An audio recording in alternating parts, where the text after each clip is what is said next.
Hi, welcome back guys. This is your sensei, back with another fanfiction. This is the first part of What If Naruto Got Harem in DBZ.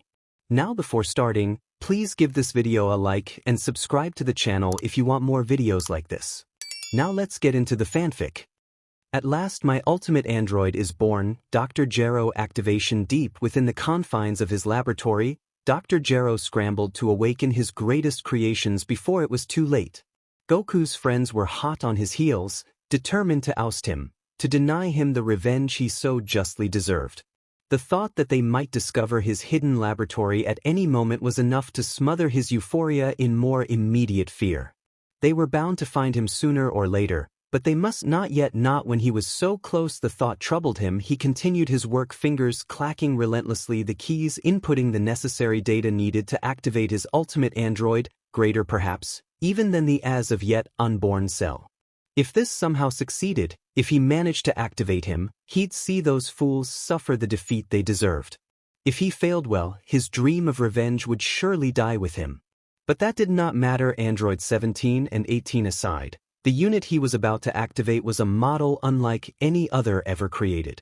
It housed power-ungodly powers that could destroy the Earth itself were it his choice. He'd rather have left this one inactive until he could make the final adjustments. Until he could fully cleanse the last trace of the host body's insufferable personality. As it were, he had no other choice. He'd taken the DNA of a man long since dead, a powerful warrior, and cloned him from the base up. At first, the results were catastrophic. To bring a man back from the dead, to truly revive him, was to bring back soul and body as well, resurrecting his memories alongside him. To say it had been nothing short of utter disaster would have been an understatement. Countless statistics had gone into the earlier models, until at long last he'd found a way to suppress the memories of the host subject and bend its will to his own. At least in theory. And thus, number 21 had been born. Despite his earlier failures, he'd finally soused. Unlike the other clones, he'd successfully managed to bring this man back from the dead, but oh no, he hadn't stopped there. It wasn't enough to merely resurrect such a powerful warrior. How else could he secure his loyalty? Upon doing so, he'd painstakingly converted his body from human to android, utilizing a power source hitherto unheard of. The boy had energies of his own. A great and powerful creature had once been sealed inside of him, and remnants of its power remained. The energy replenished over time, growing stronger from every use. Not an energy absorption model, but neither was this android a product of the eternal energy device. He did not hold the DNA of the world's greatest fighters as Cell did, nor did he need them, because he held techniques of his own. Terrible techniques. Powerful attacks the like of which he'd never seen. Neither was number 21 trapped at the basic level of a cyborg, because he was still somewhat human, despite all the awful alterations the wicked doctor had inflicted upon his restored body. He would become more powerful in time. Win or lose, the latter being highly unlikely with each battle he fought, his battle power would slowly increase. Not unlike those pesky scions. But now was not the time to contemplate the potential consequences of his actions. Now was the time to release greatness. At last, Dr. Gero tittered to himself as he inputted the final equation, thereby triggering the activation sequence. My greatest creation, Gero felt rather than heard the destruction of his door, but the fools were too late. Even as they burst into his lab, Gero had already prepared the final calculations. The steel coffin housing number 21 had already drifted open not a mere moments before, presenting him with the much-needed opportunity to awaken number 17 and number 18 as well. With his remote, he'd simply disable them again, if they proved to be troublesome. A maddened, gleeful giggle fled from his withered lips as he watched their containment pods slide open, revealing the seemingly innocuous figures within. Between the three of them, these pathetic mortals stood no chance. None at all. Where am I? The hoarse sound of young man's voice drew Dr. Gero's attention. His gaze drifted back toward number 21's pod. Blue eyes the color of winter skies drifted open. A flawless, whiskered face, framed by shaggy blonde locks. His body was bound in a flamboyant attire, a pair of loose-fitting black cargo pants and boots, completed by an open orange vest showing off his slim physique. A strange metal plate remained wrapped around the length of his right arm, as though someone had tried to carve the likeness of a leaf into the metal with only a limited success. Silence prevailed as he pulled himself out of the pod, taking the Z-fighters in at a glance before sweeping through the remainder of the room. He gravitated toward Gero abruptly, pinioning the mad scientist him on his gaze. Another android. Trunks gawped at the resurrected blonde. What else is different this time around? But his words went unheard by the androids. Who are you? Number 21 demanded. I am your creator. Dr. Gero reminded the cyborg. I gave you life. The blonde paused, seemed to consider it, frowned. My life? He asked aloud, scratching at the back of his head. I don't remember my life. Gero froze, mechanical joints stiffening in surprise. No, this unit wasn't functioning as he should. He still had his memories, a handful at the very least. The horrors inflicted upon during the procedure must have been too traumatic after all. He likely forgotten everything but his name, and probably most, if not all of his techniques. He was useless like this. Well, what have we here? A sudden snatch of motion registered in Gero's peripheral vision, forcing him to come about to face this newest threat. Androids number 17 and number 18 stared back at him. The former was smiling. The latter held the deactivation controller in hand.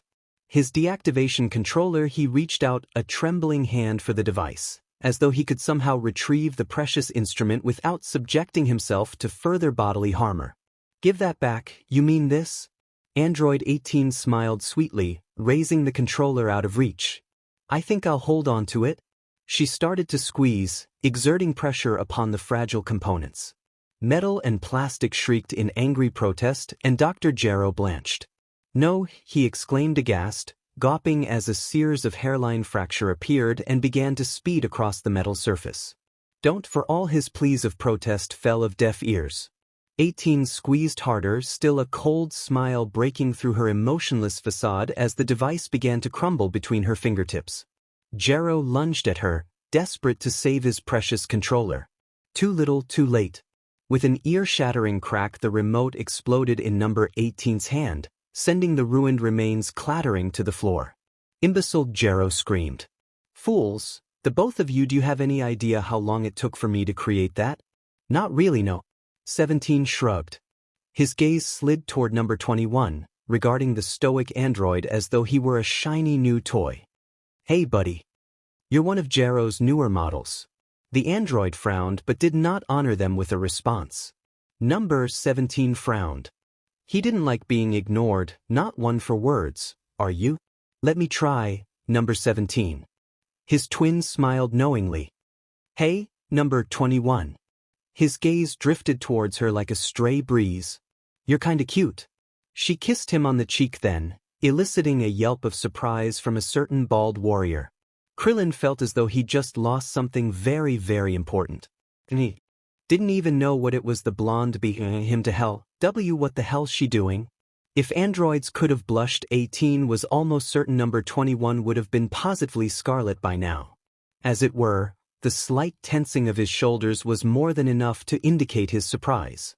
Blue eyes flew wide in disbelief, as though he couldn't quite comprehend the reasons behind her actions. What was that for, he asked. So you can speak. Number 18 was overjoyed. I was beginning to think Dr. Gero forgot to give you a voice box. I don't know what your Gero watched their exchange and was suddenly fearful. The remote control was designed to deactivated androids number 17 and number 18. Their predecessor had no such shut-off SWH. He'd known this, and still he'd activated him, hoping, praying that the flaw had been corrected. It had not. Azure orbs that once regarded him with cold confusion now wore an expression of open scorn. Number 21 did not recognize Gero. Him, despite all that unfeeling circuitry that now existed where his heart had once been, the mad scientist felt a touch of concern, and glimmer of fear. This wasn't happening. This was not happening. They were his creations, his life's work. They would obey number 21, he ordered, struggling to keep his voice calm. Kill the allies of Son Goku, kill them at once. Blue eyes blazed with fire as the blonde's head snapped toward him. That's not my name. Nonsense, you're our Android 21, the android shook his head for emphasis. My name is Naruto, he snarled. And I'm not an android, what madness was this? Was he in denial? I've already told you, your name is number 21, Gero snapped back angrily. Now, perform your function and dispose of them immediately, the blonde android crossed its arms and growled. It has a deep, throaty sound. Gero was vaguely reminded of the likeness of a fox as those slitted eyes bored into him. No, Naruto scowled. Why should I listen to you? What? Before he could continue to argue with his greatest creation, an arm erupted through his IST. He stole glance down at the one who'd struck him, peering down the length of his arm at the one who'd inflicted him with such humiliation. Number 17 smiled back at him, utterly unconcerned with his creator's plight. Pain erupted through Gero's circuits as the sleeved arm withdrew, taking a great deal of circuitry with it. He staggered half a step forward, clutching at his failing form, at the oil leaking between his fingertips. No, this wasn't happening, this was not happening. How dare you, he seethed. I created you, I gave you life, you're not giving the orders anymore, old man. Number 17 sneered. His gaze slid back to the taller cyborg, a cold smile twitching at the corner of his lips. You can kill him if you like, number 21. You've only just been reactivated for the first time, after all. I'll let you do the honors. The whiskered android blinked in surprise. For the first time since his activation, he actually smiled. I think I just might take you up on that offer.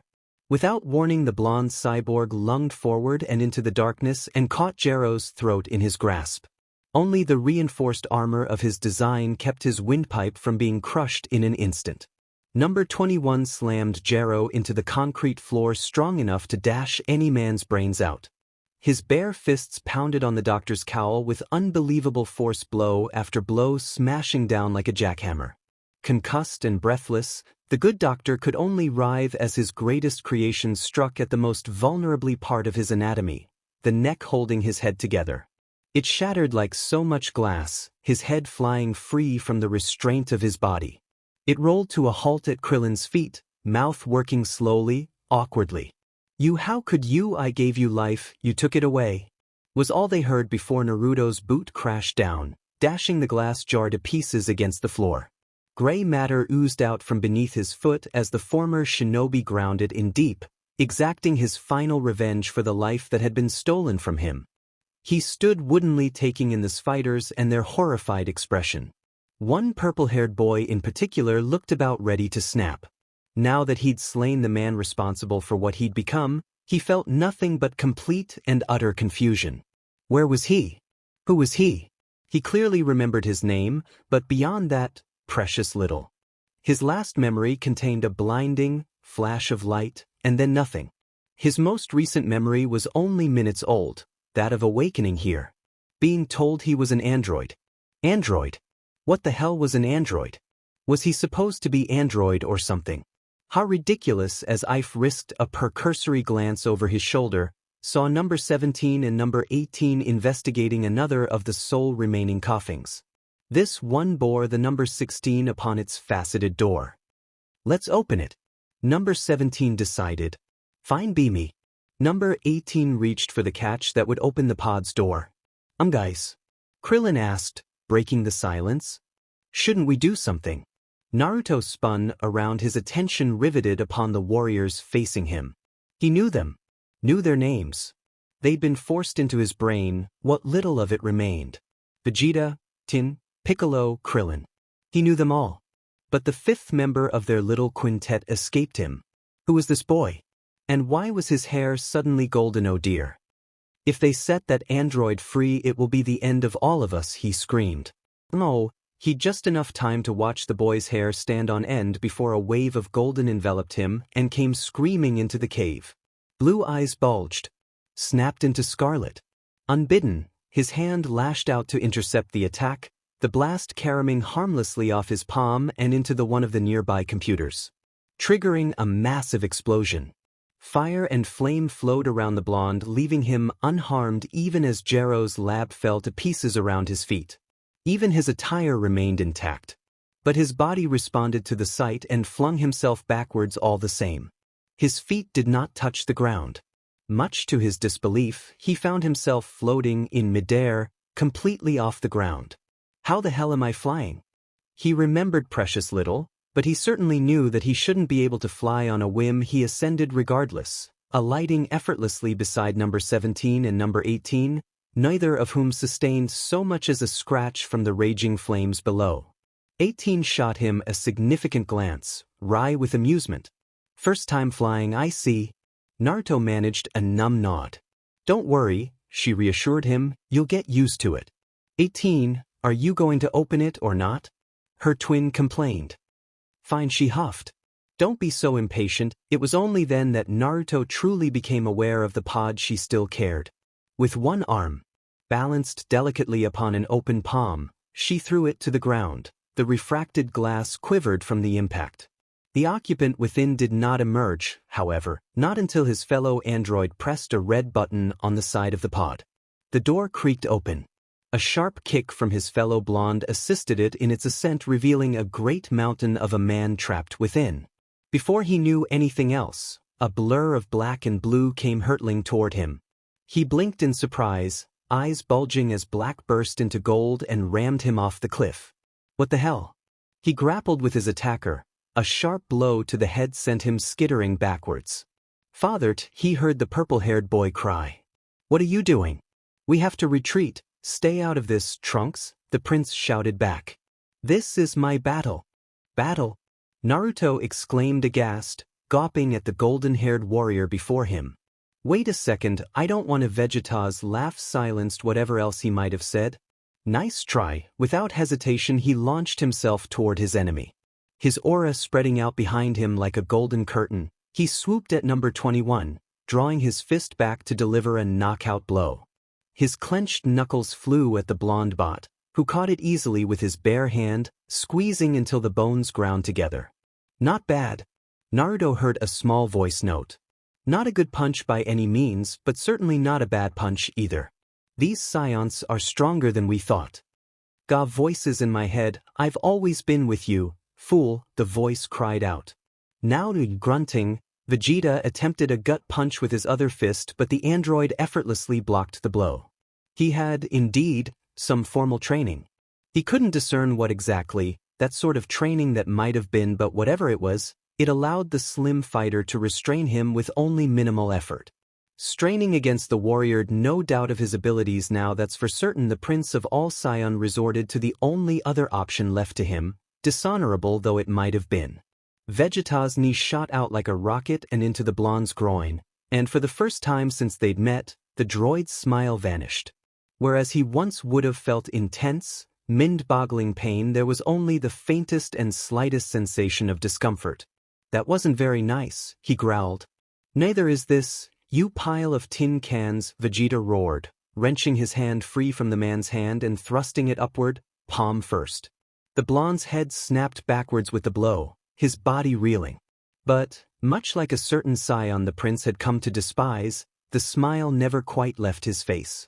He drew back, half a pace, nothing more. Azure eyes gleamed brightly in the gloom before they suddenly snapped into a sickening shade of scarlet. Wiping a thin trickle of BLD from his mouth, the reinvigorated blonde pinioned his opponent with a baleful glare. Eyes gleaming, furiously, he flung up both hands and screamed. Will someone please tell me what's going on here? By my calculations you are not yet complete. Number 16. Companion much to 18's ire, 17 chose to hijack a pink DLVY van. Pink DLVY van. The androids were currently cruising down the highway at moderate speeds, leaving her to grapple with the one foe even she could not hope to defeat. Boredom. 16 refused to speak unless the matter pertained to Goku, and as 17 was driving, she found herself close to losing the battle. At a loss, she turned her machinations toward the last member of their ragtag little group. He'd been silent ever since defeating Vegeta. Dreadfully so. When the Scion Prince refused to let him be well, 21 hadn't taken kindly to that. He'd broken both the man's arms and nearly his neck before she and 17 finally peeled him off the Scion, effortlessly dispatching the remaining fighters as though they were naught but powerless children. Only the bald-headed one had been left unharmed, left to quiver in fear as they departed in search of what 17 believed to be fun. And by fun, they decided to find and kill Goku. Well, 17 had decided.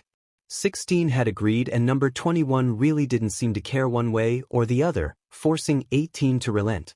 Now, bored out of her mind, and with lack of anything better to do, 18 brought the full weight of her attentions to bear upon the sullen soldier. If he noticed her crystal blue eyes bearing down upon him, then he made precious little mention of it. His knees remained tucked into his and he appeared to be staring listlessly out the window. Sorrow stained his reflection as he stared through the glass, those deep, azure orbs full of so. She began, sidling up to number 21. Naruto, right? When no response was immediately forthcoming, she pushed herself a little closer, allowing her assets to brush against his back ever so slightly. Most men would have melted at such contact and become putty in her hands. The android didn't so much as bat an eyelash. Stubborn 18 shared that trait with her twin, but whereas 17 would have lashed out in an attempt to try and elicit a response, her ways were more subtle. Hello. She elbowed him in the side. Naruto. The blonde merely inclined his head minutely. Do you remember anything? She asked, pressing him for information. About your life before? 18 honestly couldn't care less about her life, but she was eager to learn more about the enigmatic android. They were both blonde after all, and blondes had to stick together. That, and she really didn't have anything better to do than listen to his life story. Assuming he remembered any of it. He'd exploded into a fit of fury when Vegeta insulted him, so she knew he didn't take insults lightly. Save that, she knew precious little of their newest companion. Hello. She waved a hand before his face when Naruto refused to honor her with a response. Naruto. Anyone home in there? Silence was her answer. 18 scowled. Are you going to keep ignoring me, or do I have to embrace you again? She threatened, eyes gleaming. When he still refused to respond, she made good on the threat, and then some. Leaning forward, 18 cupped his face with both hands and forced him to look at her. Naruto blinked in surprise, a sound of confusion leaving his lips, only to be muffled by hers. Blue eyes bulged as her lips covered his, pressing against for what would later be known as the longest instant in all of his eternity. That evoked a reaction. A flustered Naruto squirmed out of her rip seconds later, nearly knocking 16 down in his haste to escape his fellow blonde and her luscious lips. The stoic android spared his predecessor a piteous glance as he took shelter behind him, as though he too sympathized with the blonde's plight. 17 simply snickered from the driver's seat as his sister resolutely climbed into the back of the van after the bashful bot. Having fun back there, blondie? Shut up, Naruto's cry could be heard halfway across the world. He glared bloody red daggers at 18 as she sat in beside him. Will you please stop doing that? He begged. Why? 18 teased as she stroked his chin, eliciting a rise out of the blonde. Don't you like it? Of course I do. The whiskered hand clamped a hand over his mouth. Ah, he exclaimed aghast, struggling to control the rising flush in his cheeks. I didn't say that. Did you or didn't you? I don't remember. Naruto clutched at his head. That is understandable, number 21. 16 spoke suddenly. You were activated before your repairs were completed. 17 stole a glance back at them through the rear-view mirror. Big guy, say what now? 18 shushed him. Did you say something, 16? The older model nodded. By my calculations, you are not yet in your perfect form. The gentle giant replied flatly, gazing intently at the whiskered blonde. The true depth of your power and most likely your memory is still very much hidden from you. Naruto and 18 exchanged a significant glance, but it was the former who gawped back at the big guy. Perfect form. He remembered no such thing. Then again, he didn't remember becoming an android either. His head throbbed anew, and he clutched at it. A cacophony of voices streamed at him, searing his ears with profane accusations. Demon. Brat, why won't you die? He risked a glance up at her, suddenly aware of his knees, clenched into his sea of the tears staining his cheeks. Strange. Androids didn't cry. His fellow blonde must have laid a hand upon his shoulder while he was out of it, because her eyes shone with concern. Those soft, pale blue eyes. They reminded him of someone. A flash of nostalgia washed over him, accompanied by the scent of roses, though there none to be found in the van.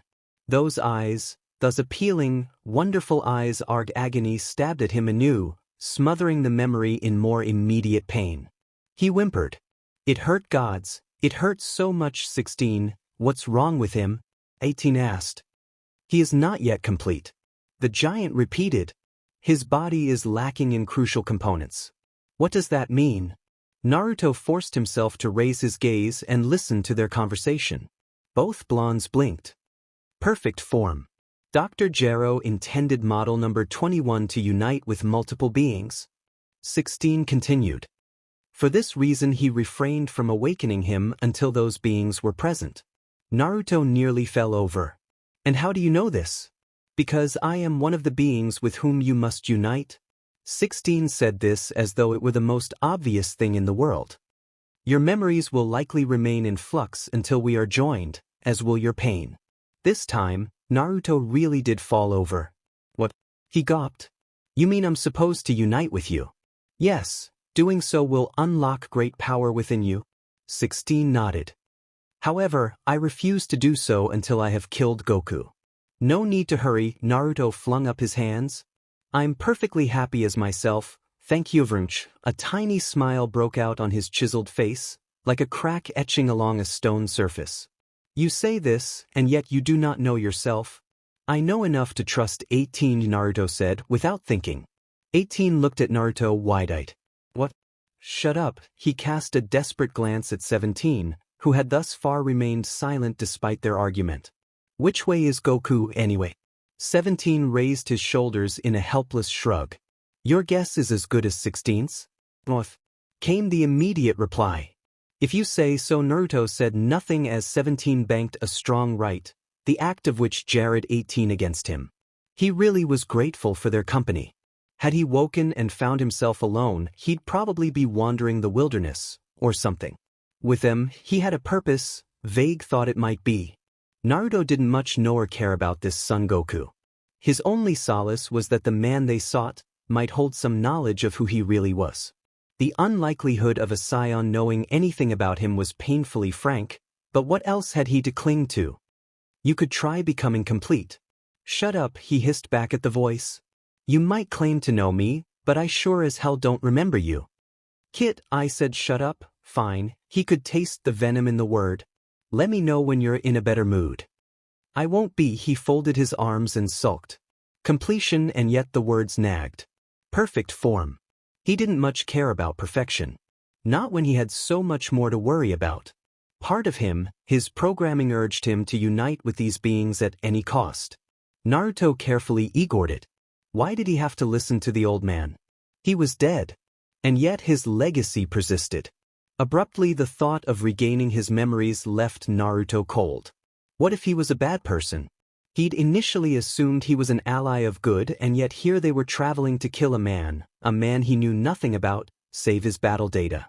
If these thoughts in his head were merely his own desires, seeking to make themselves manifest, what then? What would he do when he finally remembered? He shivered, numbed by the idea. 18 made a face. Something wrong? He asked, reluctantly. We've got to get you some new clothes, she decided. What's wrong with what I'm wearing now? He liked black and orange, he remembered that much. Aside from being utterly hideous, she trailed a finger across his easy teasing. No, I think you'd look better in red. Maybe blue. Naruto paused, considering. Blue was his favorite color. Why? He hadn't been able to remember that before. Were his memories already beginning to return? No, that couldn't be attempting to make of the situation. He forced a smile to his lips. As long as you get a new outfit too? Apparently it was both the wrong and right thing to say. Wrong, because he couldn't help but flirt with her. Right, because her eyes danced with delight at the prospect of getting a new set of clothes. A sudden sense of nostalgia struck him. Much to his dismay, she banished it with her lips, kissing him ever so softly upon the cheek. I'm seriously starting to like you, Blondie. Naruto bristled. My name is Naruto. One question remained, however, as they sped down the highway. Who am I? Greetings, my brother and sister Cell. The nightmare begins. The Z fighters had been defeated, beaten, decimated at the hands of the androids, taken apart like a gang of weaklings, humiliated by a single being, the latter of which remained responsible for the embarrassment of a single scion prince. Sadly, said prince was not taking his losses very well. This is absurd, Vegeta snarled, grinding his molars together with enough force to draw. Yelled, how could I, the prince of all scions, be beaten by a mere machine? A tin toaster no less. It was ridiculous, absurd. He had attained this newfound power, and for what? Only to be beaten like an impudent child at the hands of a teenage piece of tin. Just thinking of it made his blood boil, caused his newly healed wounds to ache all over again, forced him to remember how easily the blonde had broken his arms and would have broken his neck if those other two hadn't pried him off at the last instant. All that training, and for what? He'd been picked to pieces, darn him. The prince could feel his rage building again, but he was powerless to stop it this time. In him his ki began to rise involuntarily, his eyes flecking with jade, hair staining itself gold. It wasn't long at all before the golden aura took a hold of him, transforming him into a super scion. The earth quivered beneath his feet, the cliff upon which he'd perched himself crumbling away as the energy continued to build and build and build, rising to an almost feverish pitch. In you, his howl of rage could be heard across the wastelands. Wait until I get my hands on you, I'll tear you apart. Trunks shared his father's sentiment. He remained likewise baffled by the presence of these two new androids, put off by the possibility that his actions might have somehow polluted the time stream.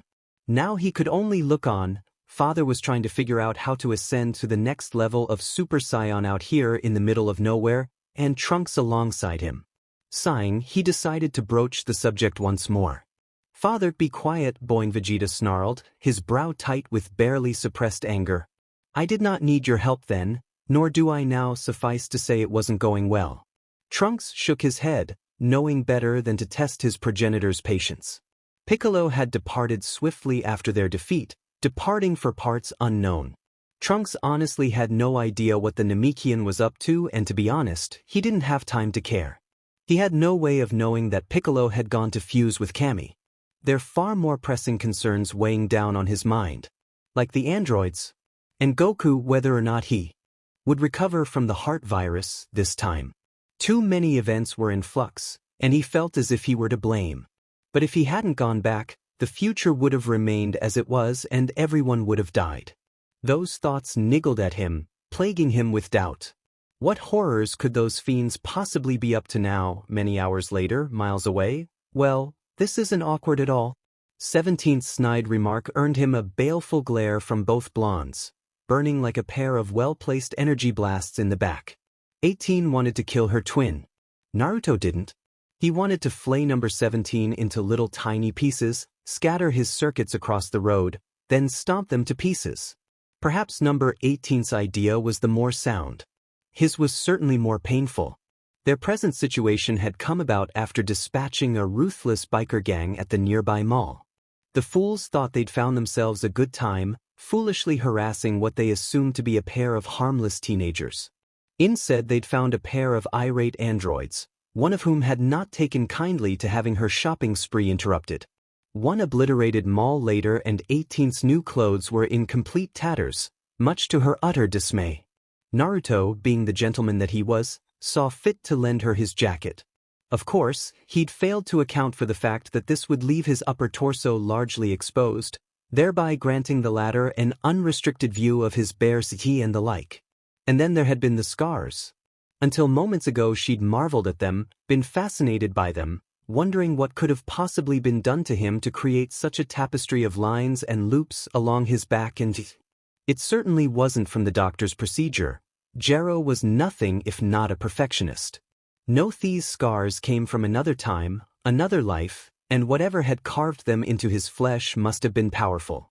So powerful, not even the demented doctor had been able to erase them. Even now she could still see it, faint line running lengthwise over his ribs, where something had pierced his lung long ago. What a life he must have lived. She tried to coax a few memories out of him, to see what he did remember. It wasn't much. His memories were foggy, his powers and prowess even more so. But gradually, bit by bit, she'd been able to help him try to and remember. It hadn't been easy.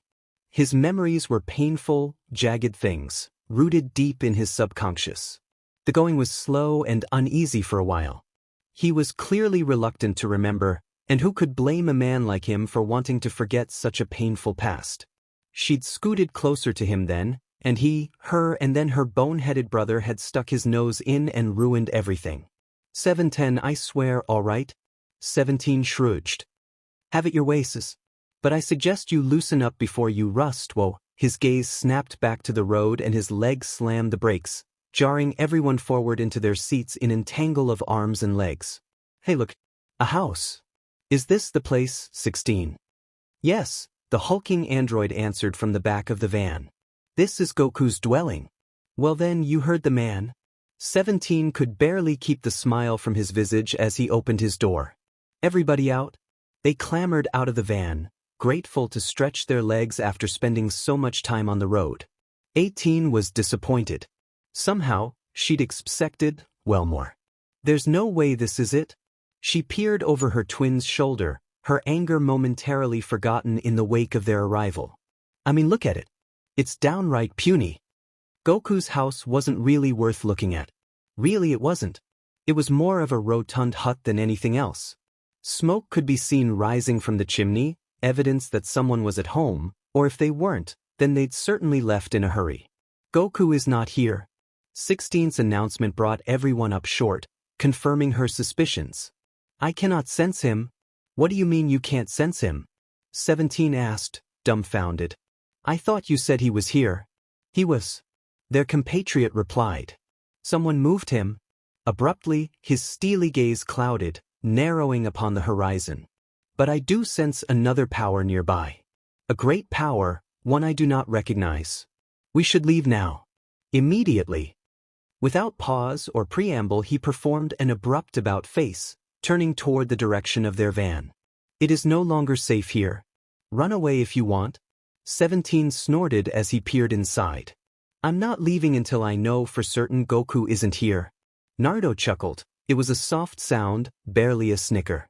Finally, something we agree on. Damn straight. The pair bumped fists, enjoying their newfound camaraderie. 18 would have found it charming if she wasn't still sulking over her twin's behavior.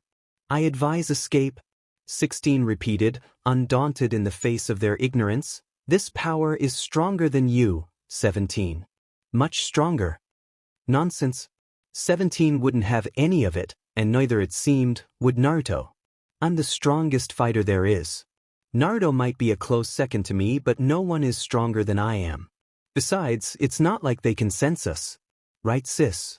Hey, I'm trying to talk to you here. 18 was barely aware of the boys and their argument. She had far more important matters on her mind.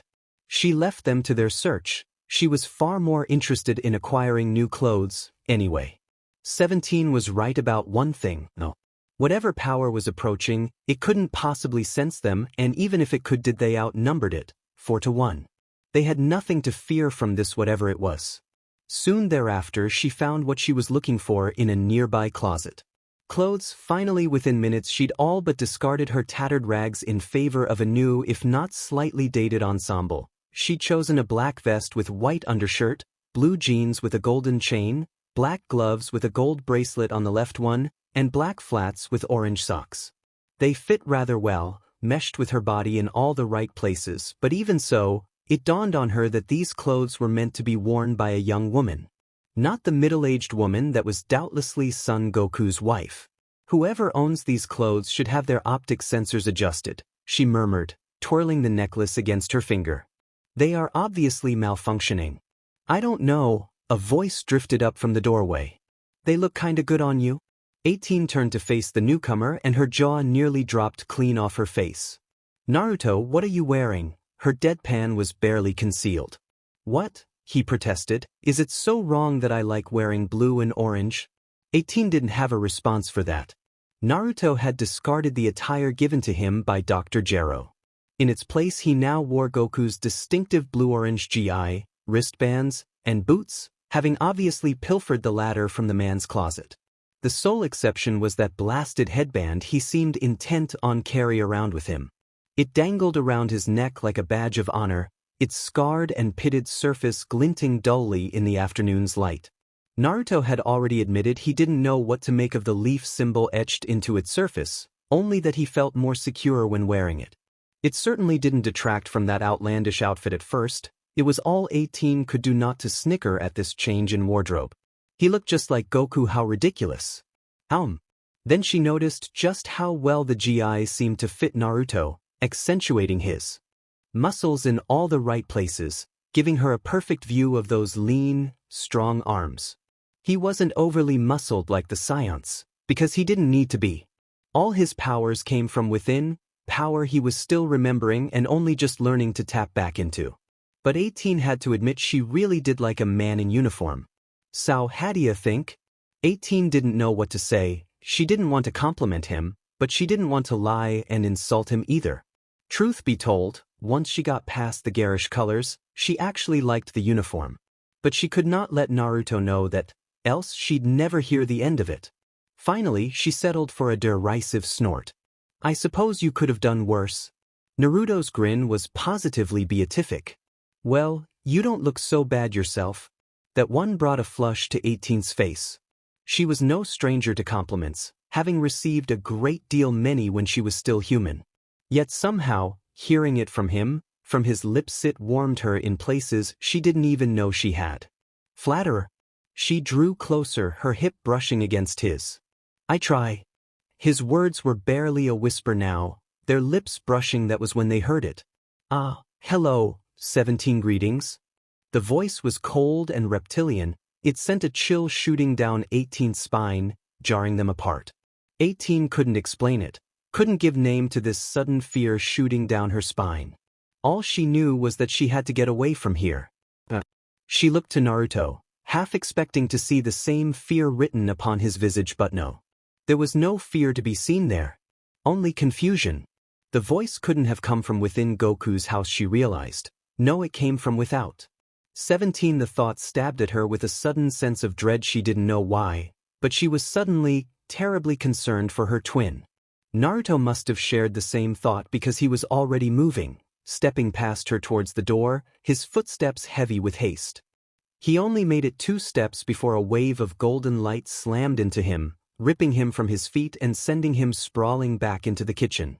18 barely had time to cry out before the light in the doorway died, blotted out by a creature straight from her nightmares. Monster. That was the first word that rose to 18's mind when she beheld it, this ghastly-looking creature, this thing standing between her and safety.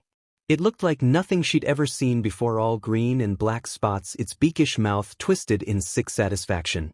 And 17, her brother, bloodied, battered and beaten, was clutched within its tail, struggling for breath as the noose drew still tighter. 16 was nowhere to be seen beyond its bulky form. Had he been dispatched of as well? There you are, 18. The creature rasped, devilish in its delight. I was wondering where you were hiding. What are you? How rude of me, the abomination chortled softly, perversely pleased with itself. Wherever are my manners? My name is Cell. Its slitted eyes narrowed upon her. I'm here to welcome you to your destiny. That grotesque tail flicked once, casting 17 to the ground, drawing her attention toward her sibling, away from the creature pain. That was all 18 knew before a knee crushed into her stomach, driving the breath from her lungs. Even as her body registered the pain, an elbow smashed across the back of her head, specklining black spots before her vision. She tasted blood in her mouth, wondered why she hadn't hit the ground. The creature was holding her by the hem of her shirt, its slitted eyes mere millimeters from her own. A cackle rose from that beakish orifice which served as its mouth. Come now, 18. It chided, pulling her out of the house and into open air. Resistance is futile. Once I've finished with 17, you and I will become one, like hell you will. 18 bucked free of Cell's grasp and dropped in the same instant that a streak of red light rushed over her head, snatching Cell up and driving a canyon into the ground. 18 didn't think, she only reacted. Her first thought was of Naruto. She ran to his side, picked her way through the rubble to find him, and saw the damage that had already been done. Her fellow blonde had partially extricated himself from the rubble that had once been Goku's house, which was a small morass in and of itself considering his condition. He was missing most of his right arm, the limb severed into a stump just below the elbow. And then, as she looked on, it returned. There could be no other word for it.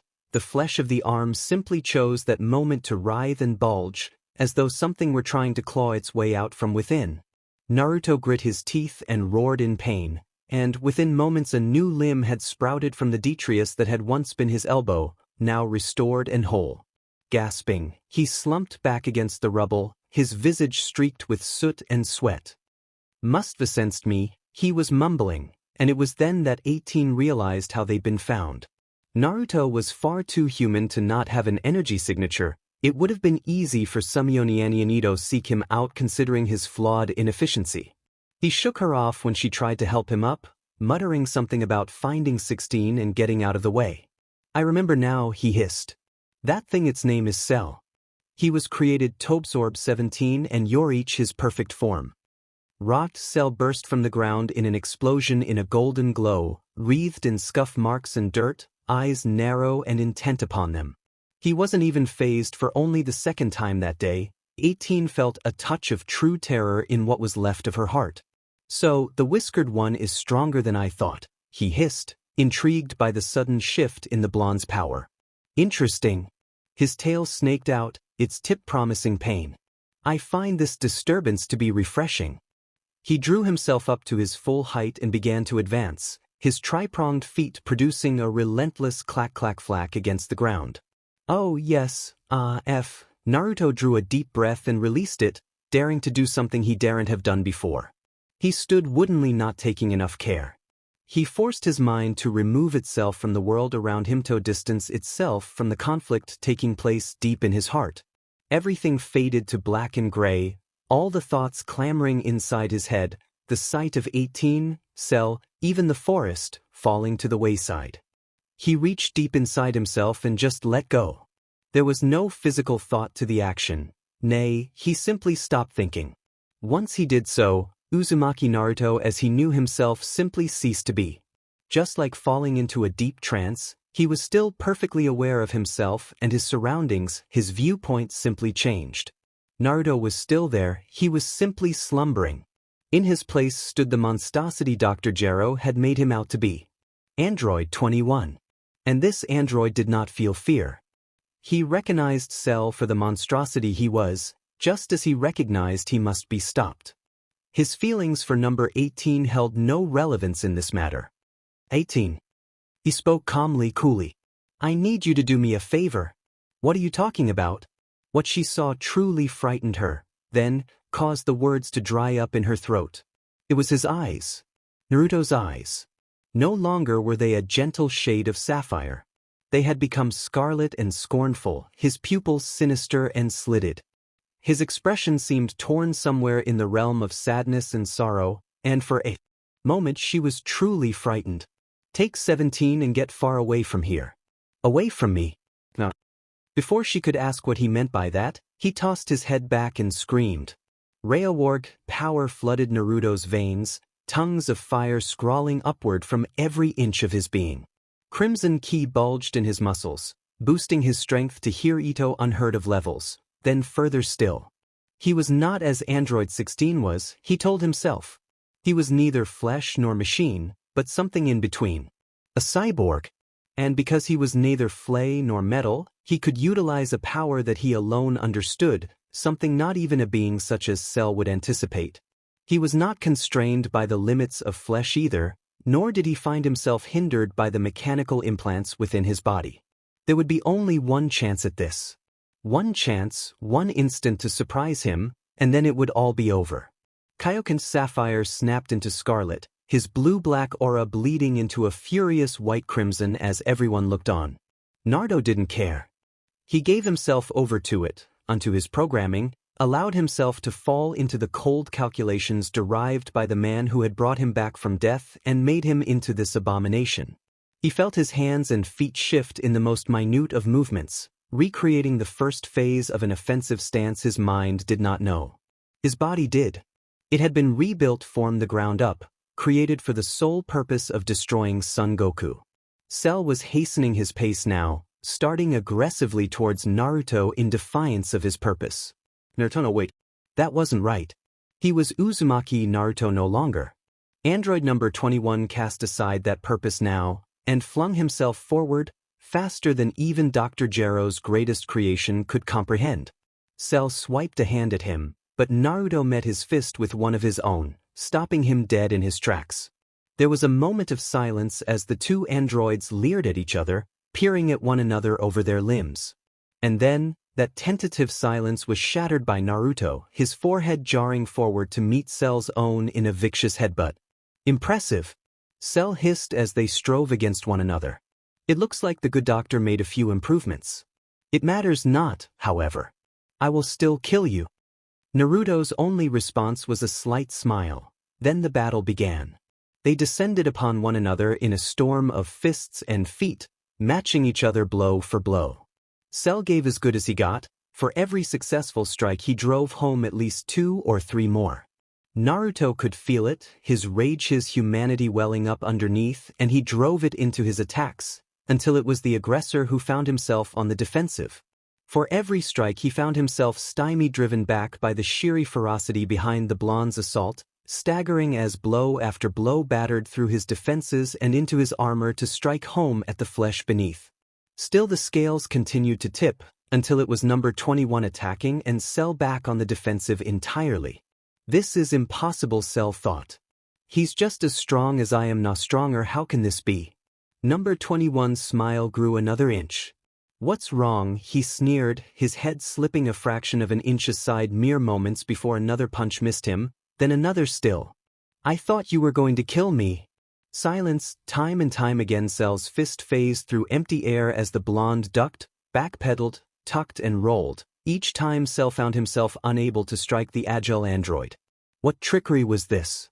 This could not be happening, should not be happening. His design was meant to be superior. Bounded forward, and drove his fist deep. Then, finally, the first true hit belonged to number 21. His clenched knuckles barreled into Cell's unsuspecting visage, smashing into the android's beak-like mouth with all the force of a pounding piston. But 21 wasn't done. Even as the grotesque creature moved to counter, he pulled back and struck yet again, burying his fist to the hilt in the android's stomach. There was a sickening, squelching sound loud enough to make 18 cringe aside, more out of disgust than any real pity. Ngong, Cell gagged, purple BLD welling up at the corners of his lips. Still number 21 drove his fist deeper, forcing the monstrosity to a knee. Had enough, he asked. Hardly. Cell struck out with his tail, forced Naruto backwards, pursued with a vengeance. Blurs of green and orange streaked between branches, snapped into the skyline overhead. Sparks flew and the clouds began to darken overhead, drawn by the warrior's incredible power. 18 could barely follow any of their movements. They were moving far too fast for her optics to adjust. Such speed, it was all she could do to retrieve her twin and not stand in outright awe of their power, remain transfixed by the sight of the battle before her. To think, Naruto had this much power. He was a veritable hurricane of energy, never stopping, never slowing, never letting up, even for an instant. But how long could he last before Cell mounted back and counterattacked? 17 stirred against her then, his good eye fluttering open. The other was swollen shut, evidence of the beatings he'd taken at the hands of Cell. How he'd been trounced so soundly in a matter of moments truly was beyond her. Was this creature really that powerful? 18 risked a glance down at her sibling. It was a mistake. Scarce had she done so than a stray energy blast struck one of the nearby trees, then another and still another, sending the forest bursting into flames. Naruto and Cell were taking potshots at one another, heedless of their surroundings. Heedless of her. The thought stung something in her heart. Naruto seemed to have simply switched off. He had paid her little to no attention since his brawl with Cell began. Not that she blamed him, but the realization that he might not care what happened to her actually hurt. No, I can't tell myself that she shot skyward on sheer instinct, looking as much to try and avoid the battle as the flames below. 17 clung to her, shoulder draped over her neck in an effort to retain his balance. The energy blasts had since ceased, The fighters were engaging in close combat once more, to Naruto's obvious advantage. The longer the battle dragged on, the more his power seemed to increase. He was beginning to pick Cell apart, she realized with a sudden pang of worry, toying with the android when he could have easily destroyed him. He was becoming arrogant in his power, allowing it to hold sway. Enough of this, Cell snarled, drawing his arms back. I am done toying with you, number 21, you're gone, and here's your going away present came, is that so? Naruto, to her disbelief, mimicked the motion. I was just thinking the same thing, Cell. His crimson aura surged furiously, the Kaioken empowering his body to suicidal levels.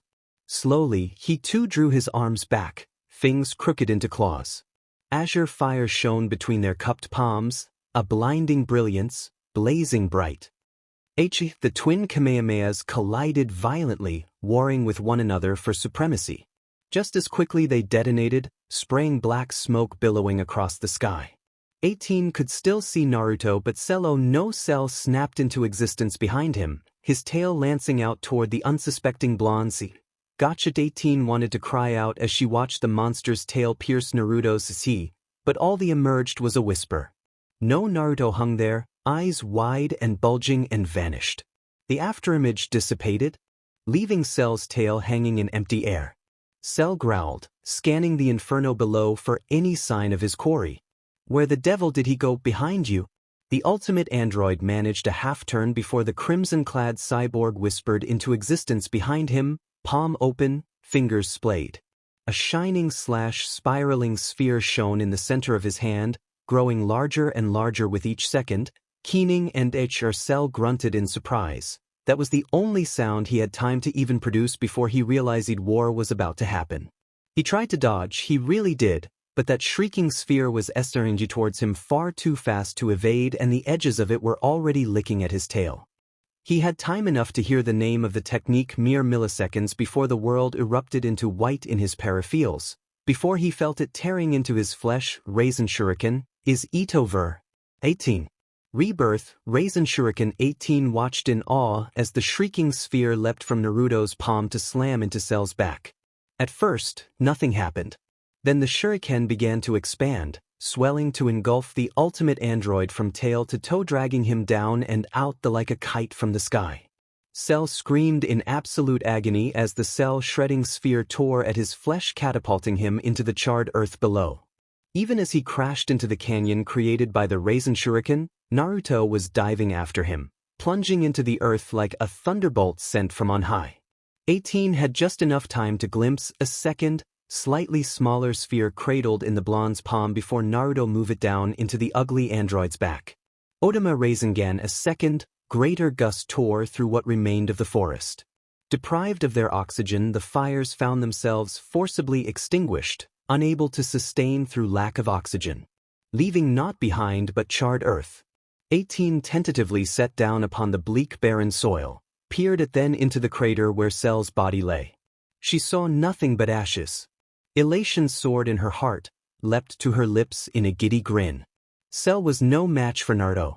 Whatever odd improvements Dr. Gero had made to Naruto, they were obviously more than a match for him.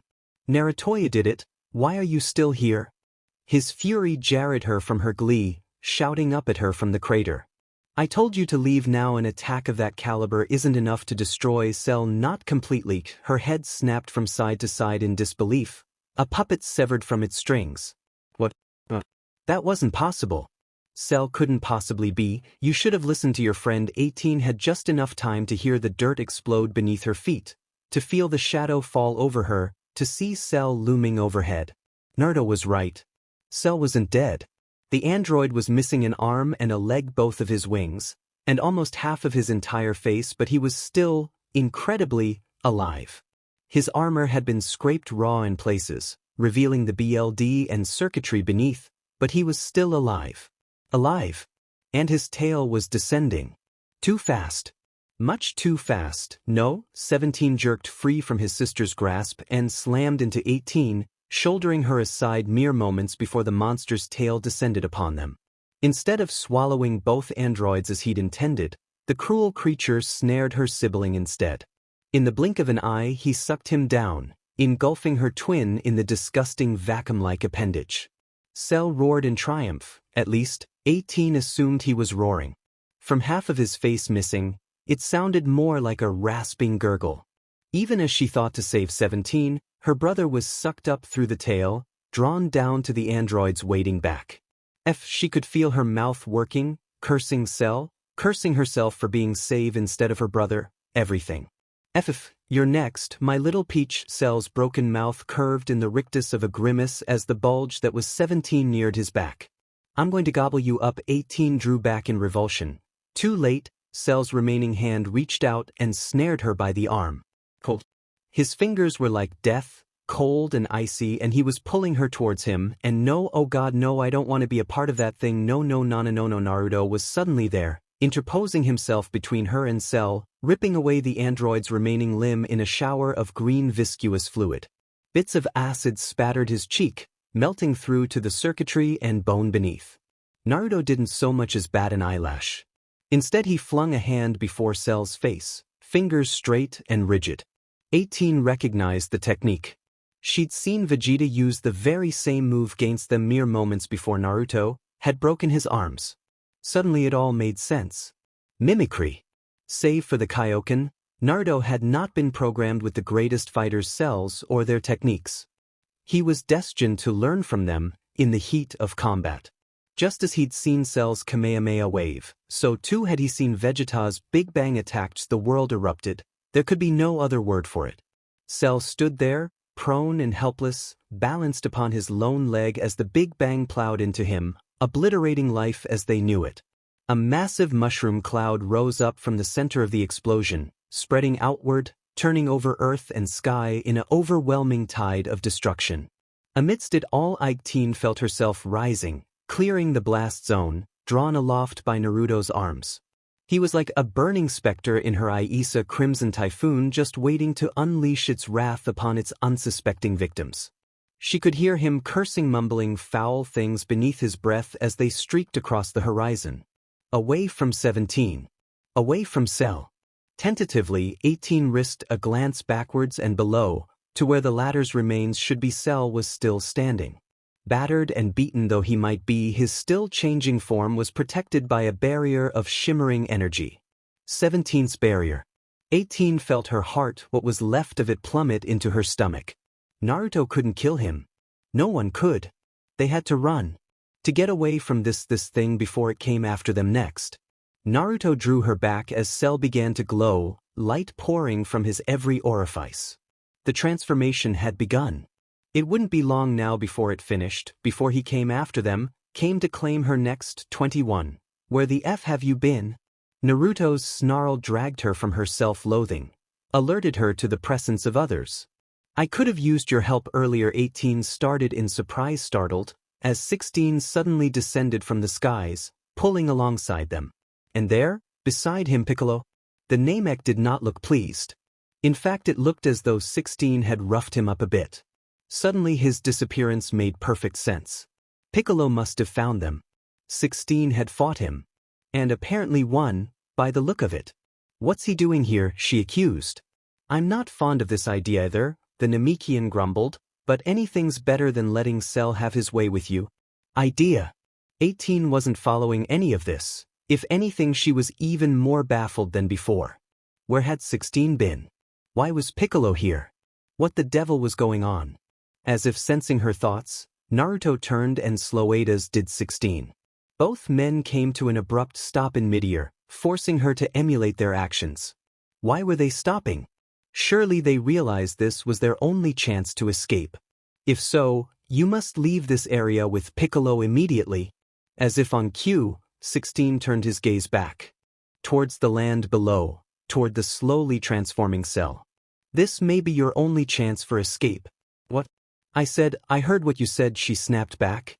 What I want to know is, why wouldn't it be better if we all ran away together? And if he's with me, won't Cell be able to track us? He will not. 16 replied. We will destroy him here. We. Her word was falling apart around her ears. 16 couldn't possibly mean 18. Naruto was, amazingly, collected in the face of Cell's continuing transformation. I need you to do something else for me. No. Shiri's already shaking her head, already refusing. No, I won't do it. Do you hear me? Baka, I said I won't. You want to know what I plan to do, don't you? His expression was stony, uncompromising. Naruto turned to face his compatriot. I'll tell you. 16 and I are going to kill Cell. No, she was sputtering now, blubbering, terrified out of her mind. I'll fight with you, you will not. 16's reply was curt. You are the one Cell seeks to absorb. We cannot allow that. 16's right? Naruto's answer wasn't as strict, but it remained just as firm. Now is not the time, now is the time, she corrected him. If we all attack now, together, we what? Naruto snapped, taking hold of her shoulders and shaking her bodily. We fight. We die. Even if all four of us attacked Cell now, right now, while he's still transforming, wouldn't stand a chance. 16 and I are the only ones capable of doing this. I see that now. Why can't you? Because you're going to die and I don't want you to. In that moment, 18 would have given anything to take those words back. I don't want you to. She grabbed him by the GI and held on, refusing to let go, to let Naruto walk to his death. She knew she couldn't hold on forever, knew she had to let him go or risk being absorbed by Cell when he finally came after her. But she couldn't. Her feelings were pouring out of her now, in a tidal wave of emotion, refusing all her attempts to stymie them. 18 nodded. Tears stood in her eyes, but she did not let them fall. Be safe for it. You know I can't promise that. Naruto shook his head. Well, then 18 didn't know why she kissed him, only that she did. Only that she grabbed him by the face and lips were suddenly dragging against his, that suddenly he was kissing her back, her tongue tangling within mouth, and that should have been our first embrace, she whispered in his ear. I'm sorry it wasn't. Naruto didn't say anything, because he didn't need to. She could see just how. Don't die, she whispered. It's time. Piccolo was suddenly there, pulling her aside by the elbow. We've got a lot of ground to cover. 18 managed the barest of nods. And then she was gone, ascending into the sky like an angel. Naruto watched her go alongside 16, the slightest of smiles wreathing his features. A shockwave shook the ground seconds later, alerting them to what they had long since feared. Cell had completed his first transformation. Both androids cringed and began their descent to ground, knowing they were about to fight a futile bout, that they were giving their lives, but even so, they went to their deaths with pride in their hearts and smiles on their faces. And then Cell was suddenly there, appearing in a flash of light. Naruto felt a trickle of dread touch the nape of his neck. Cell was faster than before and far more powerful. He certainly looked different, and not in a good way. If anything, he was even more revolting than before. Its mottled green skin hadn't changed in the slightest, but it resembled a human now, instead of some mad, deranged insect, vaguely human, save for that massive tail and those hideous fish lips. And then it spoke. Now then, Cell greeted in the brash, lisping voice that would so define his second form. Where were we, boy? All right. It looks like he hasn't noticed 18 yet. Naruto commended himself. But let's keep it that way. We just need to stall him. I believe I was kicking your butt. He forced a smug smile to his face, the Kaioken surging around him to double, then 4 times its normal strength. Red tinged the edges of his vision, blinding him to all else. He could take this still higher if he had to, but even the Kaioken had its limits. Yes, I remember. Cell smiled, his large lips twisting into a sneer. I think you're owed something for that. Is that so? Naruto feigned a shrug. You're going to have a strong time collecting if that's all the power you pain. Naruto barely had time to blink before he slammed backwards into the ground, careening head over heels with such force the world was little more than a mottled blur in the back of his mind. He became dimly aware of a large welt rising on the right side of his face, but there was no recollection of Cell's attack anymore in his memory. When did he? Blue eyes bulged as a shadow fell over him, keeping pace with his rapid velocity.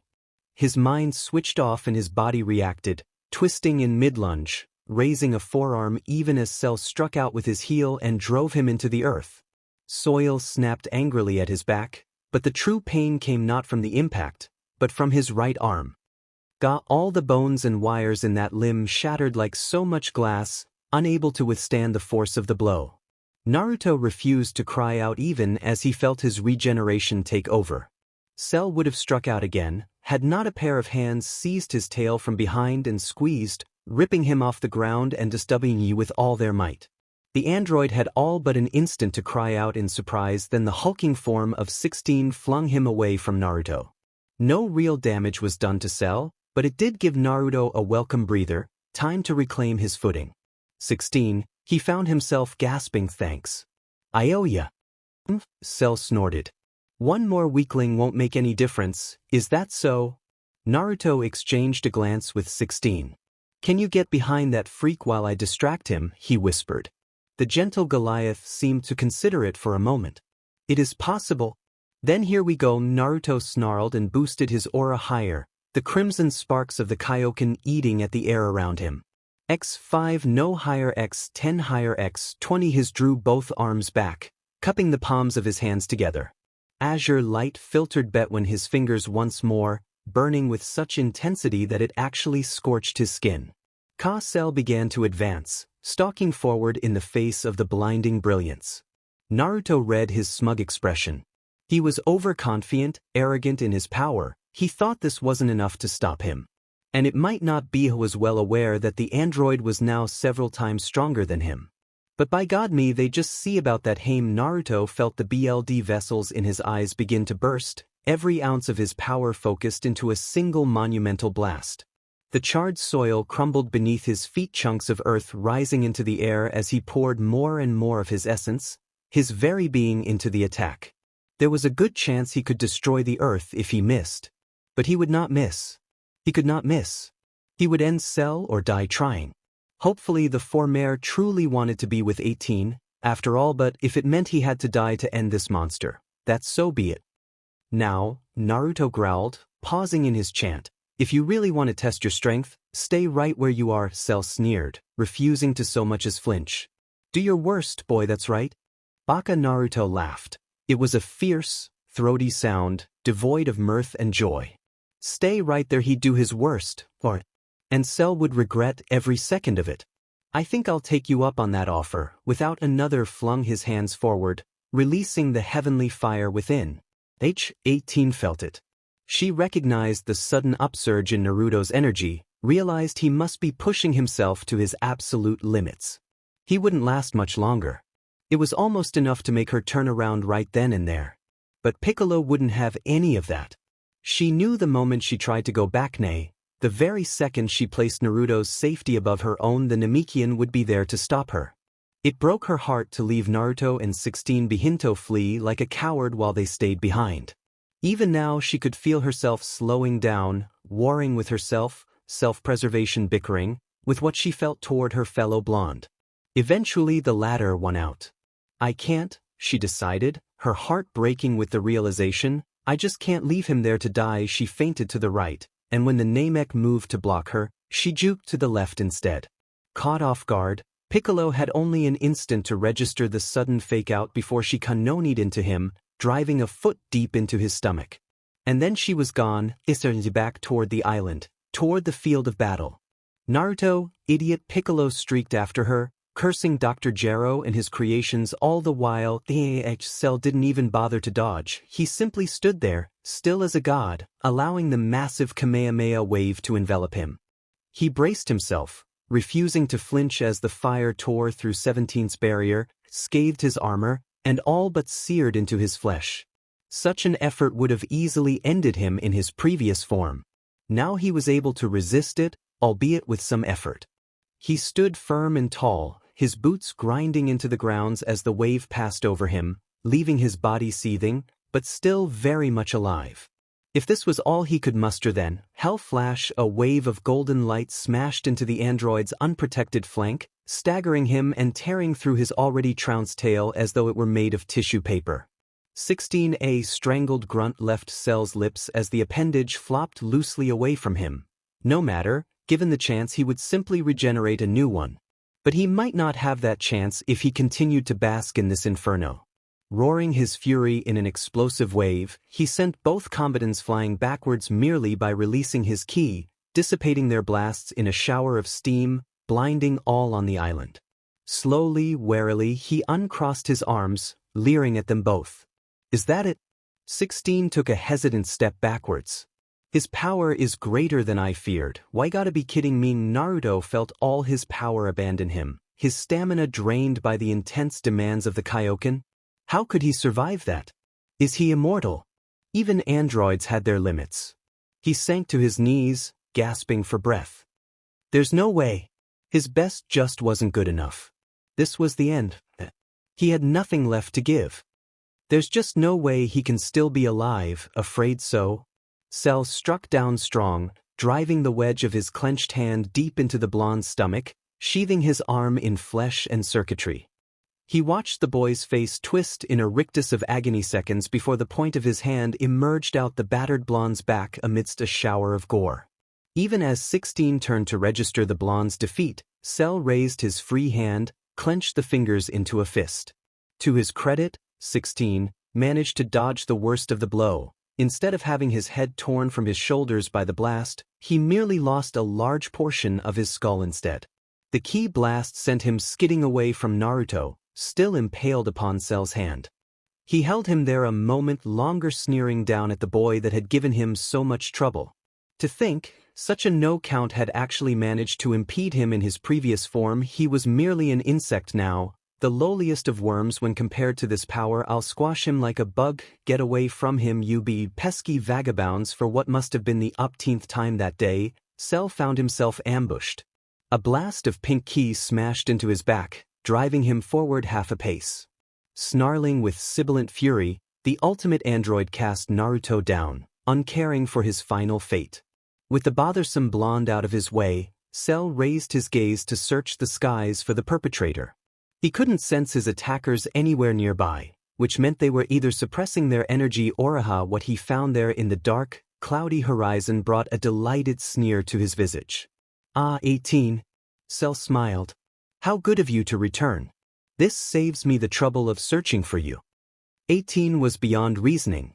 She could see Naruto there on the ground, dying, feel him fading. The red of her anger took all sanity from her, replacing it with boiling rage. She didn't care if Cell absorbed her. Didn't care if she died. All she cared, I am going to crush you, and throw you into the wind, by all means try. Naruto was dimly aware of his fellow blonde, watching her fling herself at Cell who, having yet to regenerate his tail, merely toyed with her. I idiot 21. He turned his head, alarmed to find 16, sprawled beside him. The android must have crawled to reach him. Sparks scrawled across his head, exposing damaged circuitry. He wasn't in much better shape. We must unite. Naruto managed a broken laugh and flopped onto his back. He was bleeding out. No amount of regeneration was going to save him. Not this time. Somehow, he still found the strength to smile. If he was bleeding, then that meant he truly was mostly human. Somehow, the thought made him smile.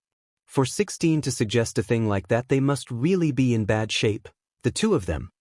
Funny, I thought you just said something about allowing me to absorb you. I did. I must have hit my head harder than I thought. Naruto groaned, BLD leaking through his clenched teeth. We're in no shape to place your hand on my keys for our union to transpire. 16 continued.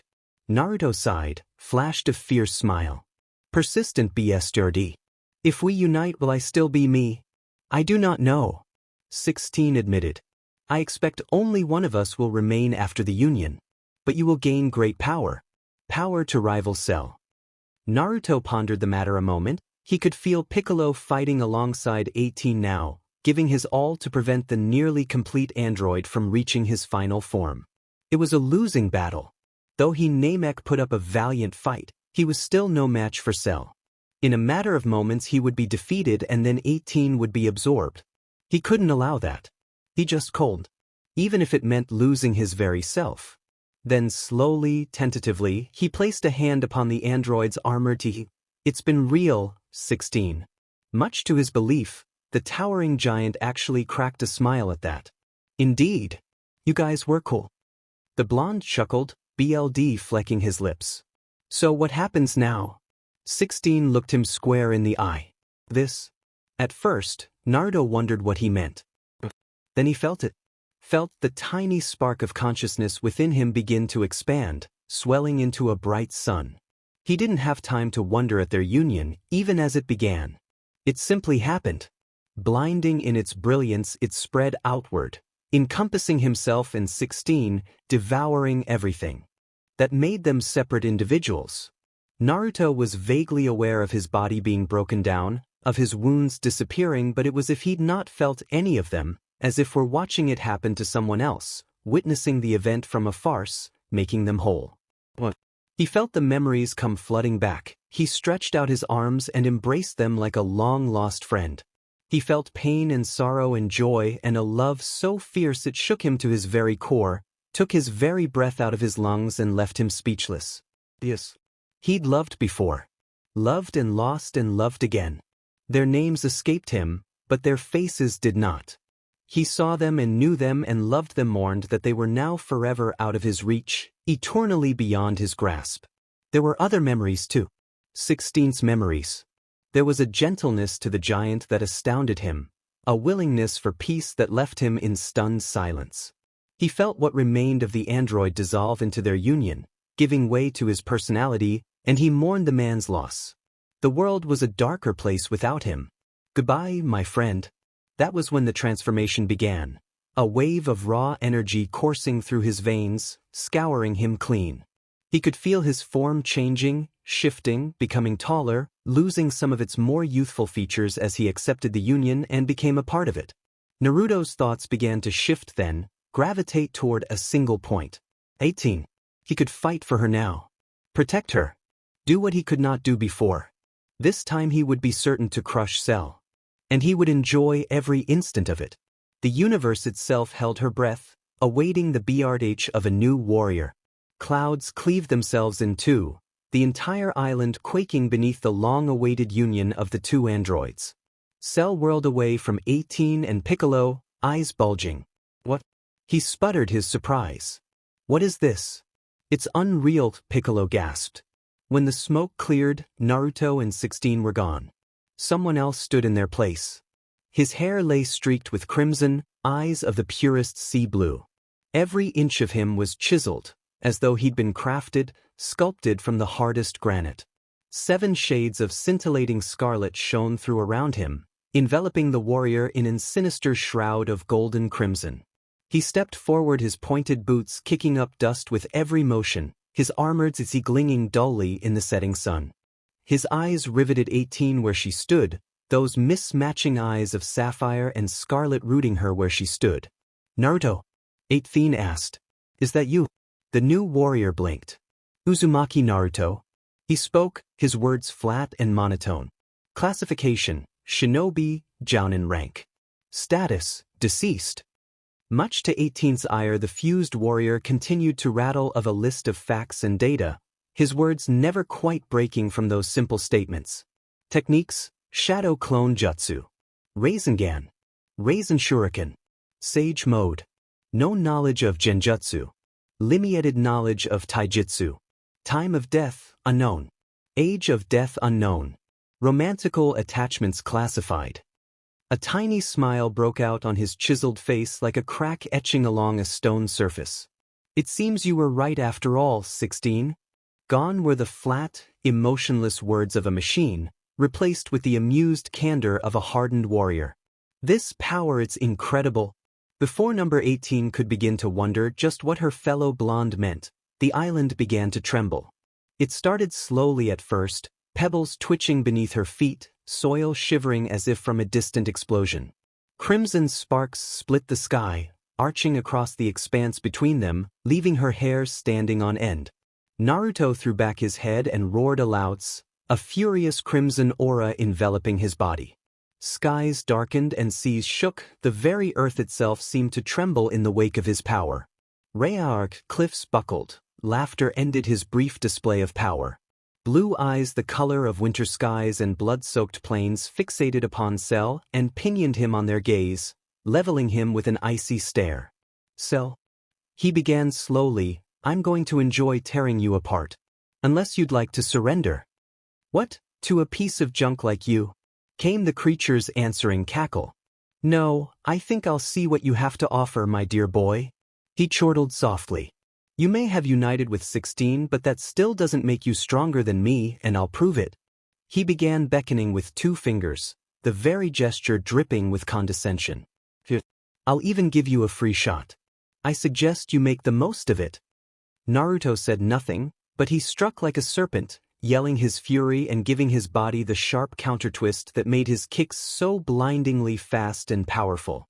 Even 18, who was looking straight at him, barely saw the strike. Naruto's shin, a flawless fusion of flesh and metal, crushed against Cell's knee. Crushed it backward. The crunching squish of a joint being obliterated split the sudden silence. Piccolo choked in surprise, a sentiment 18 shared all too well. Cell crumpled to the ground, gawping, gasping, eyes agape. What have you done? He shouted at Naruto, aghast, clutching at the ruined limb. What have you done? You gave me a free shot? Naruto said loudly, coolly. My knee, Cell started blubbering. From the sound of his voice, he hadn't been expecting this. 18 certainly hadn't. We just might have a chance after all. Piccolo murmured. The bio-android continued to writhe on the ground, hissing and screeching its pain. Naruto's voice was cool, mechanical. Surrender is once again recommended. Never, he stepped forward, the punch lightning fast. He hit air as the android grabbed hold of his arm and drove a fist into his ribcage. The blow knocked the wind out of him. BLD poured from the orange orifice that was his mouth as he felt his lung collapse. Nevertheless, the Insecton warrior charged up a ki blast and fired it at point-blank range at Naruto's head. When the smoke cleared, he found the blonde standing to one side of the blast zone, his features strong and unblinking. Cell was promptly punished for his temerity with a punch to the gut and a chop that split his humerus. The arm fell limp as the battered warrior nevertheless pressed the attack. His strikes encountered only air as the fused warrior let his offensive strategy take a back seat, armored boots shifting ever so slightly against the grass, sidestepping every blow, every kick was countered, and every punch parried. Hold still, Cell snarled. Naruto, the warrior he'd become, simply smiled and vanished into thin air, leaving Cell followed seconds later. Thunderous blows rocked the land and sea, lightning severed the sky. 18 gawped at the sight. Where on earth are they getting all that power? Naruto and Cell continued to trade thunderous blows, shock waves of energy releasing with every hit. Simultaneously, both fighters landed strong punches to the face, sending one another flying back at speeds, shattering the sound barrier. Naruto smashed into the ground while Cell crashed into the sea at the edge of the island. The former recovered quickly and flew above where his opponent had fallen into the ocean. His mismatched gaze roamed across the still waters, waiting for any sign of his opponent to emerge. Cell, he thundered. Get out here, I know that's not enough to kill you. A streak of golden light answered him. Naruto swatted it away with the back of a hand as though it were a child's blast. He had just enough time to register a streak of mottled green and black, and then the haze of the fight was upon him once more. Cell gave as good as he got. A rabbit punch slammed into Naruto's solar plexus in the same instant that the blonde's fist smashed into the android's throat. They paid no attention to this, to their surroundings, to anything else but each other. There was only the fight. Only the kill. At last they broke apart to lick their wounds, regarding one another with baleful eyes. A valiant effort, 21, Cell replied, dabbing a bit of BLD off his jaw, but you'll need to more than unite with a pile of scrap if you expect to beat me. Naruto growled. This time I'll rip off your head. He lunged forward to do just that and froze. An overwhelming power hung over their heads, dwarfing their newfound strength. Naruto couldn't believe it. Cell couldn't either. They'd been so engrossed in their fight that they hadn't noticed its approach now, until it was already too late. Naruto swallowed, trying to drown his dread, but to no avail. Where had such energy come from? And who could possibly be wielding it? Warily, he raised his gaze, turned his head to regard the sudden intrusion, to discover the perpetrator. Oh no. Well. Vegeta, prince of all science, fresh from the hyperbolic time chamber, sneered down at them both. What do we have here? Another pair of tin toasters for the scrap heap. His smile grew another inch. Now then, which one of you wants to die first? Tread not on the weak, for soon you shall find yourself in need of new boots. Spit not in the face of the reluctant warrior, for his wrath be unparalleled. Curse not the one who bests you, for their lessons are godly. Yell not at high cliffs, lest you find yourself in need of a shovel. Belittle not the small, for in time, they shall grow larger than you could ever had imagined. The nightmare never ends, Wells hit. Such were Naruto's words as beheld the prince of all scions and his son, Trunks, hanging over their heads like a pair of grim reapers, harbingers of doom come for his head. One look at them was more than enough to tell him these were not the same scion he'd beaten a day before. They were stronger. He didn't know how, but somehow father and son were stronger than him. He had yet to truly test the ultimate limit of his new form, but facing a pair of souped-up super scions wasn't exactly high on his to-do list either. He might win in any event, but he'd probably come out so battered that he'd be easy pickings for Cell. He couldn't do that. Besides, he reminded himself, he wasn't here to fight Vegeta, or Trunks for that matter. His purpose, nay, his only reason for existing at this very instant was 18. She wasn't just his precious person. She was the precious person. The reason he had first cast aside his doubt and learned to fly, the catalyst behind his merger with 16. He wasn't afraid of what might happen if Cell got his hands on her, he was plumb terrified of losing her in general. He risked a glance back at the bio-android, determined not to let him out of his sight. Cell didn't seem to share any of his fears, however. He looked more bemused than any sort of shocked. Did he truly think himself unbeatable? Naruto wondered, or did he simply lack common sense? He was beginning to think it was the latter. But he himself was not beyond reproach. He'd failed to sense their coming until it was far too late. Their pitched battle had carried them far from Goku's house to this remote island. There was absolutely no chance of escaping a pair of super scions intact. Not when he had to safeguard 18. You could always absorb her. That dark little voice in his head suggested. Naruto froze. The thought had never occurred to him. If he were to absorb 18, not only would Cell be unable to complete his evolution, but he himself would become far more powerful. No, he wouldn't, he mustn't. Is that you, boy? Super Vegeta laughed, scoffing down at Naruto, utterly unaware of the blonde's own struggle. Looks like you've gotten a little stronger since we last met. But then again, so have I. Naruto jerked backwards half of a second before Vegeta materialized in front of him, sneering in his arrogance.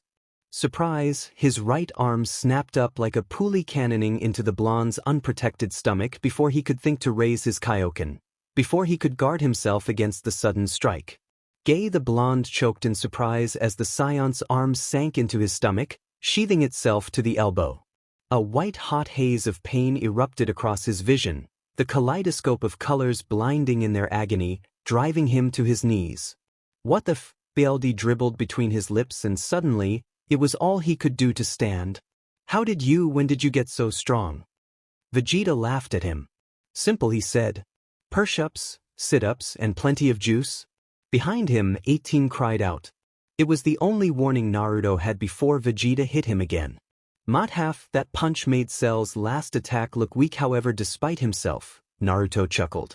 Just as Vegeta's punch had harmed him, so too had it roused him, awoken something deep inside his heart.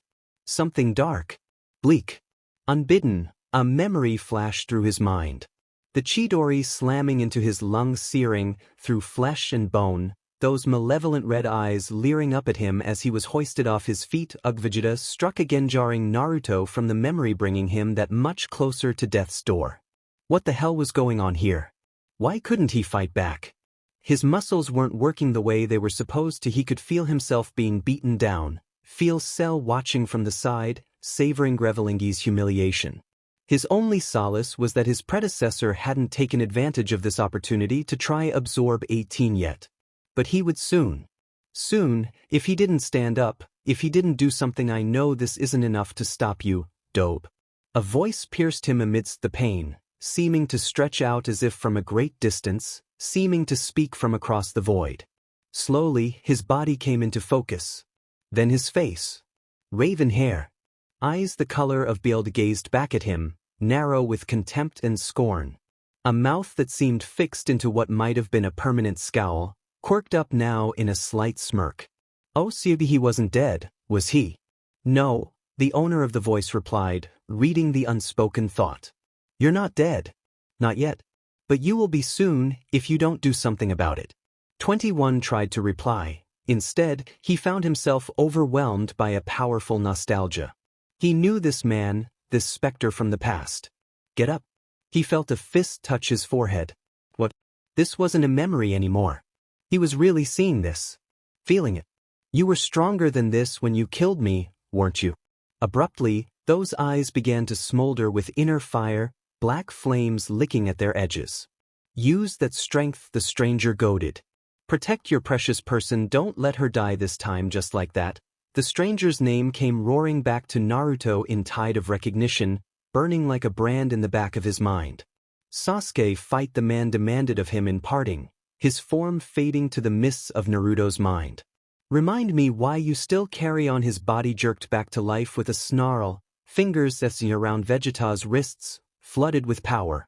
The proud scion must have sensed it, because his eyes widened, a split second before Naruto latched onto him, holding tight onto his arms for all he was worth. A slight scowl twisted the prince's face when he realized he couldn't break free despite his best efforts. He was trapped. Had Naruto been able to see his own face, he would have noticed his eyes had changed. Mismatched irises were morphing into a golden, honeyed yellow, pupils inverted, lids dusted the faintest shade of orange. Sage mode. Hey Vegeta, he grinned. What do you get when you put a prince through a grinder? What? Naruto chuckled. It was a deep, throaty sound. No, Piccolo shouted, realizing what the merged cyborg meant to do. There was way too much energy surging through him. He erupted into the air, even as the android's entire body became burnished with streams of sinister scarlet. The fool, he'd destroy them all. Vegeta grimaced, renewing all attempts to extricate himself from Naruto's grasp, to no avail. The hell, let's find out. Naruto flung both hands forward, blasting the prince from his feet with a blast of ki that 18 could only call monstrous. There was no other word for the sudden surge, the blinding crimson light that swept the proud off the ground and into the air. Before long he was little more than a speck on the horizon, growing more and more distant, with each passing second. Naruto watched him blast off, teeth heaving from the exertion. 1 down, 2 to go. Piccolo was in awe. He no longer knew whether to consider the blonde enemy or ally. He was clearly many times stronger than him. After all, he'd just made mincemeat of Vegeta. It must have something to do with his eyes. The moment they changed, his power had skyrocketed. Unaware of the Namekian, Naruto threw back his head and howled. I Medea promise, he shouted at the top of his lungs. I swore that I wouldn't let anyone touch her. Snarling, he rounded on Cell. And that means you, boy, Cell slowly began. Do you really think you can? Those were his last words. Enraged, Naruto flung his arm up towards the bioandroid's dumb-faced expression. Cell's head exploded immediately in a shower of viscous purple fluid, his body remaining upright for a few seconds before falling onto the ground in a nerveless, quivering heap. 18 yelped in surprise, alarmed to find bits of gore spattering her cheeks. Had he done it? Was the monster truly dead this time? Or had he only delayed the inevitable? Would Cell rise from the grave once more? Naruto said nothing. Instead he leered down at the corpse a moment longer, also, wondering whether it would get up and attack again. It did have Piccolo's cells after all. Then he lashed out, driving a boot into the beast's belly, launching it from Thed Island and into the water. He watched Cell sink and raised a hand silently, savoring in victory. A blast of crimson ki burst from his splayed fingers, causing the water to erupt in a furious explosions, one after the other, showering them with moisture. Dead or not, this placed the annoying android out of the fight for a few moments at the very least. Now if he could just get 18 out of here before Vegeta came back in. Naruto managed a half-turn before he saw Vegeta hurtling towards him across the horizon, before the prince's knuckles rammed into his throat. Damn it, he just couldn't seem to catch a break today. Baffled, he swung his hand around in a circular parry and succeeded in nudging Vegeta's arm just enough that the next shot didn't punch straight through his head. Too little, too late. Vegeta had a hold of him now and he wasn't a Buddha let go of him for a silly thing such as honor. At the moment Naruto realized he truly was becoming more human. If he was a true android, he wouldn't need to breathe, he wouldn't be blacking out right now. Not a bad shot, android, the prince hissed through clenched teeth. But this time, your mind, Vegeta roared his triumph a split second before a green, power-swollen fist smashed into his face. Sudden and unexpected, the strike sent the prince staggering, depriving him of his chokehold. He didn't appear to be injured if anything. Vegeta was pleased he finally had a chance to test his true powers. It seems Cell's a little bit stronger than I thought, he mused, dabbing a bit of BLD from his lips. Likewise, Naruto bristled at the sight of his savior. Cell. As he'd secretly suspected, the android was still alive. Despite having his head blown off, Cell'd simply grown a new one, proving once more his rapid regeneration. Naruto half expected to find himself in for the fight of his life after decapitating the droid, but instead of striking him, the hideous creature favored the blonde with an unnerving smile. Don't misunderstand, brat. The bioandroid hissed. I'm the only one who's allowed to kill you besides, he sneered. I find your new powers intriguing. Perhaps I should absorb you instead. Naruto shuddered. Gross, but he rolled his shoulders helplessly all the same. A plan had begun to form in the back of his mind. Cell's pride just might be his greatest weakness here. You're right. Naruto raised his hands, feigning the motion. I'm much too weak to fight him. But if someone stronger were willing to, Cell cracked out a laugh, the flames of his pride stoked by the blonde's words. I think I will. He decided. And then you will be mine, 21. Yeah, just keep telling yourself that. Buddy Naruto held his ground, waiting, watching, wary as his predecessor rose to face the prince of all science. Fool, he thought to himself. The only thing Cell would accomplish would be his own demise. Still, he waited until he was certain the cruel cyborg intended to engage Vegeta in combat. Then and only then did he turn and take 18's hand. Looking back, he shouldn't have done it so suddenly, but at the time it had seemed to be the most prudent way to garner her attention. 18 squeaked, those Garant-colored eyes flying wide with surprise. Stop making strange noises, Naruto sputtered, cheeks flaming. This is no time for blushing. Unable to help himself, he reached a hand up to slide at her hair. I told you I'd keep you safe, didn't I? She nodded, a slow, tentative motion, looking as though she wanted to say more. When all this is over, she murmured at last, I owe you a date. Naruto actually laughed at that. We're leaving, he replied. Without another word they took to the skies, leaving the battlegrounds far behind. But not for long. And where do you think you're going with that android? Naruto hissed as he found their path barred by a golden blur. He knew that face anywhere. Trunks, stupid boy, he growled, placing himself between 18 and the Demisayan. I don't want to fight you. Scarce had Naruto raised his gauntlets than he tasted BLD in his mouth. In his previous form, such a punch would have sent him sprawling. Now he'd united with 16, the pain registered as an annoyance, more that of a feather's brush than the bone-wrenching gut punch it should have been. Of course, he reprimanded himself as he slid half a pace backwards. There was no need for him to fear Trunks or Vegeta, for that matter. He'd always had power in him. He just needed to bring it out. Release it. Naruto did just that, delving deep into that bright place that was his consciousness, stretching out to the glowing thread that was very life force and grasping hold of it with his mind. He pulled. Raw power, powers gained from uniting with 16, coursed through like wildfire, leaving his tattered locks standing at attention and end. With his long blonde hair so rigid, one might have compared him to a Super Saiyan, but for the color of his eyes and his crimson aura, Naruto made no such comparison. Kaioken X 50 Son Goku's once mighty techniques surged through his veins, empowering, emboldening him. Woe strain branched at the corners of his eyes as his body adjusted to the sudden surge of power, stabilized, metabolized it, and made it his own. Gero truly was a genius for giving this technique to him. After absorbing 16, he could increase the Kaioken's power almost 100-fold. The thought brought a slow smile to his lips. Slowly, he turned to face the son of Vegeta, basking in the fierce flare that was his power. Such power, and it was all his. He could destroy the entire planet if he wanted to. Huate.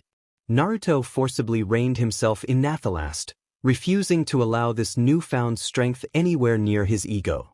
No, he mustn't let it get the best of him. He didn't want to rule the world, or even destroy it, for that matter. All he wanted to do was protect 18. And if that meant killing a scion, well, he'd always known he would have to get his hands dirty eventually. Trunks.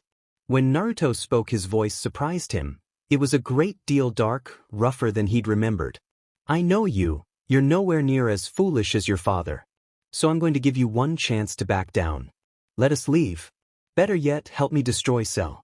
Do that, and I swear, you'll never hear from either of us again. For a moment, he really did think the half-scion would listen to him. Then his expression hardened into one Naruto recognized all too well. Hatred. Trunks had suffered far too much at the hands of the androids to ever believe a word out of his mouth. Nothing he said now would convince him. He'd just see it as likely yet another trap and attack accordingly to what he perceived to be a ploy. Troublesome. You don't believe me, do you? He sighed. Well then, I guess all that's left is for me to decide how I'm going to. Trunks's response was to strike him, gloved knuckles slamming into Naruto's face, shattering bone, breaking capillaries or not. Although Trunks had indeed struck home against the cyborg's cheek, that was all he had done. Naruto stood stock still, face having turned ever so slightly from the strike and phased from an attack meant to blow his head clear off his body. Is that it? He asked with a smile. Impossible, Trunks thought to himself. I put everything I had into that punch. It must be this red aura of his. Naruto's smile grew another inch. My own boy. He struck down strong and fast, ramming his knee into the hybrid's stomach with a blow meant to break bone. Trunks gagged, just before a flurry of fists and feet found his face and left him reeling. Naruto laughed at his plight and lunged at the half-Saiyan, and then they were gone, moving at speeds indiscernible by the naked eye. Piccolo, who'd managed to keep his distance from the twin conflicts thus far, found himself confounded. Shockwaves ripped through the air in sound succession, sundering sky and cloud alike as these two warriors, Cyborg and Scion, raged across the heavens in their own private war amidst the islands. They're moving so fast, the Namekian marveled at them. I can't even keep up with their speed, 18 also balked. Where was Naruto getting all this power? He kept saying he wanted to protect her. Was that what drove him to such lengths? For her sake? Idiot, she definitely owed him a date when this was all over. Maybe more. It never even occurred to her to pay attention to Vegeta's fight with Cell, to think that the bioandroid knew the prince's greatest weakness. So ensorcelled was she by their battle that she failed to notice the shadow creeping up behind her, didn't realize that Vegeta had just made a deal with the devil in order to find himself a better fight. Lacking the energy-sensing abilities of her counterpart, 18 never realized her own peril until it was too late. Much too late. Naruto battled back against Trunks with gusto, hammering down on him with his larger size and superior speed. For once, he actually found himself grateful to Dr. Gero. If the Kaioken hadn't been inputted into his mind, he wouldn't be able to take this opponent apart so swiftly. And he was enjoying it. What better way to humiliate Vegeta than to beat down on his son? His design was truly superior. The longer their battle raged, the stronger he became. Soon enough, Trunks found himself on the defensive, unable to ward off the many blows as they rained down on his head. Now that Naruto was wielding Sage Mode and Kaioken in tandem, he was a veritable force of nature, and one to be reckoned with at that. Now it was time to end this. A blast of ki ripped the Scion from the sky and flung him to the rocky soil below, driving his body beneath the craggy surface like a splinter. What's wrong? He found himself laughing as smashed Trunks into the earth, towering over the boy's battered form. I thought you were going to destroy me. He reached down for him. The battered brat who dared to stand in the way of their escape seized him by the collar. His free hand opened, fingers splayed wide. Say goodnight, boing! 18's scream jerked him back to the present. Naruto whipped around, ice water in his veins. His last sight of 18 was that of her terrified visage, her cobalt blue eyes growing wide and large as Cell's tail ruthlessly descended upon her and snared her from head to knee. Her legs kicked desperately against the air, struggling to find purchase where none was to be found.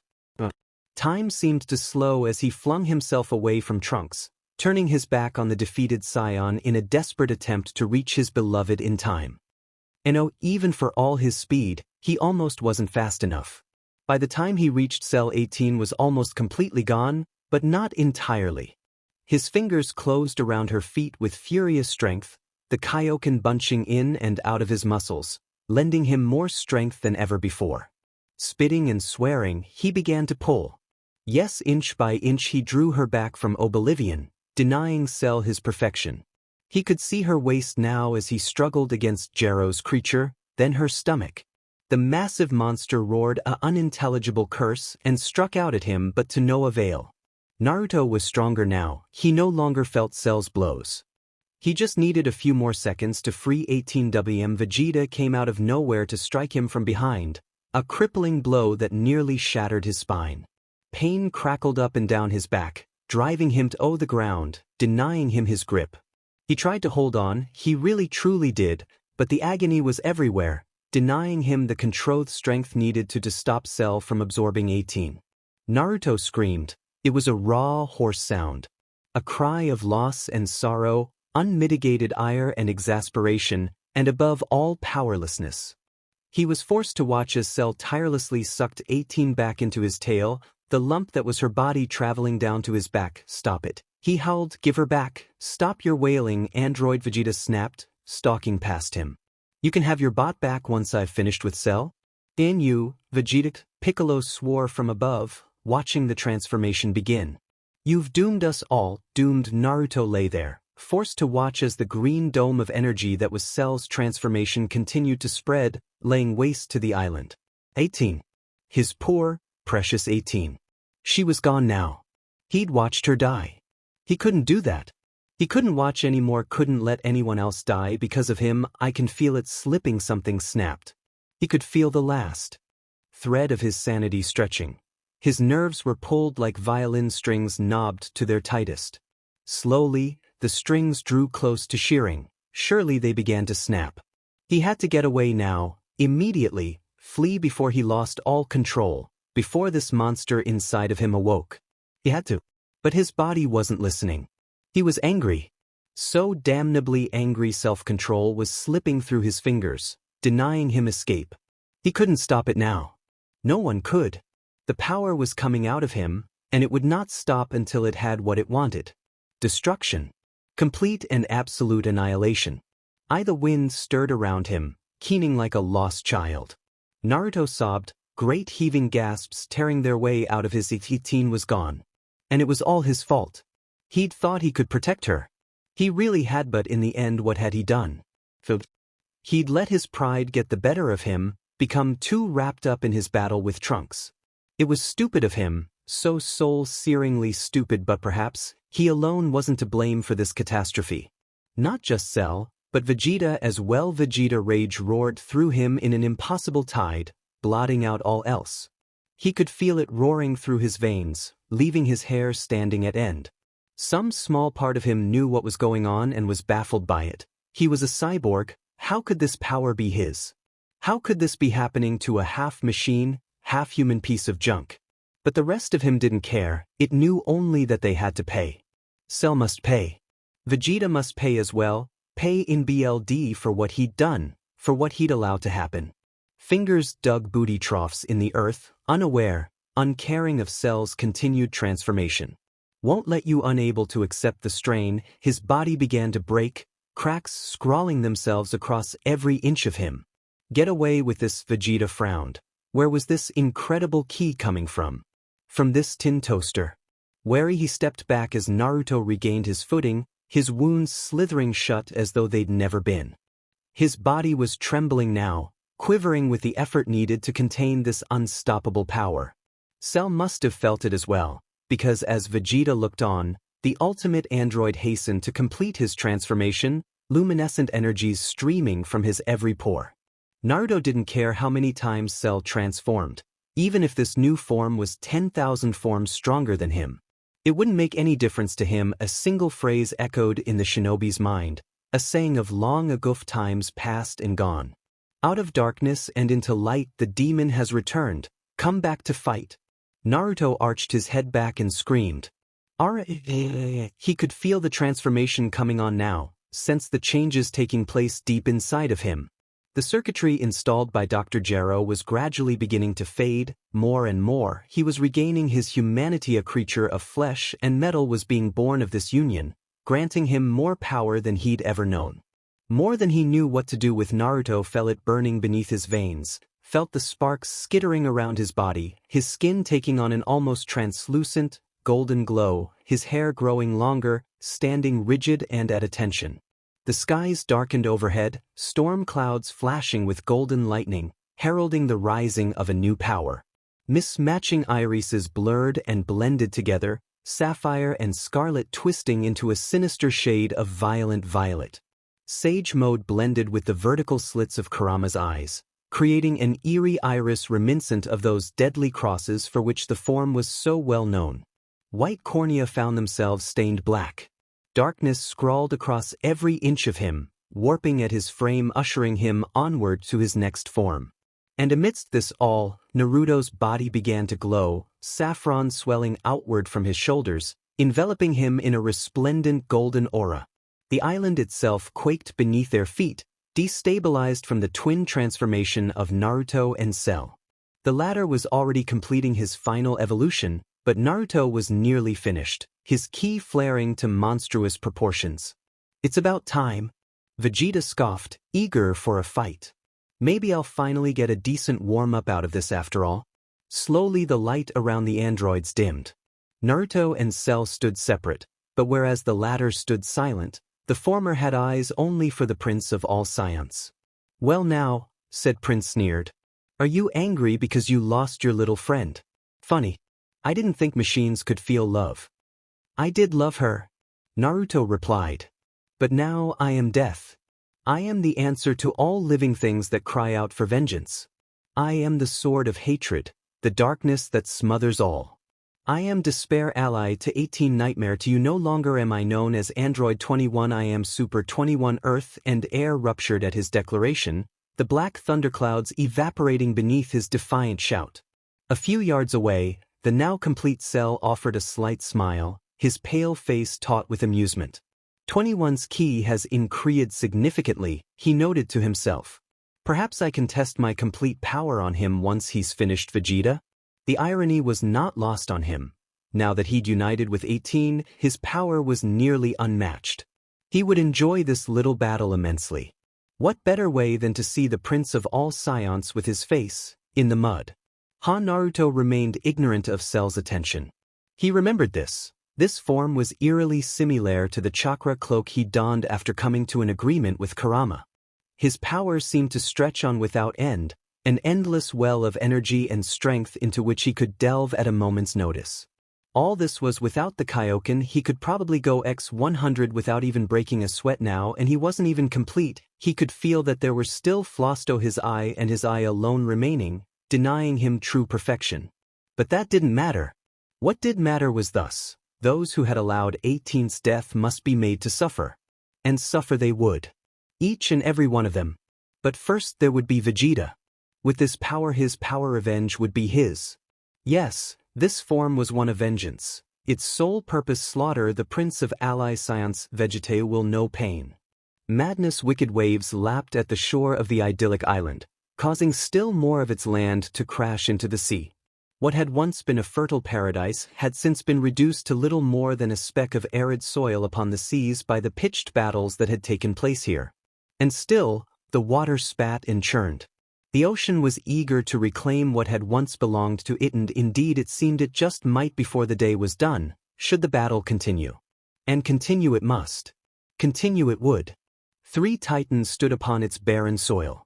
One was a pure-blooded scion full of power and pride, the second an earthling Madacyborg fueled by wrath and rage, and the third a terrible union somewhere between the two, a loathsome being devoid of sentiment or feeling, determined to eradicate the planet and all her inhabitants. Whomever walked away from this battle would hold the fate of Mother Earth in his hands. Piccolo knew this, and yet he couldn't keep his hands from trembling as he hung there in the sky. He was completely outclassed here, It was all he could do to watch the scene unfold and hope somehow that the world wouldn't end with its destruction. Goku could better hurry up in there, he silently urged his allies, knowing they must still have hours left to train in the hyperbolic time chamber. Because I think the Earth is going to lose no matter who wins this fight here today. Super Vegeta didn't care for the Earth, nay, he'd never been more thrilled in all his life. For once, Kakarot was the furthest thing from his mind. Here he stood, at the height of his power, ready to do battle. And here standing before him were two powerful opponents, one of whom had just sworn to end him. Naruto's little power-up intrigued him. Originally, he'd let Cell absorb 18 for the purpose of fighting him. Now, the so-called ultimate android's perfect power didn't seem to be all he had made it out be. He was just standing there with that strange little smile on that smug face of his, as though he knew something Vegeta didn't. Nonsense, he was the prince of all Saiyans. None could compare to his newfound might. Naruto didn't share his opinion. His vision was red with rage, his newfound cloak swirling around him like a second skin, his hair standing jagged at attention. Had he any sense left at all, he might have realized the Saiyan cells implanted him by Dr. Gero were finally awakening, reacting to his rage to grant him a tier of newfound power. While not a Super Saiyan by BLD, these powers, coupled with that of his own, lent his aura an eerie resemblance to that of a snarling kitsune, fangs bared in defiance of the world and all that stood to oppose him. And his power was still rising. Much like Vegeta, he'd never felt so powerful in all his life, and yet all he could think of was vengeance.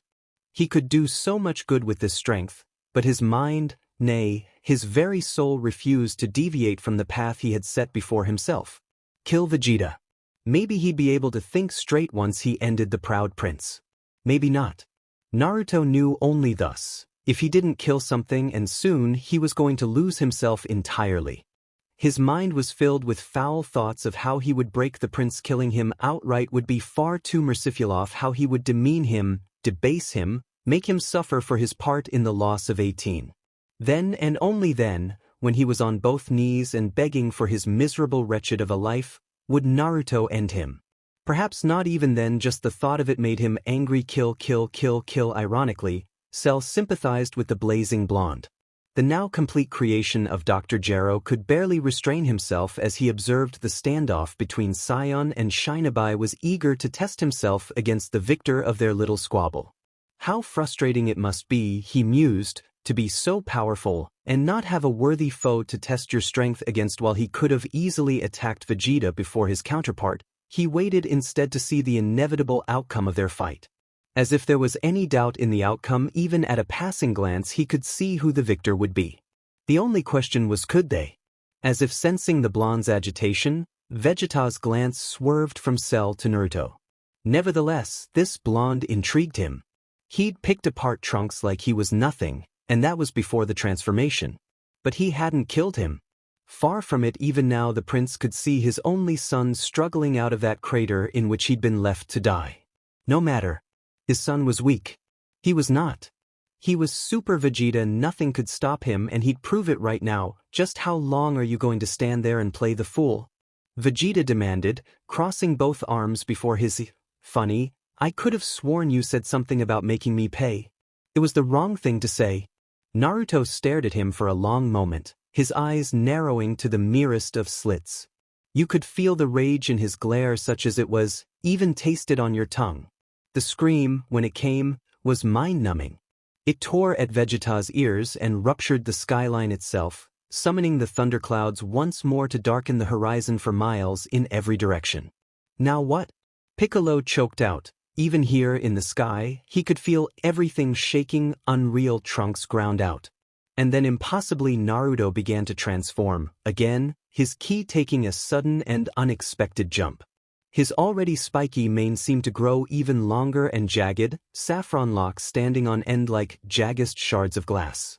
Muscles bulked up and bulged every so slightly beneath his orange-blue GI, causing the earth underfoot to crater, sending the debris rocketing away in all directions. There he goes again.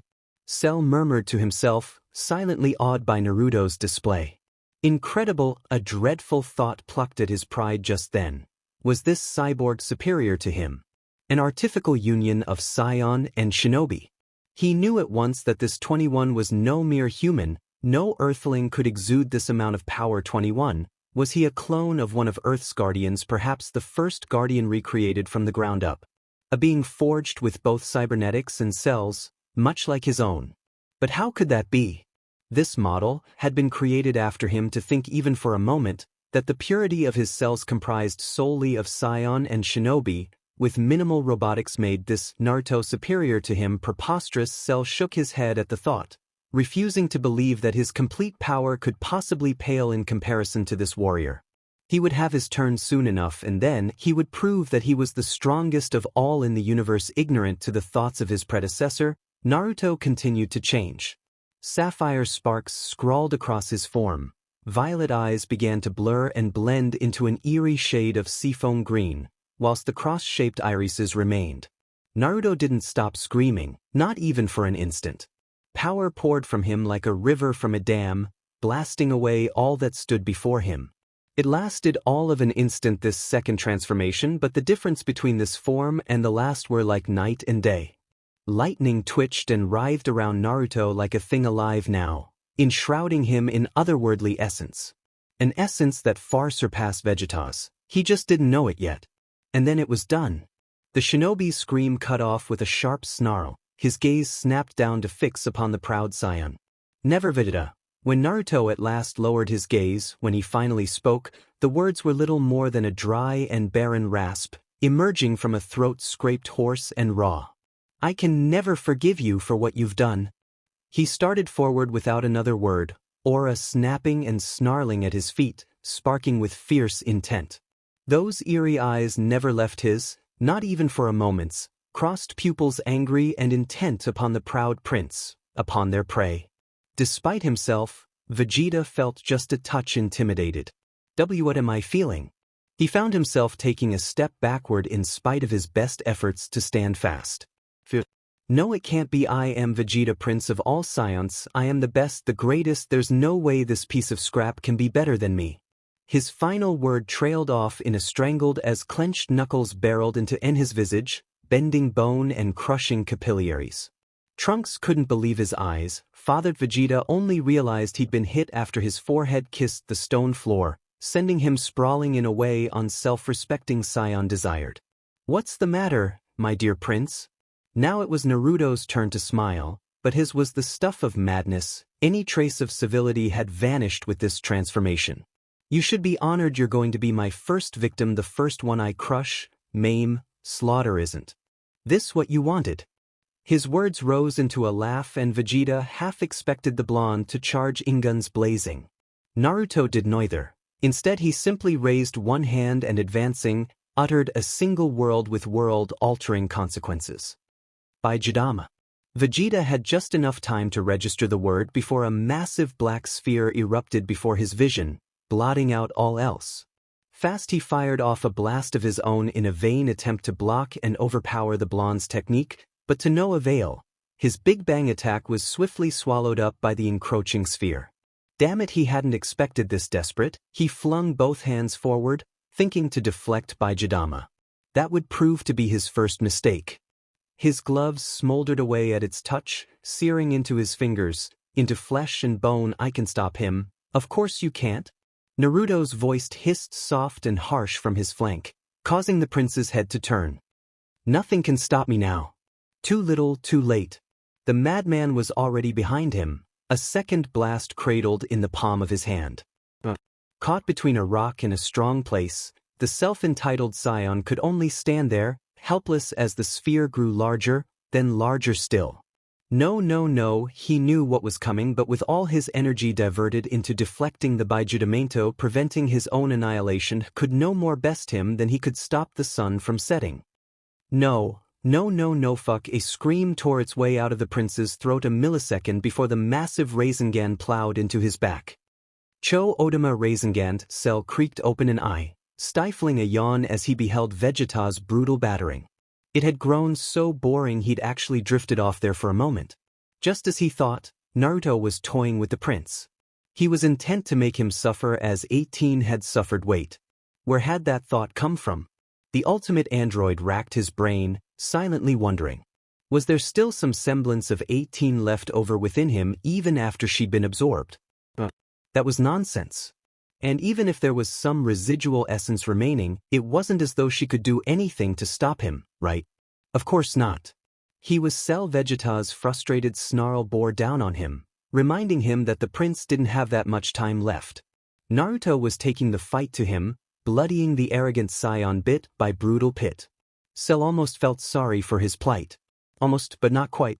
Because the instant Vegeta fell and he would fall would have the chance to test himself against this successor of his. Both Trunks and Vegeta had disappointed him. He was almost irate to find a challenge in another cyborg, to think that his cells would sing at the thought of facing this fool. Yes, soon it would be his turn. And then he would show this boy true power. He was the ultimate. His power was maximum. Nothing could compare to him. Even as he thought this, it never once occurred to him that there might still be other androids leagues away. Deep within the lifeless ruins of Dr. Gero's lab, something stirred. Perhaps, had Krillin and Trunks been more thorough, this never would have happened. Perhaps if they were more complete in their curiosity, they would have discovered the bunker beneath the bunker. But they had not, and now, deep within the darkness, activated by the surge of energy that was 21. These creations, clone beings modified from the originals, were meant to react to one another. 21 was merely the first of several, and personality aside, was by far the most complete of these creations. But even an imperfect creation could awaken, as one did now. She woke with a start, her body bucking, her eyes flashing open. Her first thought was of suffocating, trapped in a tiny metal box that seemed several sizes too small for her. Her hands pressed against the cold steel. In an instant she realized the horror of where she was. She was in a coffin. Let me out. Her feet lashed out, striking the metal lid of the canister. Of her coffin, with enough force to warp steel and shatter stone. The canister sprang open with a sibilant hiss, the seals breaking to reveal nothing but darkness at first. Gradually her eyes began to adjust to the gloom in the room, revealing that she wasn't as alone as she'd first thought herself to be. Flickering lights registered in the distance, illuminating a massive supercomputer the like of which she'd never. It was the source of the light, strong at work upon a series of coffins adjacent to her own. From here, she could only just make out the numbers emblazoned upon them. 13. 14. 15. And there, lined up beside her in almost perfect order, were still others, their seals unbroken. 23. 24. 25. She cringed aside at the sight of them. Something deep inside screamed at her not to touch them. Damn it, but she wanted out of here. The woman lashed out once again, tearing through the debris with an iron fist, a single-mindedness that even Cell would have envied. Stone and gravel crumbled before the unintentional ki blast, exposing her and hers to the light of day for the first time in a century. Dark eyes squinted against the sunlight, narrowing. Naruto. She could feel him fighting, feel his anger growing with each passing second. She barely knew who she was, where she came from, or how she'd come to be like this. It was all very much a blur. She was certain of only one thing. Naruto. She had to go to him. Naruto Android 22 turned in the direction of the energy, took her lip between her teeth, and began to rise. She did so slowly at first, but with growing confidence came strength, and it wasn't long before she was more than several miles into the air. This was so strange. It was as if she'd woken up after a long slumber, and yet the memory of flight was somehow there, ushering her on. I'm coming, Naruto. Murmuring his name for a final time, she streaked into the distance. Damn it, Vegeta hissed as he dragged himself out of the wreckage of a recently collapsed rock formation. One that had been standing moments before Naruto had hurled his body into it. Damn it, damn it, damn it. He stood on shaking legs as he raised his body back up to a more level position. His arms were quivering as he pointed it at Naruto, the slim cyborg's cold eyes glaring down from behind the vicious glow of his cloak and aura. Vegeta still couldn't seem to bring the boy down. Even after just landing a pair of Big Bang, the hybrid was still attacking him with a seemingly endless level of vitality.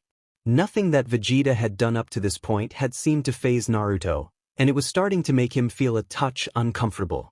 Your arms are trembling, Naruto's amused voice called out from behind clenched teeth. Vegeta? Vegeta countered sardonically as he forced them to stop trembling, and he straightened up as much as he could, puffing out his issy slightly. That's from excitement. I'm about to send you to hell, and these arms of mine know it. Really? Naruto asked before vanishing in a whisper, appearing directly in front of Vegeta. The Scion's teal-colored eyes widened as the cyborg in front of him brought a fist over his head. Let's test that then, shall we, short stuff? The hand came crashing down with tremendous speed, Vegeta barely being able to dodge the attack as it turned that particular section of the island into a pile of pebbles. He took off in a flash, hoping to place some distance between himself and the android and possibly fire off another Big Bang attack. The sound of a snarl suddenly filled his ears as the slender frame of Dr. Gero's supposedly ultimate shinobi/Scion warrior filled his peripheral vision. Vegeta snapped his head to the left, but the cyborg had already sprung his assault. The back of Naruto's hand swung up from below and slapped the prince into the air. Raisin Shuriken, Naruto said calmly as he jutted both his hands forward, a translucent shuriken of energy rocketing out of the center of his palms. The deadly spiraling sphere roared into the sky, slightly overtaking the afternoon sun in brightness as they shot up towards the flailing Scion. Big Bang attack, Vegeta yelled in retaliation as he swung his charred palm forward, the sphere of his attack shattering the cyborg's Raisin Shuriken into shards of harmless energy. Naruto quickly dodged out of the way, the blasts obliterating a few errant hairs as it passed by. The Golden Warrior looked down at the singed follicles and growled. Vegeta was already in front of him, ki blast in hand, stabbing forwards at Naruto's heart. The android grabbed at the attack, his fist gripping the blast in Vegeta's forearm. Then he smiled. Vegeta cried out in agony as Naruto squeezed down mightily, his large palm mercilessly crushing the Scion's limb. You never learn, he began slowly, snarling as he ground the bones together. You don't care about others. Only yourself. If I hadn't transformed to fight you, you'd have gone on to fight Cell, without so much as a care in the world. Even now, all you can think about is how to destroy me. But what about 18? Tighter still he squeezed. Any longer and the limb would certainly break. What about the one you let die? Naruto flung Vegeta back down, the blue-clad warrior's body slamming into the stone below. Vegeta coughed up a thick wad of BLD as he bounced off the earth, his eyes squeezing shut in agony before he fell back down to the stones. He struggled to stand, the pain of a broken rib shooting throughout his body while he forced himself back to his feet. Naruto snapped into existence behind him seconds later, his hand descending faster than a falling star, and just as merciless, forcing Vegeta to become enmity with the soil in a way no one desired. Face first he plowed into the ground, the momentum shoving mud into his nose and stones into his eyes. Face down with another man beating your butt? Naruto barked out a laugh, landing behind him. Is it Wednesday already, Vegeta? Somewhere in the distance, Cell's laughter could be heard. Sunyavabich, ignoring the pain in his Vegeta vaulted to his feet. This boy was making a mockery of him again. He would not stand for it. He would not. I will not stand for this. Roaring his fury, the Prince of All Scion rocketed upward, engulfed in a stream of golden light. Naruto watched his foe ascend calmly, without so much as a hint of concern. He adopted a bracing stance almost on instinct. Whatever came next would have all of the prince's energy behind it. Hear me, Boing, Vegeta declared, his voice thundering across the canyon like a lightning bolt.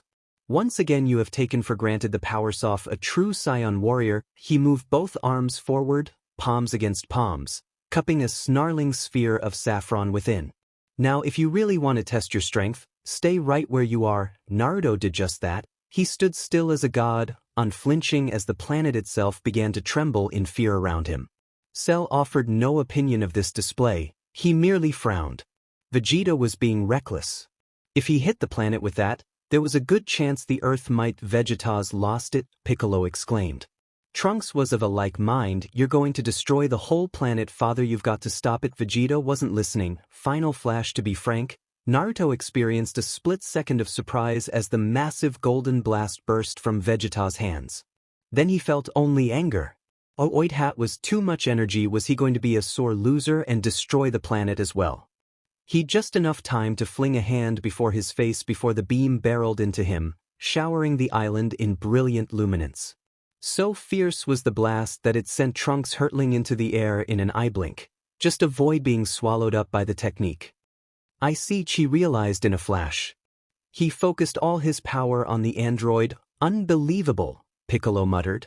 And indeed, Vegeta had done just that, though effort had left him severely drained. He sank back to the earth, sweat beading upon his brow. There, did you like that? He rasped out. That wasn't too bad. To everyone's disbelief, the smoke cleared to reveal Naruto, staring at the severed stump of his hand. You actually managed to disarm me with that. However, the muscles of his severed arm began to writhe and bulge, light flowing from his cloak and into the limb. With seconds his hand was restored, flawless fingers FSNG together to form a complete palm. Naruto shot Vegeta a sneer and started forwards once again, boots clicking against the upturned stone. Vegeta couldn't believe it, his best attack, and the blonde was still coming for him. No, this couldn't be happening. No, this couldn't be the limit of his power. Is that all, Prince? He asked. I've enjoyed our little warm-up thus far, but I think it's time we ended this farce. He raised his hand, fingers splayed. Naruto grinned. His was a visage entirely devoid of mirth. More and more he could feel himself slipping into the madness of this form, and Yeath was powerless to stop it. His own anger, the very source of his newfound power, was slowly driving him insane. When you let 18 be absorbed, when I watched her die, it took a piece of me, Naruto replied. I wonder how you would feel if I took someone from you. Perhaps then, you'd be able to understand my pain. His gaze traveled to Trunks, still struggling to recover. Oh. He decided at last. You don't care for your son. Only yourself. In that case, Vegeta's visible eye went wide as his right arm was severed from his body, the limb now falling away from him in a flash. The gloved fingers were wriggling slightly as the nerve endings within them struggled to receive signal from his brain once more, dropping the ki blast that they once held as his hand groped on blindly. Vegeta lunged forward, his left arm stretched out in an attempt to grab and retrieve the fallen limb. Uzumaki. Naruto buzzed into view, his body blocking the Scion's limb, Jaden eyes glaring out coldly from behind the frightening grin of his cloak. With a hiss, he swung his hand backwards, a golden blast of ki rocketing out from the tip of his fingers and incinerating both the prince's arm and his blast within the dark energy. Deprived of his limb, Vegeta found himself choking on his own BLD, unable to believe what he'd just witnessed here today. His arm, this android had just severed his arm. Naruto stalked after him, a cold smile wreathing his every feature. Welcome to the end of your life, he hissed. And I promise it's going to hurt. But how to end you? A big bang. A Kamehameha. Of course I could always use your own final flash against you. He pretended to think it over for a moment before shaking his head. Nah, let's try mixing the two, then maybe you'll finally know a quarter of the pain I'm feeling right now. Enjoy your trip to Otherworld. Grinning like a madman, he placed both hands apart from one another, thumbs touching, fingers stretched to their full length. Big bang, a sphere the size of his head sizzled into existence, swelling until it amassed the entire size of his body. Naruto's grin twisted itself into a stern scowl. Vegeta felt the BLD rush from his face. No, that was too much ki, even for him. He couldn't possibly block that. He needed to dodge, get out of the way. Now, and yet despite himself, the Prince of all Scions found himself transfixed by fear, clutching at the bloodied stump of his arm as Naruto charged up his deadly attack.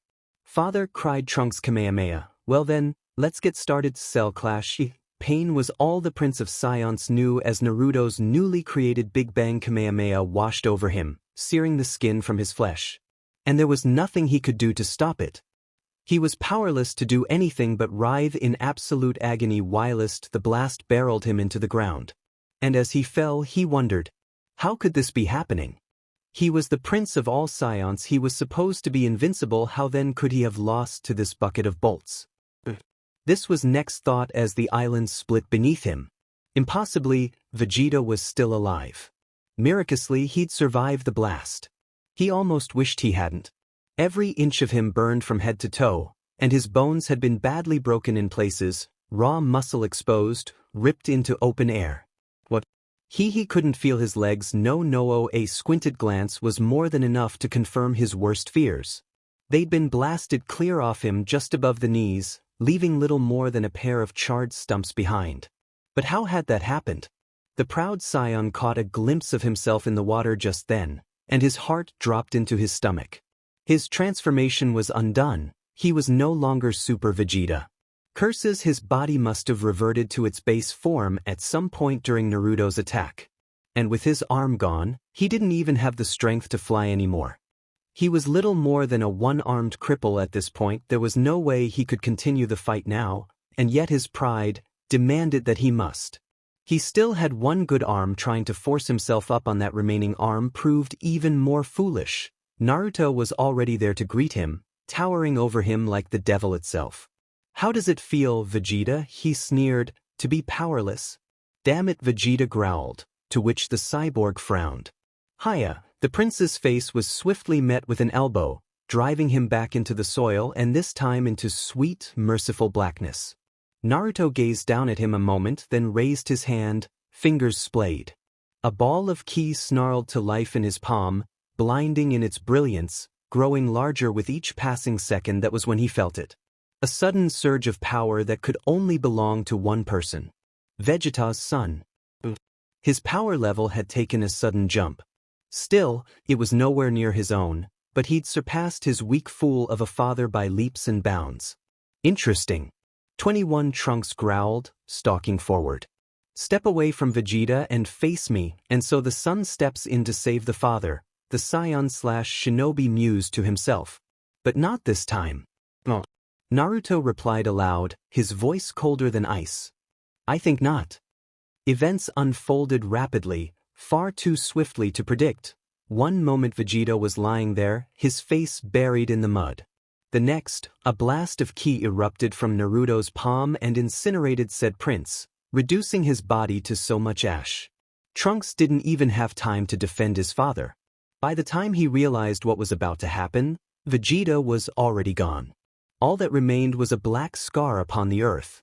No, this couldn't be it. Just couldn't. His father couldn't be gone. Even as he stood there, struggling to cope with the loss of his father, Naruto turned to face Cell. "Now it's your turn." The bio-android unfolded his arms, an eager smile wreathing his pale visage. At last, they squared off against one another, each waiting for the other to make the first move, and both bots turned, seemingly startled by the Demisaiyan's scream. Trunks transformed in an instant, his muscles bulking to inhuman proportions, power level skyrocketing. Blinded by fury, he lunged at Naruto. The cyborg didn't even bother to turn.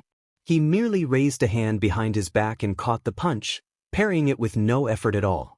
He gave no ground. The attack wasn't even enough to make him flinch. "This is your true power," he mused, his single eye regarded the Demisaiyan with frightening apathy. "Disappointing. All you've done is bulk up your muscles." He struck down. A single blow was all it took to render Trunks insensate.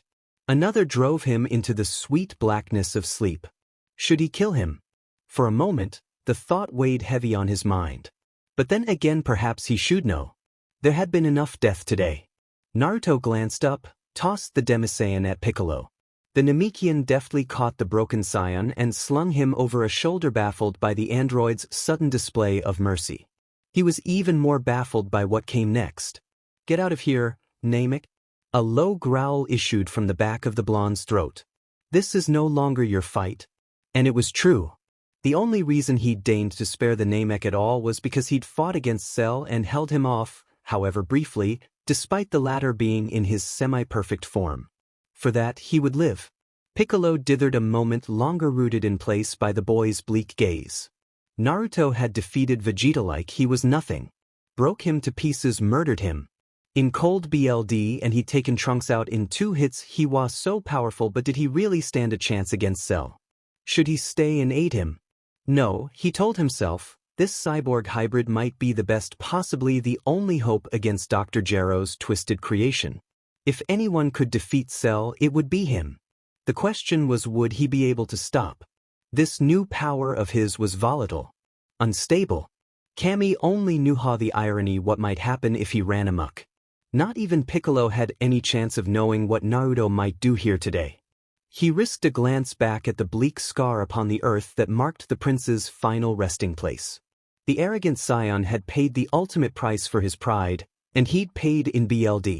"You fool!" Piccolo shook his head in shame, antennae bobbing from the motion. "You might have unleashed something even worse than Cell. We shouldn't even bring you back. If worse came to worse, they could always go to Namek and revive him with the Namekian Dragon Balls." Wait, a brilliant thought entered his mind. If they could go to Namek, then they could, in theory, find someone to create new Dragon Balls, even act as the Earth's new guardian. Then his union with Kami wouldn't be for nothing after all. Malafide, perhaps even slightly excited by the idea, the Super Namek burst into motion and streaked across the horizon. Naruto didn't take his gaze away from the Namekian until he was certain he was gone, little more than a speck in the distance.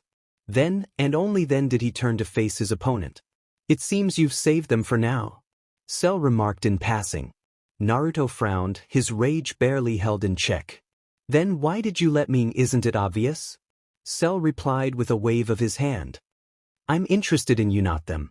I can kill those fools anytime I want, but enough about those weaklings. I'd much rather address my fight with you. You've been holding back your true power back long enough."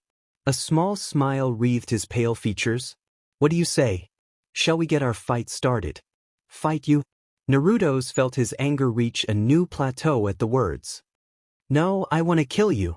You have a strong fighting spirit." 21. Cell commended him, uncrossing both arms. "I will enjoy draining you of it." "You want me?" his successor growled. "Come and get me." "Oh, I will." His predecessor smiled. "But show me more of that wonderful power of yours first. It's been so long since I've had a worthy opponent." There was an eager avarice in his eyes, like a child impatiently waiting to unwrap their presents on Christmas morning. A touch of pity pierced Naruto through his rage. Cell thought he was simply testing himself against a worthy opponent. He had no idea what he was getting himself into. The hybrid almost felt sorry for his counterpart, for the foolish mistake he was about to make. Almost, but not quite. A muscle jumped in Naruto's jaw. All right then, now or never. If Cell wanted to see true power, then so be it. Yes, that's the wage. Cell goaded him on. "Take your time, let it all go. I want you to be at full strength when I destroy you." Blinded by fury, Naruto gave his anger the reins, not yet willing to rely upon the Kaioken. Storm clouds raged overhead as his aura expanded, lightning engulfing him once more. Burgeoned by the twin powers of Sennin mode and his one-time tenant's power, his very form seemed to glow, becoming almost opaque with power. A short scream ended his power-up, sending still more of the island crumbling into the sea. Cell watched all of it with a sneer, his blood pounding with excitement. "My turn." Cell clenched both hands into fists at his sides. Naruto couldn't believe his eyes. "We're exactly even." Cell finished with a smirk.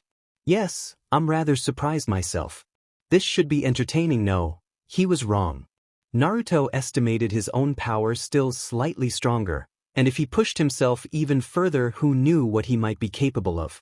But his scion cells sang a song of battle. Despite his hatred for Cell, he too was all too eager to test himself against him, this most hated of foes. But he wasn't willing to risk his life force. Not yet. With a roar, he lunged. "This one's for 18. Once more the first hit belonged to Naruto. He sheathed his fist in Cell's stomach, burying it to the elbow. The android roared in pain, but did not falter, instead countering with a brutal haymaker that left the blonde seeing stars for the first time since ascending to this ungodly form. And then there was only motion. They raged against one another as only predecessor and successor could, exchanging blows that left the island quaking and the horizon shaking. Finally Cell struck a decisive blow, the pointed tip of his heel smashing into Naruto's cheek, causing him to stagger. The green android took that opportunity to streak upwards, his hands already cupped together even as he ascended to the clouds. This was it, the challenge he'd always longed for here. In this buoyed Gallic gun, Naruto found his footing just in time to see the swell of violet light roaring down towards him. Oi, that was way too much energy if it hit the planet. "Are you insane?" he roared. Apparently Cell was fired. Naruto was now the one to find herself on the sudden defense, his palms arcing upwards to barely block the broad blast that rocketed downwards from the heavens. The spear of light clashed against his palms within a surprising amount of force, the searing edge Cell's ki doing nothing against the resilient palms that were pressing against it. He slid back almost a foot before finding his balance and planting his feet. Naruto grinned as only a man bereft of everything else could, and lashed out with a knee, striking the blast head-on. Ki bucked and bulged beneath his attack, bending around the limb. Suddenly and without warning, it surged upward. Cell nimbly dodged aside as his own blast streaked past before his very eyes, tearing through their storm-tossed sky to penetrate the outer atmosphere. Seconds later, the blinding flare of its demise greeted their eyes. Without even bothering to glance downward, Cell vanished. Naruto reappeared a heartbeat later in that exact location, scowling. Not bad.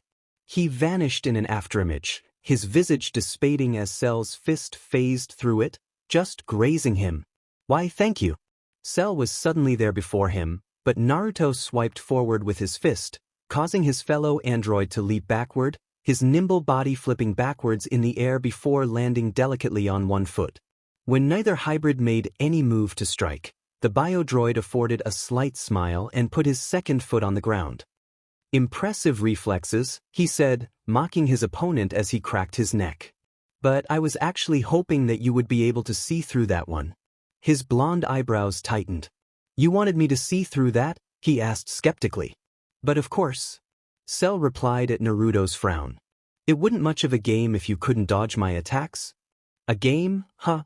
BLD began trickling from his forehead down into his right eye, causing him to blink strong against the sudden sting that swirled in his head. He thought as his regenerative abilities began to kick in, his hands moving in practiced, guarded movements as his eyes remained focused on the smiling cyborg in front of him. I guess that attack did get me after all. The thought irked him somehow. He felt a slight sting as his healing powers began to work their way into the thin slice on his forehead, his eyes twitching shut as they applied the slightest amount of pressures upon his injury. He barely had time to block the strike. His eyes had opened just in time to see the Cell's fist screaming downwards at his His well-honed defenses had saved him, his arm rising up to block the attack before his mind had even registered the possibility of movement. He was forced backwards by the strength of the blow, his calloused boots skidding painlessly across the stones as he dropped himself into a defensive pose. Impressive reflexes, 21, said the android, his deceptively soothing voice barely muffled by the distance between them. I hadn't assumed that you'd be able to block that attack. You were waiting for me to tend to my wound before attacking? Naruto asked within surprise. That's awfully mischievous of ya. Am I incorrect in assuming you would do the same? He asked back, his turquoise eyes glaring into his. That you wouldn't take advantage of such a fortuitous opening. Naruto shook his head to clear it. He would have done the same thing. Still, he said shortly, you're forgetting something. And what might that be? Cell rushed at him with a laugh, his arm swing in a wide arc. To his surprise, Naruto leapt directly into his attack, his body crashing against the bioandroid's fist with a loud clack. The blonde's shoulders slid along the edge of his arm, the distance between their bodies diminishing with frightening speed. Cell spun his torso to the left at the last second, avoiding a potentially deadly strike, before coming back with another of his own. They shot apart, frowning. Well, Naruto snarled, almost furious at the near miss. Persistent, much. Impertinence is quite an unsightly trait for one such as you, Cell quipped with dark amusement. I think I'll drag this out a little longer. Is that so? The blonde asked, his defense dropping as he stood straight up. Does that mean you'll release your true power for me? You wish to see my full strength? Cell asked, his hand tightening into a fist. How absurd. You wouldn't last even a second were I to reveal my perfect power. Try me, Naruto hissed. Not yet, he shot back, his body sliding backwards into attack. Position. I'll toy with you a little longer. Landing, he began to roll his right shoulder. But that's enough talk, he finished, rolling his limb back into place. It's time to continue. Scarce had he spoken than Naruto felt it. Cell's headbutt had startled him, driving him to the ground before he had time to react or defend. Ground burst before his face, carving yet another trench into the island's scarred exterior. Head still ringing from the blow, Naruto began to pick himself up, peering at his own shadow as reflected by the lightning. This could take a while, he mused to himself. I guess there's no point in saving energy now, Kamehameha, Naruto cried, charging his ki into his hands after having finally stood back to his feet. Suddenly increasing his speed, Cell rushed towards him and grabbed him by both wrists, ringing them up above his head. Meha, nothing, he laughed in triumph. I know all about that pathetic technique, Meha, Naruto cried all the same. It had rushed back to him in that moment, a burst of inspiration. One didn't need their hands to use the Kamehameha, putting both feet against the bioandroid's he released the power into his feet. The sudden and powerful blast rushed through his armor, spraying chunks of body armor and flesh all around. The android himself was even pushed back a few meters. When he finally came to a halt, the remainder of his armor completely crumbled around his ST and fell to the floor with a crash. Yet his face, that demonic and twisted smile, remained murderous with intent. Well done, he seemed almost amused by Naruto's improvised technique as he pulled himself upright. You've actually managed to wound me in my perfect form. Congratulations. Now, I've got a surprise for you. He flexed his muscles and then, to Naruto's disbelief, the wounds simply restored themselves. Cell had just, of course. Naruto facepalmed. He can regenerate. Why am I not surprised? Shall we continue, then? His predecessor asked with a sneer. The shinobi snarled, lightning scrawling about his body. Vengeance would be his. He willed the Kaioken to flare about him, his power peaking, body adopting an offensive stance. Let's see how he handled full power. His aura buckled and bulged as he took his technique to its limit, multiply his power by the hundreds. For an instant, just an instant, he thought he saw fear in the eyes of his adversary. Then it was gone, borne aloft by a sneer, and he wondered if it had ever been. Cell, this time, I'll tear you to pieces. Well, I've heard that one before, the android scoffed. Come on. Then Naruto lunged, devoid of any kindness as he prepared himself for the clash. Watch out for this. Cell didn't ask what it was. He simply rushed forward, deadly blasts of ki lunging forward before him as he approached his erstwhile opponent. He darted forward as well, his hand SWing to the inside, batting aside a blast in the span of an eye blink. He quickly altered his trajectory as he saw his counterattack unfold, bringing himself to the inward of the blonde before clashing with fist and foot in an outward swing. Surely he had the advantage now, as he found himself on the inside of his defenses, his fist running along the inside of his block, his deadly nails sliding down to his opens as Naruto's fingers raked themselves across his face, slicing away at the skin that covered his mouth before biting into the helmet that took up the majority of his head. The cross-chop was as sudden as it was unexpected, and he was not at all prepared. His helmet had already ceased to be by the time he realized he'd been injured. Cell leapt backward, blinking in surprise and pain as green blood gushed from the unexpected wound. 21's taut fingers had cleaved a small chunk of his face away, leaving the left side of his mouth bloody and exposed for all the world to see. Naruto laughed triumphantly before he began jumping in place, his now clawed hands raised before him in a boxer's stance. I told you to watch out for it. Cell stood from kneeling, the freshly exposed left side of his mouth curving upwards in a slight sneer, the greenish blood staining his ivory teeth. Growling, he regenerated his wounds once more. This was unexpected, to say the least. How could he have sustained such an injury? Was this boy better than him? No, he was Cell. He would not lose to this ragged old buffoon. Perhaps I was wrong about you, he said venomously. Your strength seems to overwhelm your words. Allow me to wipe that smug smirk off your face with the perfect power you were so anxious to see. He pointed his hands forward at Naruto, a wave of golden energy appearing behind him as his opponent smirked in obvious pleasure. I've been waiting for you to turn it up. And so I shall. A hurricane of ki crashed around his body, enveloping Cell inside in a raging storm. Naruto leapt back onto one of the few remaining mountaintops that littered the small island. His smile faltered a fraction as Cell's ki power shot forth like a solid wall, and he readied himself for the assault. Cell broke out from the golden swathe that was his own aura, muscled body estaged forward, his fist aimed directly for Naruto's unprotected gut. He was able to spin out of the way, but not without allowing his ribcage to remain wide open. Cell's black legs swung out as he passed him, his armored shin planting itself into his side. With a grunt of surprise, the shinobi/scion flew backwards off the cliff and deep into the earth, plunging beneath its surface like a splinter, his lungs struggling to take in air after the painful attack. He coughed out as he pulled himself out of the rock, BLD speckling his lips. "You weren't kidding about doing some damage with that power? Once more you've surprised me," Cell retorted with subtle malice.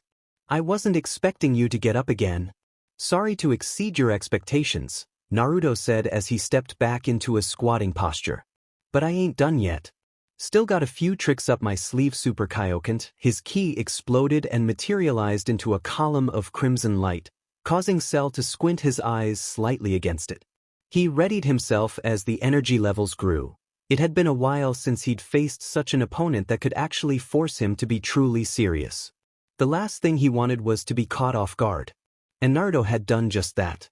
The boy continued to confound with his ever-increasing level of power. No matter what he faced, he always seemed to grow stronger from it. This was the challenge he truly desired. He only prayed Son Goku would be able to amuse him this much when the time came. "So, boy, this is your full power?" he asked of Naruto. "Just about." The hybrid grunted, leering at him through bloodshot. "I can't stay like this for very long though. Let's end this." "Very well," Cell agreed. Naruto." Both androids whipped around, searching for the source of the sound, confused and irritated by the unexpected interruption. They'd just enough time to catch sight of a blue flare in the distance, and then they found all their thoughts unceremoniously put on hold. She slammed to a halt in the air overhead, gasping and out of breath. She seemed stressed to the point of tears, and it looked as though she might burst out into joyous sobs at any moment. She could see the two of them clear as day, but refrained from coming any closer. "Damn it," she gasped, her voice carrying on the winds towards them. "Thank God you're here." "Naruto actually here, now what?" Cell growled, infuriated by the interruption. "These people are like cockroaches." Squash, one and another crawls out of the wall. Naruto felt his eyes widen. He recognized her. He knew this woman, hanging over their heads like some grim harbinger of doom. A soft sound of surprise fled from his lips, joy threatening to overtake his rage and leave him powerless. Because she was here. Because she was alive, after he'd thought her dead. He gazed up into her dark eyes and did the only thing he could think to go.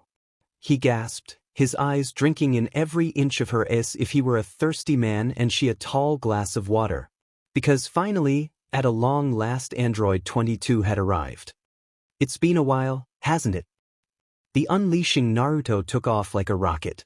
There could be no other word for how he felt, nay, how he reacted, swarming up through the air to greet her, grab her, take her in his arms, swing her round like a top, never once letting go. He didn't question how she recognized him in this form and quite frankly and never let her go. But he had to let go eventually, and when he did, he found himself staring into her eyes. Those deep, dark, appealing blue eyes. They belonged to one woman, he realized, and one woman only. Her name was Samui. Now that his memories had returned, it was all too easy to remember how they'd met, how he'd fist fallen for the kunoichi. It had been shortly after Pain's invasion, when Kumo came calling for information on the then-missing shinobi-turned S-class criminal, Uchiha Sasuke. Samui had been the leader of that team back then. She'd also been in charge of interrogating him for information on his former friend. Needless to say, Naruto hadn't taken kindly to that. Samui hadn't either. She wanted information on Sasuke. Naruto refused to bequeath that information. They were at an impasse. Imagine his surprise when the kunoichi had suggested a way to breach that impasse. Being a virgin, he'd known nothing of such things. But he would soon understand. Indeed, he soon learned that this normally cold-hearted woman could be quite warm when given the chance.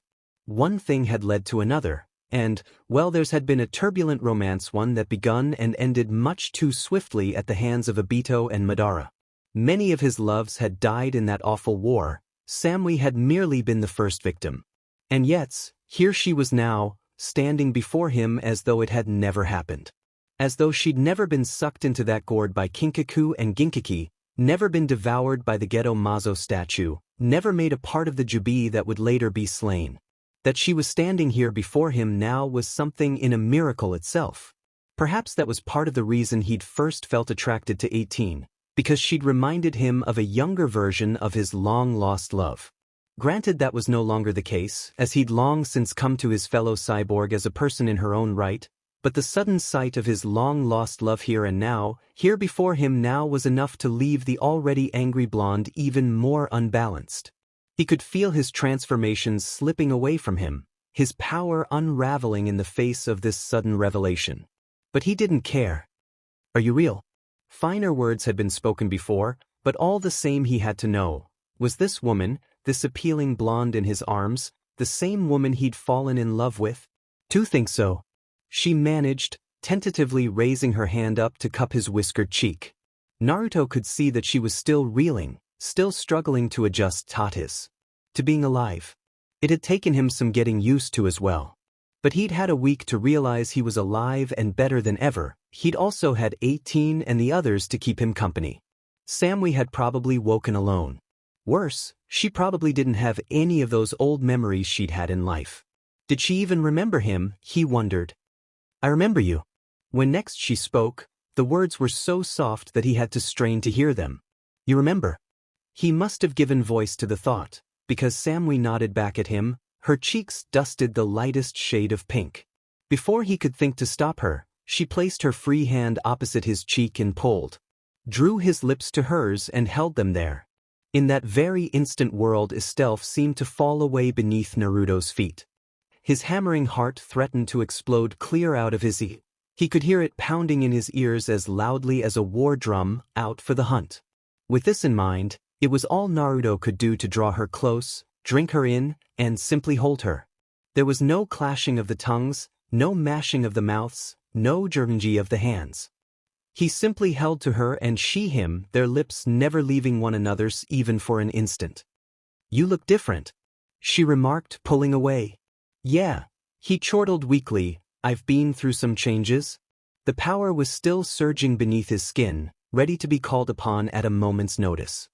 He could feel his own anger, barely held in check by Samui's continued presence, by the knowledge that she was here, alive, and that she remembered him, about that what the devil was going on here.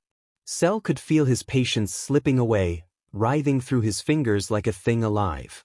With each passing moment he became more and more impatient. Yagurto continue his battle. Just what did 21 think he was doing?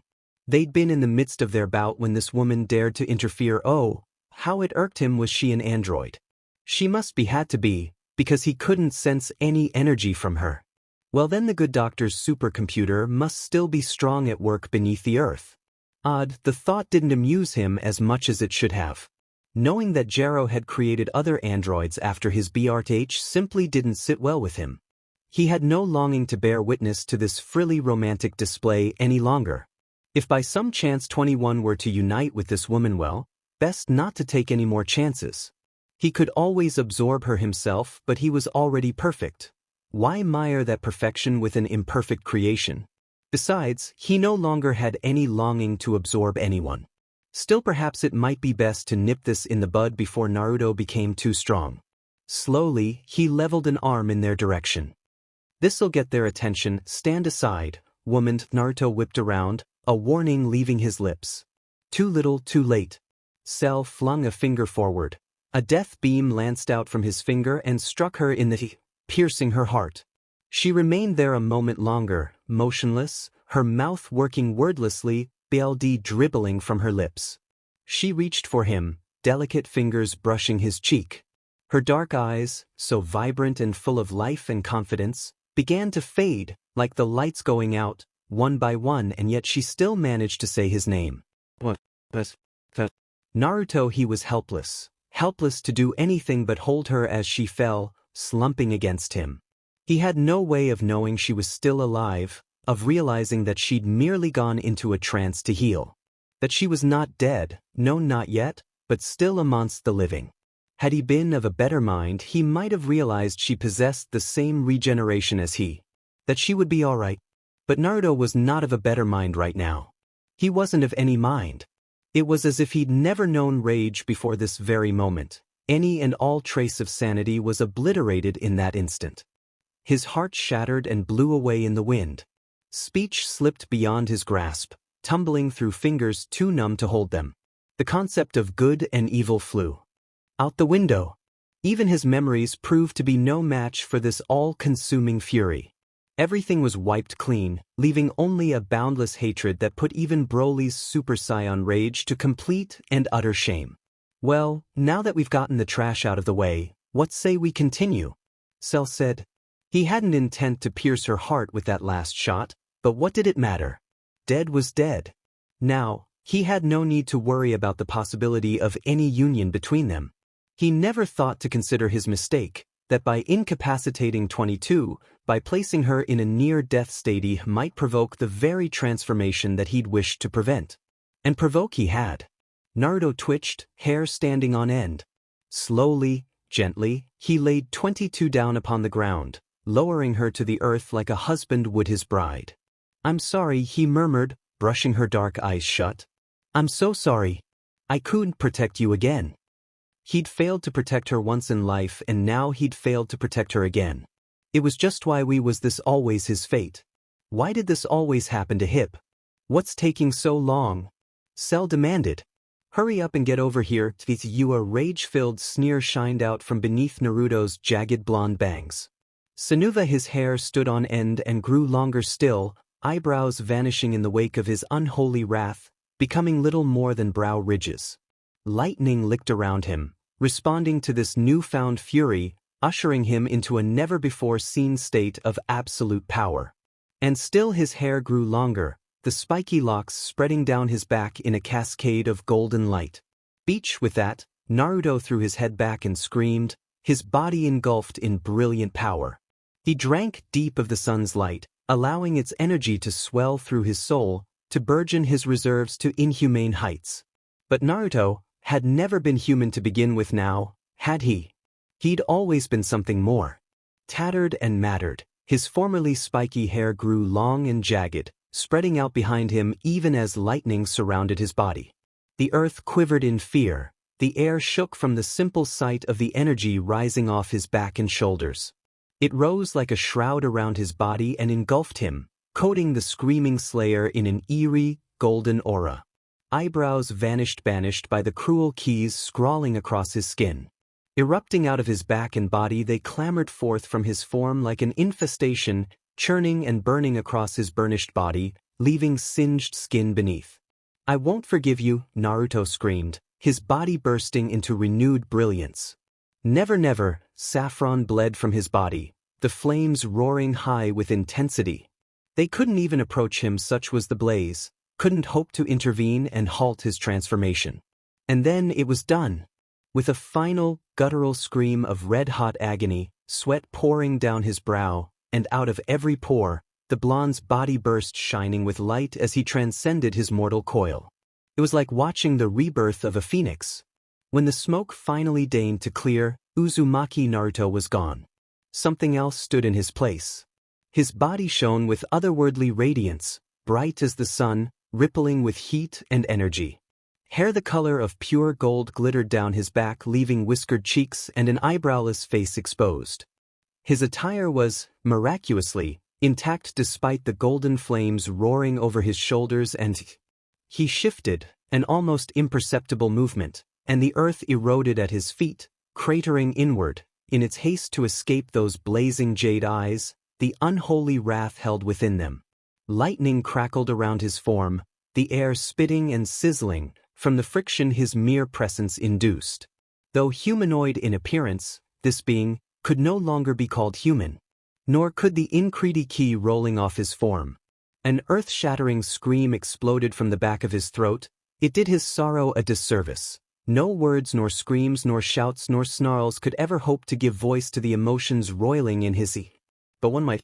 The transformed warrior uttered that word, and that word alone. See, leagues away in Otherworld, King Kai's antennae snapped to attention. He'd been silently monitoring the fight between Cell and this strange newcomer, his worry growing with each passing second. Whomever this boy was, he'd been putting up quite the fight. And that was before this latest transformation. Now his power was raging out of control, consuming his very life force as fuel for the fire that was his fury. If this didn't stop in soon, who knew what the outcome might be? And yet, one thing was glaringly apparent. The man was in mourning. And there was nothing more dangerous than that. Another transformation. Cell scoffed as he leered up at the vengeful angel that was his opponent. No matter. I'll squash him, sneering, he raised an arm, fingers held high only to have his wrists snared by the scion. What? The ultimate android started in surprise, alarmed to find Naruto at his back. Teal eyes bored into his own, those inverted, cross-shaped pupils narrow and intent upon his visage. Cell tried to back away, but 21 held him fast. He was forced to peer into the hate-filled eyes of his newfound opponent. Why don't you wake up? The warrior growled from where he now stood beside him. You're hurting people. What have they done to you? Try as he might, the bioandroid couldn't free his hand from the blonde's vice. Though he struggled and spat and offered curse upon curse, there was simply too much resistance for HM to break away. What devilry was this? How could this boy hold him back with only one hand? He shouldn't be able to do this. What was going on here? And then, incredibly inexplicably, Naruto let him go. An opening, huh? Cell ripped his fingers free of the Super Saiyan's grasp and slammed them into his opponent's unprotected stomach. Naruto didn't bat an eyelash. I can't let you take your unhappiness out on other people anymore. He shook his head slowly, lightning licking across his visage. You've killed too many innocents? What are you talking about? Cell snapped. He'd put everything he'd had into that punch, and it hadn't even fazed him. It was beginning to make Gero's ultimate creation more than a touch uncomfortable. Here, I kill when I want. The weak die and the strong survive. That is the way of the universe. Alright, then. The blonde vanished with a hiss. We'll play by your rules, Cell? With a sudden whisper, Naruto reappeared behind Cell, his limbs engulfed in the bright golden light of his aura. He was extremely close to the android, his powerful leg bent back and ready to snap forward at his skull, like a sledgehammer. Cell saw him and reached down for the onrushing limb, but he wasn't going to be fast enough. Any hope of him outmaneuvering 21 was non-existent the moment that Naruto had gone so far, ascended to this pentultimate form. And this was going to hurt. Naruto spun around quickly, slamming his heel into Cell's body. With a surprised grunt, the pale-skinned android went flying down the island, a trail of dark BLD following his body through the flying debris. Naruto was already after him, striding forward after the bot's flailing form. He watched, unconcerned, as Cell's limp body slammed against the stones once gravity took hold of him, his armored skin skidding across the gravel as the momentum continued to drag him over the earth. Naruto's feet were suddenly free from the ground as he burst forward, his flight carrying him over the rain-soaked ground. Meha, Naruto flung his hands forward, unveiling the super Kamehameha he'd hidden behind his back. As the blue beam of energy arced forward at the android from point-blank range. It plowed onward, pushing Cell backwards as he was forced to hold his block against the powerful attack. With a simple flick of his wrist, however, the ultimate android slashed the fong of energy in half.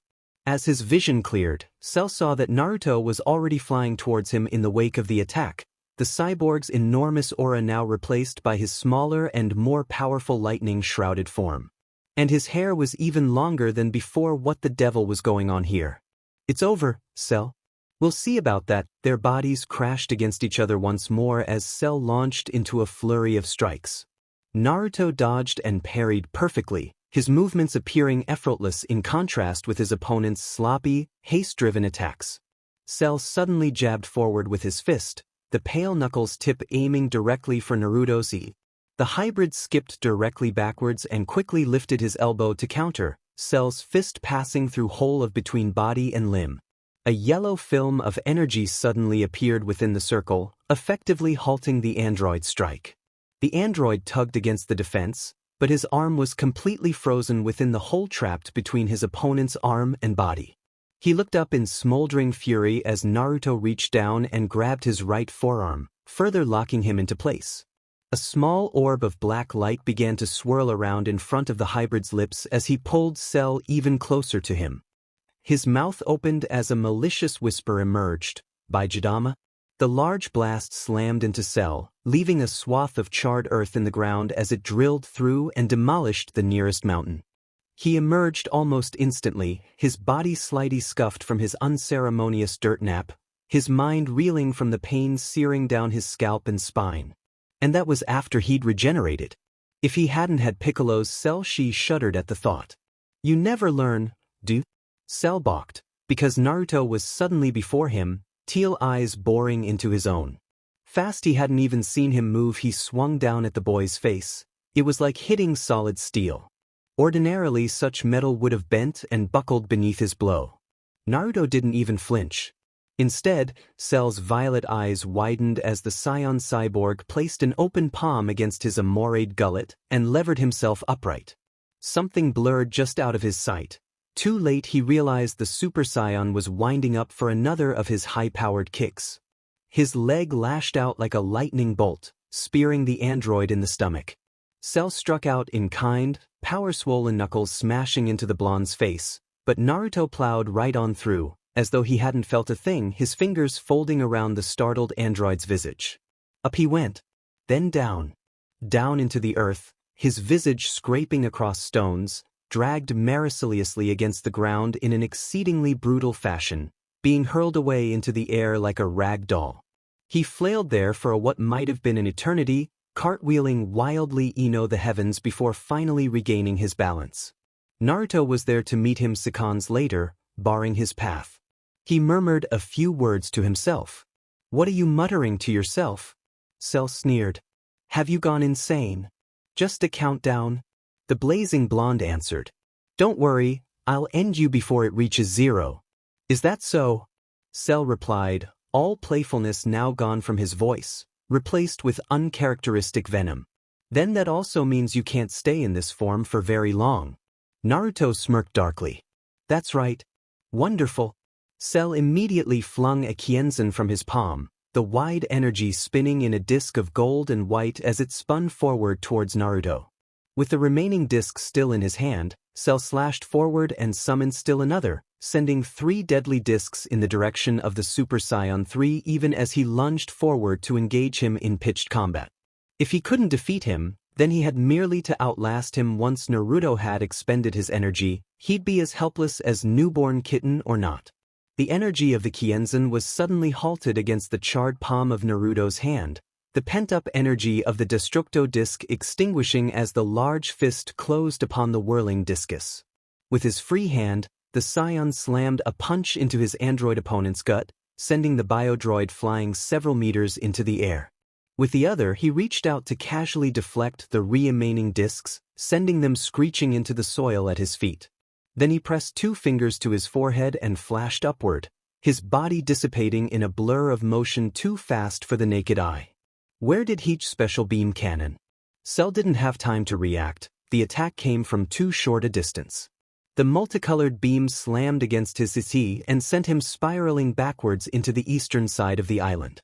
His vision was dizzying slightly as he stopped moving and the heat of the attack dissipated from his body, but he was able to see the light blue sky above him as he struggled to get up. Rather, he tried. Blinding agony consumed him when he tried to rise, and his fingers fled to its source. He gasped, his fingers fumbling at the large hole Naruto had drilled into him. BLD poured from the orifice, staining the stone at his feet. This can't be happening. Naruto was suddenly directly above him, his left arm outstretched and his index finger pointed directly at him. I may not be able to stay in this form for very long, Cell, Naruto said coolly as he squeezed. His eyes narrowed. His left thumb suddenly stuck out and he tilted his hand so that it looked almost like a toy gun. But that doesn't mean I can't obliterate you at the time of my choosing. His lips quirked in a small smirk sneer as a small sphere coiled at the tip of his finger, growing larger and larger with each second. Surrender. His word hung over Cell's head like a guillotine, waiting to drop. The android tried to rise, raising shuriken barrage. A massive wave of blasts erupted from Naruto's fingertip and rained downwards at Cell. He scrambled to get up and run, but he knew he wasn't going to make it. The wall of Raisin Shuriken was quickly descending upon him. He could feel its heat on his retreating back. He turned and crossed both of his arms over his body in an attempt to guard himself from the blast, his eyes closing as the deathly inferno charged closer. No, not like this, not like Backroom. The explosion came, and there was pain, burning. Then he felt nothing but darkness underneath his closed eyes. But, for some reason, he knew he was still alive, but not unharmed. He opened his eyes, slowly at first, wary for any sort of trick, before they flew wide at the sight. His mouth hung open as he beheld the loss of his lower torso. It was gone, severed in a matted tangle of flesh just below the waist, the blasts having cut the armor through like it was made of tissue paper. Cell regenerated in an instant, but though the physical wound had been healed, his pride would never recover from such a blow. This boy was toying with him, making of mockery of him, Cell, the ultimate life form and the perfect being. How dare he, that scum trash! He had no idea what true power was. How are you? Cell whipped a bit of greenish BLD away from his mouth, unable to believe how easily he'd been damaged. All in a single punch. No, this couldn't be happening. He was in his perfect form, complete. His power was at its maximum. He couldn't lose. There was just no way. How dare you! Power surged forth from him, bulking his muscles to inhumane heights. His body became large and grotesque, swelling with power at the cost of speed. Bellowing his fury, he lunged at the Super Saiyan, a massive fist cutting through the air where he'd been only moments before. Curse him! He lunged after the swift Saiyan with a roar, fingers closing around a few stray strands of golden hair as the blonde backpedaled and escaped him yet again. Demon him, Cell thought, demon him to the bleakest pits of hell. Why couldn't he hit him? Hold still so I can crush you. Boing! Time and time again he tried to hit him, but no avail. His newfound strength was slowing him down. Those powerful muscles served only to make his movements clumsy and slow, making him easy prey for the smaller, more nimble Saiyan weaving in and out of sight beneath him. And when Naruto finally grew tired of dodging those slow punches, he struck. Cell gagged as the punch sheathed itself in his stomach as before, buried to the elbow. The only difference being that there was this time a great deal more force behind the blow. He choked and swallowed, bile rising in his throat, a strong knot forming deep within his stomach. Alongside something else. Something that was fighting to get out of him, even now working its way up through his stomach, rising past his lungs. Naruto must have sensed it as well, because those teal eyes widened, only to narrow seconds thereafter. Cell, he began slowly, I have one last thing to say to you. You done goofed. When the blonde struck him this time, there was nothing Cell could do to stop him. Power fled from his stomach and into his then further, rising rapidly. His hands fled to his throat, struggling to stifle the swelling bulge even as it pushed up through his mouth. Too little, too late. With sickening squelch he vomited, divesting himself of his oh-so-coveted perfect powers. Naruto struck for a third and final time, burying his boot into Cell's stomach, destroying the last bastion that held his fleeing power back. Blurg, a humanoid form, burst out of his mouth and flopped wetly to the ground. 18. Naruto slowed his advance, gawping at the slime-soaked figure lying at his feet. Shock flitted across his visage. He bent to check at her pulse and his eyes widened. She was alive. She'd been alive inside Cell the entire time, which meant, now that she'd been removed from him, come back to me. 18. Desperate, Cell grabbed at her, trying to shove the cyborg back into his mouth, into his body before he could truly suffer the full effect of her loss. Naruto was suddenly there, an uppercut shattering his jaw, another cratering his solar plexus inward in a shower of shattered armor, and green BLD blow after blow barreled into him, driving Cell away from the one thing that could return him unto perfection, distancing him from her in a geyser of BLD and broken bits. A final strike sent him plowing face-first into the stone, skidding away from the Saiyan and the cyborg. Naruto drew back on a sudden, scowling. That's enough. He decided. You're not even worth killing anymore. No, Cell could feel his power slipping away from him. Try as he might, his perfect form began to fade as he stumbled to his feet, regressing to the garish, hideous creature that he'd been before his perfection. Fearing for his life, he risked a glance at 21, saw the supreme scowl marring the man's face. In him dim them all dim in them if he was to lose, then he'd take the whole planet with him. Yes, everyone would die, for embarrassing him. So starting with this boy, once more his body began to bulge, but this time his muscles weren't the only thing to swell. His entire body seemed to inflate from within, puffing up like a large balloon. Larger and larger he swelled, towering over his opponent, cheeks puffing like a giant pufferfish. He would explode and take everything with him. Everything would turn to darkness. It's over, fool, Cell gloated. I'm going to blow up this entire planet. You fought well, but we'll call it a draw. Nope. Naruto didn't let him finish. He struck upward with his leg, putting all his power behind this singular blow. Cell didn't have time to detonate. He barely had time to blink before the blonde launched his bloated hide up off the floor and into the upper atmosphere, then further, into space itself. Cell tried to push his power back down, but it was already too late. He was nigh on the brink of imploding. Try as he might, he couldn't contain the energy, exploding just as he cleared the atmosphere. What in the world was that? Son Goku and Son Gohan felt the explosion as they stepped out of the hyperbolic time chamber. It was the former who had spoken, having sensed Cell's mighty explosion mere moments after emerging from the room of spirit and time. All around them the lookout had begun to tremble. But how was that possible? Wait, there was still another power down there somewhere on Earth, one unlike he'd ever felt before. It was massive in size and scope, reaching up to throttle them, even from here. Gohan felt it as well. Just as he realized he couldn't sense Vegeta anywhere. But he could sense Piccolo and Trunks. What on earth was happening? What events must have transpired during their day of training? He didn't know, Son Gohan didn't, but he had the succinct feeling he was about to find out. Dad, I know, son. Goku soothed his progeny. Stay here and wait for Piccolo. I'll go take a look. Placing 2 fingers to his forehead, the Earth's mightiest warrior vanished. Badump.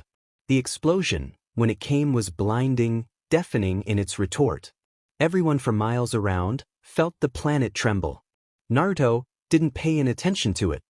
He was far too focused on the prone form of Android 22 and the serene, almost peaceful look in her eyes, as though she'd wake up and smile for him at any moment. Tears stung at his gaze. He'd traded one for the other again. 18 for Samui. Samui for 18, a loss to his heart, his very soul once Aegean. Badump. Naruto stood there for a long moment, hot tears brimming in his jaden eyes. The earth began to tremble around him. Not just the island, but the entire planet felt his fury, his sorrow, his unmitigated rage, building and building and building until finally, at long last, badump. The Super Saiyan began to scream. If war doesn't change, men must change, and so must their symbols. Know what you follow, even if it is nothing at all. Respite. Naruto threw back his head and screamed, letting his power and grief have their sway. The earth erupted around him for miles around. What little remained of the island began to crumble away into the ocean. Only the ground where he stood, where Samui and number 18 lay, remained untouched. His will was all that held their bodies in place. Water parted around him like the Red Sea, great walls of impregnable fathoms stretching upward for miles upon miles on end.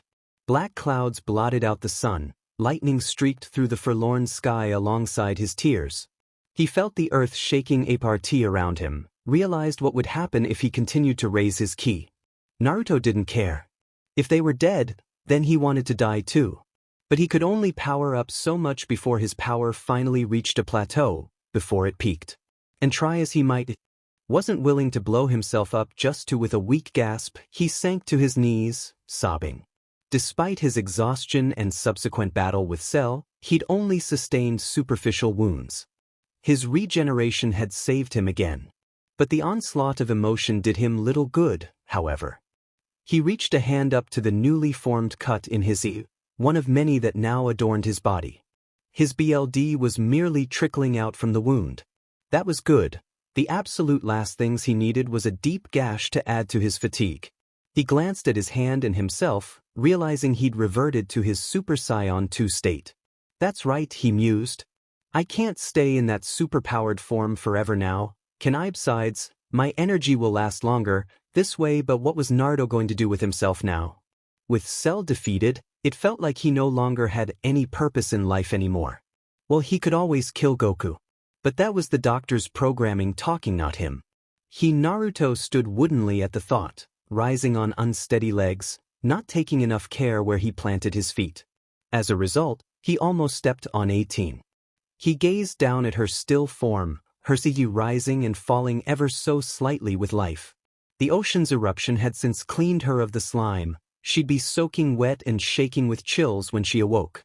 Did androids get chills, he wondered. Regardless, she still had a pulse, he reminded himself. With a good night's sleep, she would live to see another sunrise. The thought heartened him somewhat. But Samui's poor beloved Sam would sell to hell for what he'd done to her. He could still see the hole where the death beam had pierced her. Strange, did it look smaller somehow? Sparks skittered around him again, his anger and scion cells threatening to usher him onto even higher heights of power. He didn't know what lay beyond the Super Saiyan 3 form. The hair was ridiculous, but he'd the succinct feeling he might find out if his power kept rising at this rate. A foul wind stirred at his back, breaking through his rage. His senses prickled a warning just as a golden meteor descended from the heavens, staring toward him from on high. For a moment Naruto fancied it was an angel, come to deliver him to heaven for slaying Cell. But no, this was no angel. It was a ki blast. Coming down for him, the blonde raised a hand and parried the shot without a second thought, wincing as it seared his fingertips in passing, slamming past him and into the island, kicking up a fierce cloud of smoke. The ascended cyborg stared at his charred palm for an instant longer, flexing his fouled fingers. Who could have possibly, a smug voice chortled within the haze. Felt that one, did you? A strong knot of anger formed in Naruto's stomach. He flared his aura to its fullest, blowing away the dust and debris that obscured his vision. Imagine his surprise when he found himself staring a specter straight out of nightmare, a creature who'd blown himself to bits mere moments before. Lightning crackled around his form, lending his armor an eerie green glow. But there could be no mistaking those eyes nor that face. That smug smile that simply refused to die. Cell, he'd survived. You thought you'd never see me again, didn't you? Well, too bad. A devilish smirk twisted at his pale face. I'm alive. You could even say that I am new and improved. Naruto grunted in surprise as the android pounced. Power-swollen knuckles ground into the side of his visage, smashed into his face with all the force of a jackhammer. SHT Cell was stronger than he'd expected. With a flash of light, the Super Saiyan flew backwards, a long swath of destruction following his falling body. Cell turned to face him, his retreating form, time passing slowly as his lips quirked in the slightest of smiles, only to vanish as the blonde took up the torch of offense and bounded forward, pining him up against a nearby rock formation. His bright jade eyes were wide and furious as BLD spilled from his lips. A worldless snarl practically leapt from his mouth. Their boots bit into the dirt, each sliding back half a pace, neither willing to budge. Surprised, Cell sneered at him as they struggled with one another, grappling for an advantage. So I'd thought to take you and everyone else with me when I exploded, but thanks to that little kick of yours, you managed to save the planet. For now. Want to know how I survived the blast? Ignoring Naruto's growl of rage, he continued, cocking his head slightly aside. Well, it was actually quite simple. It is all in here. It's part of my design. Every cell has a life of its own. I can't die. It is impossible. Even if I self-destruct, I will always come back. Not even you can kill me. Naruto frowned. Are you done talking yet? He wasn't interested in any of that. They gazed upon one another, the Shinobiter Nedsian cyborg leering at the Cell and the so-called ultimate perfection that he'd attained. And it was to his dismay that Naruto realized Cell was just as strong as him in his ascended Saiyan state, if not more so. How could he come back so strong? Surprising, his opponent retorted, mistaking his silence for civility. I was expecting something much more vulgar. But since you've decided to remain civilized, I suppose I'll do the same. Suddenly, and without warning, the armored android pulled himself free from the blonde's grasp, retreating to a negligible distance. I thought Dr. Gero only meant for me to defeat the Earth, but I know now, I was designed for so much more. Once I am finished tearing you and this world into pieces, I'll just move on to other planets. That is my destiny. I am the universe's E. You just don't know when to quit, do you? Naruto scoffed. I've already killed you once, and you still want more. Is life some kind of sick game to you? You treat it like it's a contest or something, but sis, one bout you won't be walking away from. Even as he uttered these last words, his power came roaring back, leaving the Scion cyborg standing at full strength once more. Golden hair cascaded down his back, ushering him onto his newfound Super Saiyan 3 state. If he played his cards right, he had about 2 more minutes in this form before he ran out of energy, more than enough time to end the android standing in front of him. If he could just obliterate every single one of Cell's cells in a mighty, apocalyptic blast this time, his adversary didn't even bother to lunge. A contest? Cell blinked, an awful idea dawning upon his sparking visage. Ah, yes, that's it, a tournament. He held up a hand in offering.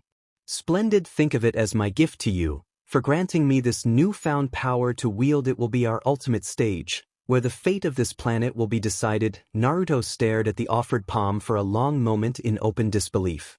What the hell? We'll call it the Cell Games, the lightning-shrouded android decided. It'll take place 10 days from today. I have yet to decide on a location, so be sure to keep an eye on the television. Bring as many figures as you'd like. The more allies you have, the better your chances of winning will be. He paused, and turned in place as though something had just occurred to him. Oh, and do bring Goku along for the ride with you. I'm eager to test these newfound perfect powers of mine against him. Finally his smile slipped. He could see Naruto's unconcealed derision. Come now, 21, why the long face? You should be happy you have both women to yourself now. I've no need of either of them anymore now. This way you and I can truly have our final battle with no regrets at all and become even stronger for it. I just can't wait to see that look of hate and fury on all their faces. Naruto growled, his visage twisting with anger. That's it, that's the look, as if I'd let you live until then. Would you rather I destroy the earth now? Cell challenged. I'd stop you. Naruto spat back, even as a glimmer of hesitation wormed its way into his mind. Even for all your speed, I'm still faster than you. Maybe or maybe not. The unspoken threat hung like a guillotine over them. You might be able to stop me, but let's say I do destroy the earth. You'd survive the explosion, of course, but are you really willing to risk the lives of your friends over there? He cast a glance toward the prone bodies of Samui and 18, his lips quirking in a cruel smile.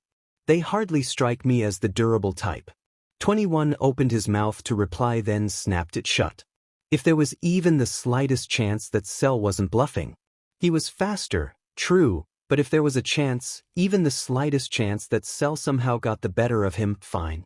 With a supreme effort of will, the Super Saiyan willed himself to lower his hands at his sides. I'll play your little game for now.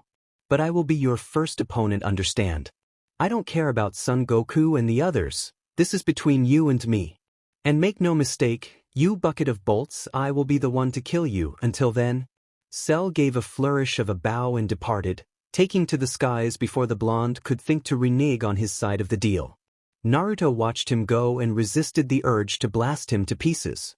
He felt his rage building again, his fury at being outsmarted threatening to send him into an apocalyptic fury. Already the earth was beginning to shake beneath him. And you too, Hell Cell? Whoa, man, Goku exclaimed. It feels like the whole planet's coming apart. Naruto whipped around in alarm, his roar of rage cut short by the Scion's sudden appearance. Where the devil had he come from? Wait a minute. Blonde, spiky hair. Green eyes. Orange GI. This was him, Son Goku. A snarl built in the back of his throat. In a way, this man was indirectly responsible for everything he'd had to deal with. If the fool had just killed Dr. Gero all those years ago, then he wouldn't have been resurrected from the dead and he wouldn't be feeling this pain right now. The pain of loss, that's an awesome power you have there, he exclaimed, taking the blonde in. I'm guessing you did a number on Cell? Yes. The blonde replied at last, his gaze straying to the prone forms of Samu and 18. Although it wasn't without cost. Well, we can always bring them back with the Dragon Balls if they're actually dead. Goku replied cheerily. Oh, but we'd need a new guardian for that. Muffled talk erupted from Naruto's lips, and Goku fought down the urge to laugh as the former shinobi took his lip between his teeth and held it there.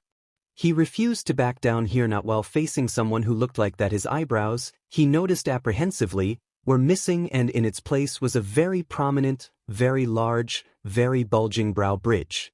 His unusual golden locks were 10 times longer than before and stuck out in sharp points as it fell past his waist, a single bang brushing past his left eye. All in all, Naruto didn't even look remotely like Naruto. Despite that, Goku didn't think he was a bad guy. His ki had an almost sorrowed aura to it, as though he'd gained these newfound powers solely through the pain of loss. And he was strong. He couldn't help himself. He wanted to see just how strong this newcomer really was. Say, do you want to spar? Naruto's deadpan was barely concealed. Are you kidding me right now? Nope. That does it. His eyes flared a fierce jade. I am going to, kick your butt. What? Trunks shouted, his shocked scream ringing out over the entire lookout. Piccolo shook his head. Vegeta was a fool who was willing to help create the future you're here to try and change just to feed his own selfish pride. We're not bringing him back. The Prince of Fools is too dangerous for his own good. All he did was make things worse, and the arrogant nitwit might have unleashed something even worse than Silk. Trunk couldn't believe it. He was just supposed to accept his father's death. But the first one to die that lead to the path of the future he was trying to change was Vegeta. The two's argument was forgotten as they heard the rush of air and they felt a key signature power down. Turning, the pair gasped. Goku was there, holding Android 18 bridal style as the female android had yet to awaken. Furthermore, Android 21 was with him. However, it was the unconscious woman Naruto was carrying that caught their attention. She was a fair-skinned woman of tall stature who had straight, blonde hair framing her face cut in an asymmetrical bob style with the front bangs on the left and right sides of her head reaching her shoulders. She wore a very low-cut outfit which displayed her sizable cleavage, with mesh armor underneath, a short skirt and red hand guards, high boots, and what appeared to be a modified flak jacket of some sort that covered her stomach only, similar to a girdle. All in all, she looked like an adult version of Android 18, or an older sister. What the hell is that thing doing here? Trunks screamed, pointing accusingly at Naruto. Goku glared at Trunks, stopping the younger scion cold. Trunks, enough. I don't like it either, but the problem is that we were going about the situation all wrong. We've been going about this all wrong. The minute Cell showed up, we should have put the other androids under our protection. At the time, Cell becoming complete seemed at worst a minor inconvenience, a stronger opponent but only one battle. That came back to bite us and now we need all the help we can get. Even if it's from an enemy. The enemy of my enemy is my friend. Fine, I may just want to send Cells but to hell on general principles for everything he's done. Naruto said. But this android, Trunks sputtered, trying to get Goku to see reason, to understand that he couldn't trust these soulless automatons that were the product of a madman's twisted mind. Not in it for starters. And I wouldn't have killed that dumbass if he hadn't done what he did. Vegeta made his choice and was too obsessed with flaunting his ego to give so much as 3 hairs off a dead rat's left ass cheek worth of a DMN about the consequences and fallout. The man cared only for himself and his own sense of superiority to care about anyone or anything else. If his pride was that much more important to him than the lives of his wife, son, and all the lives on an entire planet, or even his own life, it would have been crueler to leave him alive. I did his a favor by killing him, much as it sickens me to admit. Although I wouldn't mind bringing him back just to kick his butt again. Trunks grit his teeth and glared at Android 21, his anger threatening to boil to the surface at any moment. Hatred, nay, utter loathing burned within him at that. What was worse was that there was no real way for Trunks to deny that. He'd seen his father's arrogance firsthand in that he was willing to actually aid Cell in his completion. Naruto looked at Trunks with annoyance. Goku had explained that Trunks' future was destroyed thanks to Dr. Gero's creations, and that had been why the young Super Saiyan hadn't believed him when he'd tried to put distance between himself, 18, and Cell, since he'd been so burned by the androids. But the fact that he knew it was bad to have Cell and 18 in close proximity to one another, and had stopped them from getting away. Right now though, Naruto had more important matters to concern himself with, namely Samui and 18. Trunks noticed the new woman was breathing, but he couldn't sense an energy signature. He raised his hands to prepare an energy blast, but Goku's voice cut him off from gathering energy. Cell shot her. Of course you wouldn't feel any energy from her, she's barely alive and needs to recover. Too many questions if she was taken to a hospital. Goku said. The others all went wide-eyed at that. Cell had shot the other blonde woman. Explaining that to a hospital's staff would be difficult. But hadn't Cell already absorbed 18? What was she doing here? I'll explain later, Naruto 21 whichever you wanted to called, follow me? Goku said. Following Goku, Naruto headed into one of rooms that actually had beds and each of the female androids down in them. That was some power you were putting out. I was actually worried you were going to kill me when we fought.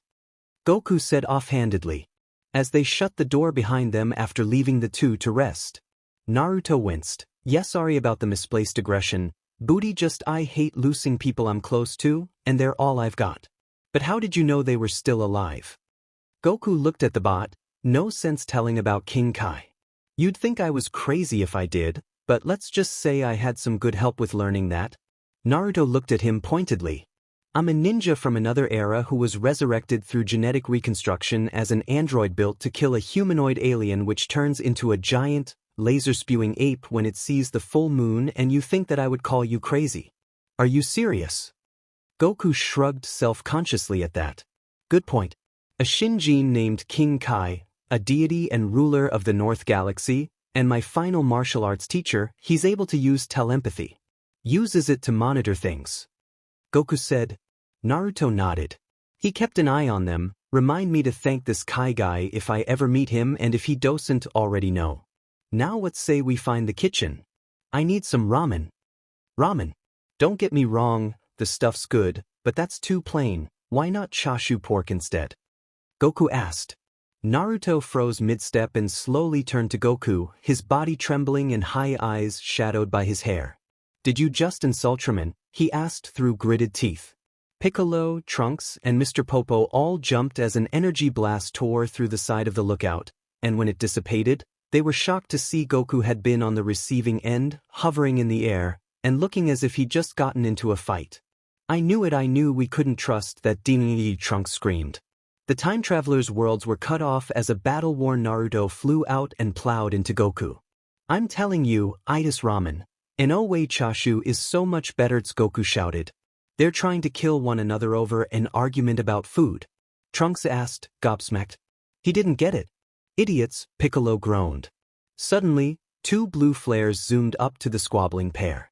Naruto froze in the midst of catching Goku's punch, blue eyes bulging. It seemed their squabbling had awoken the two ladies from their slumber.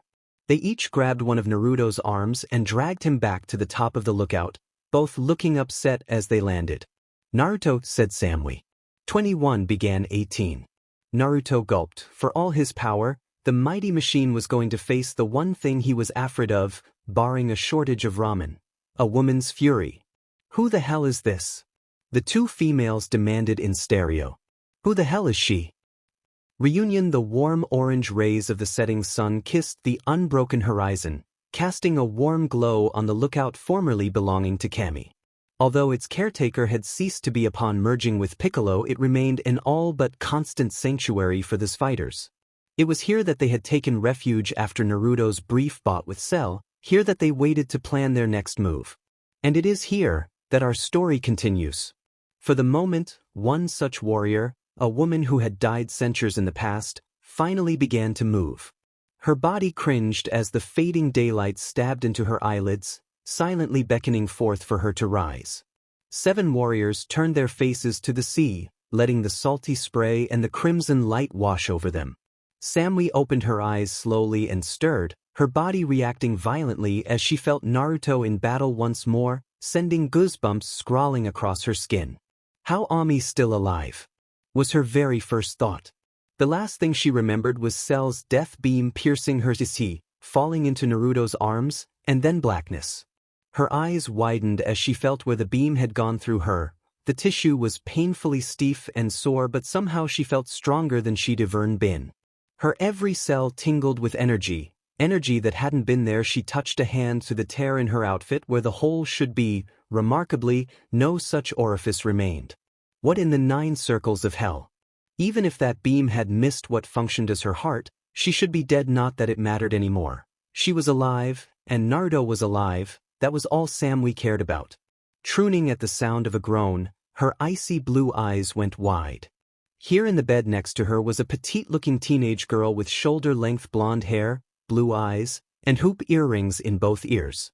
She wore a black vest, a white undershirt, blue jeans with a golden chain, black gloves with a gold bracelet on the left one, and black flats with orange socks. As wherever they were shook, the other woman opened her eyes, exposing they were the same shade of blue as Samui's own. God, it was like she was looking at a younger version of herself or something. Honestly, the sight was starting to freak her out a bit. What was more, she knew this person, Android 18. But Samui had never met her before in her life. So how had she known that? 18 gazed back at this stranger, this someone who was almost her mirror image, though to 18's envy, was far more developed in this area. It was almost a blessing to realize she was covered in dried bile from Cell's forced regurgitation, as it spared her the indignity of having to compare her body to that of her lookalikes. I need a shower, 18 muttered, standing up abruptly and started looking for a bathroom, but this place was completely unfamiliar to her. Naruto's fighting someone. The other woman spoke, causing 18 to freeze. What? And before you ask, yes, he's perfectly all right, Samui said, seeing the fellow blonde tense up. For some reason I can tell from his ki, he's just ticked off about something juvenile. Visibly relaxing, 18 smirked at that. Throwing punches for something juvenile. Seems 17 had rubbed off on Naruto a bit. That was actually a bit amusing. Less amusing was this stranger sitting across from her. Geez, it was like looking at her sister, for crying out loud, a taller, older, better endowed twin. Who are you? 18 asked. Samui. Although, the coffin thingy I was in had the number 22 on it. She told her fellow female blonde as she stood up and started walking with the fellow android. If they were going to have a conversation, it didn't make much sense to have one while 18 was moving away. Tints. Eyes widened, then she shook her head. Of course, Dr. Gero wouldn't stop at only Cell, the man's primary reason for creating androids and cyborgs. He always dreamed of replacing the entire human race with artificial beings even before Goku defeated the Red Ribbon Army. In fact, he joined the Red Ribbon Army in the first place to get the resources to do that. I see, 18 said, ignoring the way the place they were in shook. Having seen Naruto fight, that was something she expected. Finally finding a bathroom, 18 then realized she had yet another problem. These clothes she wore, having been drenched in Cell's bile, stank. I am not wearing these until they've been cleaned off. Samui nodded, reaching into a pouch she wore like a fanny pack and pulled out a scroll. What are you? Unrolling it, Samui bit one of her fingers, drawing BLD, and then slammed it into an array of some kind 18 didn't recognize, and it let out a plume of white smoke that cleared to Expios a fresh outfit, including a BR and panties, which she handed to the other android. The outfit Android 22 had given her was a top-skirt combination, made to complement her figure, yet still be battle practical. 18 looked it over in slight admiration. Not bad. Not bad at all. Guess we'll finish this later once I'm out, 18 said. Samui nodded and stood outside the door. After a while, 18 came back out, dressed in the outfit Samui had provided. She had to admit it looked pretty good on her. Much better than the tattered attire she'd had only a few hours before. Her W now, who are you really? Actually I think I died, Samui said, a plaintive hint of sadness peeking within her voice. A long time ago. It's strong to remember whether I did or didn't, she surmised with a shrug. But I'm obviously alive now, so I suppose that's what matters. 18 blinked. So 22 was a genetic reconstruction model, same as Naruto. That explained things. A lot of things. But now she had a sinking feeling in her gut about both her fellow blondes. Earlier, Samui had spoken of their counterpart with an alarming degree of familiarity. That could only mean she knew him, somehow. So how do you know Naruto? She asked, silently dreading the answer. Samui blushed, her cheeks burnished the slightest shade of pink. Well, and I were a kind in a relationship, she muttered. And did you two ever sleep together? 18 asked, suddenly feeling as though a pit had opened in her stomach. Samui glared. None of your business. 18, being a woman herself, knew that was a distinctive yes. You what? 18 shouted at the other android. No way. 18 couldn't believe that Android 22 had already stolen Naruto's virginity before her. She wouldn't accept it. No, not at all. Granted, seeing as it happened long before 18 herself had even existed.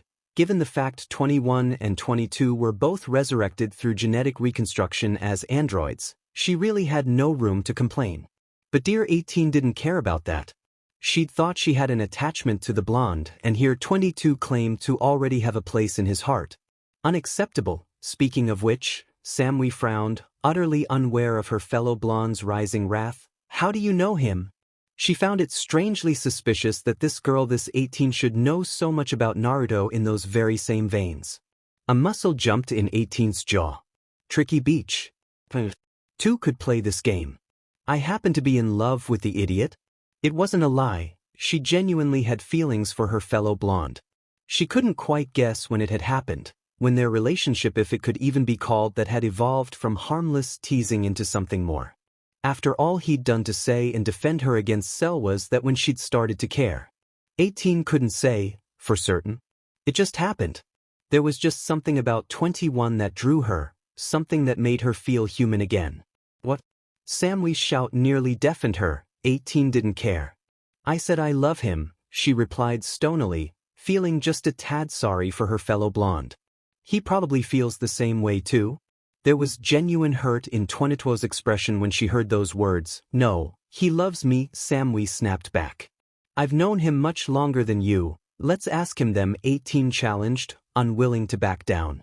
Yes, let's. Shooting one another one final, furious glare, they flew out to where the conflict was taking place. Naruto was so preoccupied with Goku that he failed to even notice their approach until it was too late. By the time he'd realized what was happening, they'd each grabbed one of his arms and dragged him back to the top of the lookout, both looking upset as they landed. Naruto, said Samui.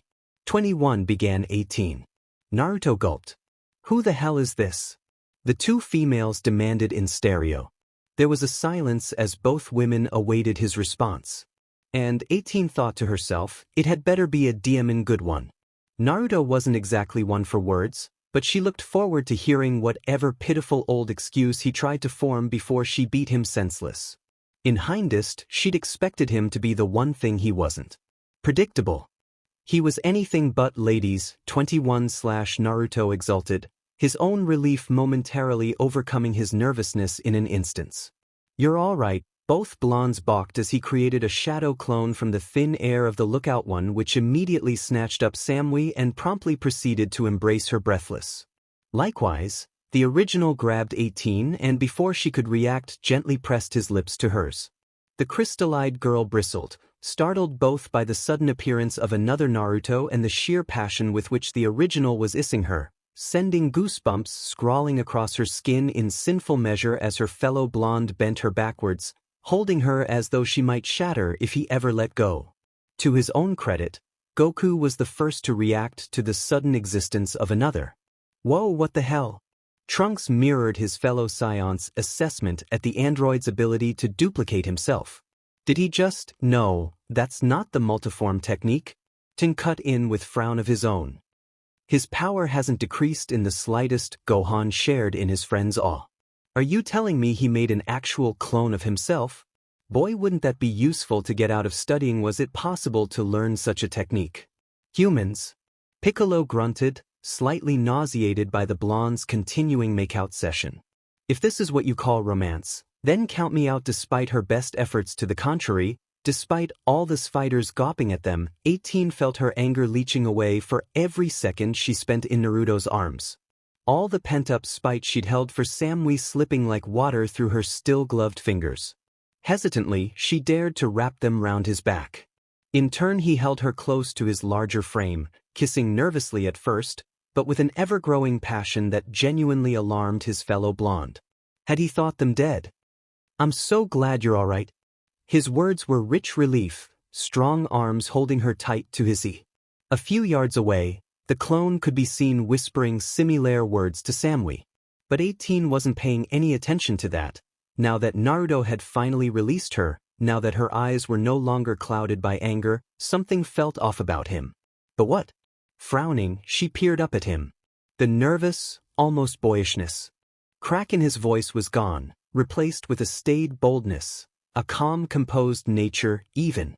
Stunned, 18 finally realized what had been bothering her all this time, ever since she had laid eyes on him once more.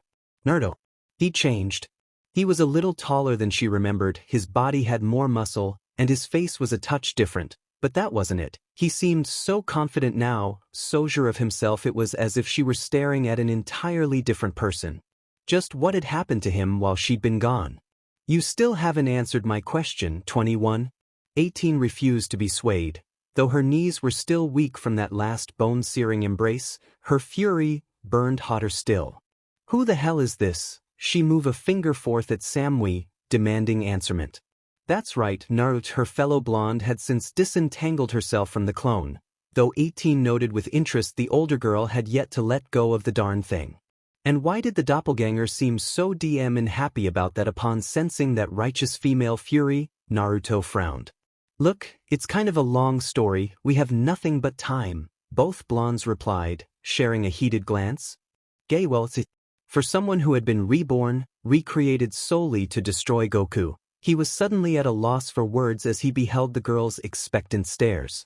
Wait, that was it. Goku, unbidden, his mind flashed back on the Scion's remarkable ability to read minds with just a touch. Back when he had first arrived on Namek, he had done the very thing, reading Krillin's thoughts and learning of every event that had transpired on Namek before his arrival. Naruto himself had experienced it only a few minutes before back on the island. When he'd finally stopped trying to murder Goku, he'd allowed the Scion to read his mind so that he might understand firsthand just what had driven him into such a frenzy. It had seemed like such an inconsequential decision before, but now thanks to the twisted genius the world knew as Dr. Gero, Naruto now knew the technique. He had to hand it to the demented doctor. He'd been able to learn jutsu at an accelerated rate when he'd been human, but now as a hybrid, he was able to learn ridiculously advanced techniques just by witnessing them coupled with a touch of mental preparation. The same had held true when he'd seen the Kamehameha, Gallic Gun, Final Flash, Kienzan, and now this quaint little technique that just might get him out of this fiasco in one piece after all. If one could read minds with it, then in theory, their own mind could be read. Alright, the former Jinkyuriki conceded. Hold very still. This might take a few seconds. A few seconds. What are you? Before either blonde could so much as speak a single syllable more, Naruto moved out both hands, laying a palm atop each of their heads. His eyelids drifted shut, masking those blazing blue orbs. Seconds later, nearly everyone felt it. Energy. Slowly but surely, the most gentle of ki began to flow from his body and into theirs. Even this, a fifth of his strength, was enough to make the fighters quiver. Goku tilted his head in amusement. Ah, so that's what he's doing, he thought aloud. Gosh, I never would have thought of doing it in reverse. Gohan frowned. What do you mean, Dad? Earth's greatest defender raised a finger for silence. He's showing them his memories. 18 heard those words as though from a great distance. Everything was suddenly muffled. Memories? What way so? The girl felt the rush of images filling her head, but as they began to blur together her thoughts were filled with something deeper, understanding. Immediately she knew not only all of Naruto's past experiences, but the precise chain of events that had led him, drove him until his death all those years ago. The flashes that came next were ones she remained familiar with, yet she marveled at the new perspective all the same. He was looking at her. She saw herself through his eyes, his first sight as he finally awoke from the slumber forced upon him by the Dark Doctor, sensed the sudden vulnerability as his eyes roamed the room. Back then, she'd wondered why he wouldn't speak. She hadn't realized the poor boy had been terrified out of his mind. Well, hello, appealing. That had been his very first thought when his roaming eyes finally came to rest upon her. Unspoken but still there. Another flash and she saw herself in the van with him, teasing him, silently delighting at his flustered behavior. Everything began to blur together after that. His fight against Cell in his imperfect, then semi-perfect form, the deep sorrow that cut him to the bone when Vegeta allowed her to be absorbed, the righteous fury consuming him as the proud prince goaded him on. Next came his transformation. The first and then the second, each fueled by what he felt for her. Then she saw Samui, felt Naruto's disbelief rip through her like a thunderstorm, as if she herself were feeling his very emotions. Love roared over her in a blistering supernova, leaving her consciousness tingling. The feelings she felt were no greater than what he felt for her.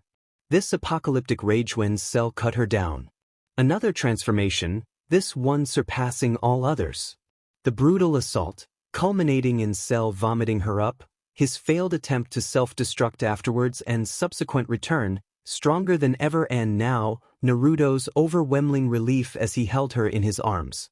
As his consciousness began to fade, clarity suddenly washed over 18 like a flood. She understood everything. Saw everything. Every lifetime, every choice, every change, every death and Bjartchen rebirth. Every lingering embrace, every warm smile, every joyful laugh. Flashes of 1,000 million billion universes, all separate and yet connected, converging and diverging in a great symphony of life. She saw every choice he had ever made and everything he could have ever been, and she wept for the truth, the love she finally understood. It all made sense now. Naruto didn't just love her or Samui. He loved them both. And nothing, not even death itself, could ever change that. His heart might be forever Samui's, but it was also hers. She didn't think it was possible for one man to love two separate women with such intensity. By all rights, it shouldn't be possible. Impossible to love two separate individuals, to value them equally, and yet he did. Abruptly, she became aware of the tears in her eyes, felt them gushing forth, pouring down her cheeks. Gingerly, Naruto lowered his hands, blue eyes glinting as the sun finally disappeared over the horizon. Now do you understand? 18 did. Across from her, Samui seemed to experiencing a similar epiphany. She wasn't crying, but her icy disposition appeared to have thawed somewhat, more so when she risked a glance at 18. The younger cyborg did a double-take then, and there it was, as if all the anger and confusion had simply been swept away by the onslaught of Naruto's memories. She didn't look happy about it, but there was nothing left to question. What they had seen inside Naruto's mind had been too real to even doubt. And yet 18 shot him a murderous glare. "I swear to God, if you're lying, I'm not." There wasn't the slightest stammer in her counterpart's voice. He would not be swayed in his decision. "This is how I feel. I care for each of you in equal measure. Take it or leave it." His word left no room for argument. Nothing she could possibly say would ever change his mind. 18 warred with herself for what felt like an endless eternity. Her pride, her selfishness silently demanding that she have Naruto to herself, her heart crying at the thought that she had to share him with Sumyoni or risk not having him at all. "I'll take it then," she replied quietly, reaching for his hand. What else could she do? If the only way she could have him meant she had to share him with someone, as shall I, Samui seconded, taking his other palm in hers. "Don't think this settles things." 22. The younger blonde warned. "I wouldn't dream of it." 18. Naruto stifled a long-suffering sigh. The rift between Samui and 18 wasn't going to close overnight, but the distance between them, not to mention the animosity, had shrunk considerably. It was a start. Perhaps over the next decade or so they'd finally learn to get along. "If you two are quite done," Piccolo's sharp voice cut in, "I have a question for your boyfriend over there." 18 and Samui simultaneously flushed. Incensed, their wrath gravitated towards the Namek. Incredibly, the pointy-eared alien actually blanched. Naruto didn't blame him. Even he found himself powerless when it came to female fury, and he was the strongest one up here. He was only barely able to quell their ire by delivering a swift peck to their cheeks simultaneously and distracting them with his clone. "What's up?" Naruto turned to face the turban-clad warrior, silently wondering why the Namekian requested his attention. "When you fought Cell, you were a Super Saiyan, weren't you?" There was a silence. Gohan blinked. The young Super Saiyan was visibly baffled by this revelation. "Hey, I was actually wondering about that." Goku was next to voice his confusion. "You were definitely some sort of Super Saiyan when you fought me back on the island, but how can you become one if you're only an android?" "Oh, that..." Naruto gave a precursory nod. "To answer your first question, Yes, I can transform. Blame the doctor for that. Most of my body may appear human, and for a while there I thought I was too, but now that my memories are back I think I finally understand. As some of you may already know, I was originally a shinobi. So was Samui. Unlike 18, we're both brought back through genetic reconstruction and made into what you see before you. Something more. Androids, cyborgs, call it whatever you will. Gero obviously wasn't content to stop there. He must have started on Samui and me after he created Cell, confirmed it himself when we were fighting. So what are you then? Trunks challenged. He wasn't sure how he felt about having an artificial scion around. An android? Or something else? Dunno. Naruto shrugged. Unlike Cell, I wasn't imbued with all of your cells. Only scion DNA. He paused, touching a finger to his chin. He probably designed each of us for the sole purpose of killing you, Son Goku, only to deactivate Samui and myself when we refused his orders. My regeneration stems from an old friend that used to dwell inside of me, but I wouldn't be surprised if Samui, he gave his fellow blonde a gentle nudge as he spoke, has some of your cells as well, Piccolo. Tisich, the Namekian didn't look very happy about that, but he didn't protest either, not as Naruto continued. Although I still retain all my techniques and knowledge from my former life, I possess so much scion DNA inside me now, I'd estimate that my body's probably about 75% alien now, the rest is likely cybernetic or my original shinobi cells. I am curious though, wonder if he revived anybody else after the old Psycho WNET and deactivated us. His eyes shone with sudden interest at the mention of said topic. Now that you mention it, I'm really interested in that. If I could go back and visit the laboratory, that's not possible. Trunks was already there, cutting him off. Krillin and I destroyed that lab and the beneath it, including this timeline cell. I see. Oddly enough, Naruto felt a small pang of anger at the Demisaiyan's words. Clearly, you were too terrified to even consider the good his technology could do this age. As if I did this world a favor by destroying that bunker, but you obviously missed the bunker beneath the bunker. Samui had been about to speak out, but now she decided to keep her mouth shut about those other confins she'd seen. 23, 24, 25. If her suspicions about this Trunks were correct, revealing them would only result in their destruction. And even if she was wrong, she didn't want those other androids released anytime soon. She hadn't been the only love in Naruto's life. If there was even the slightest chance that Gero had brought one of them back, no. She didn't even want to think about it. So can you transform right now? 18 finally spoke up. She was finding all this nonsense about Naruto's newfound power to be a little ridiculous.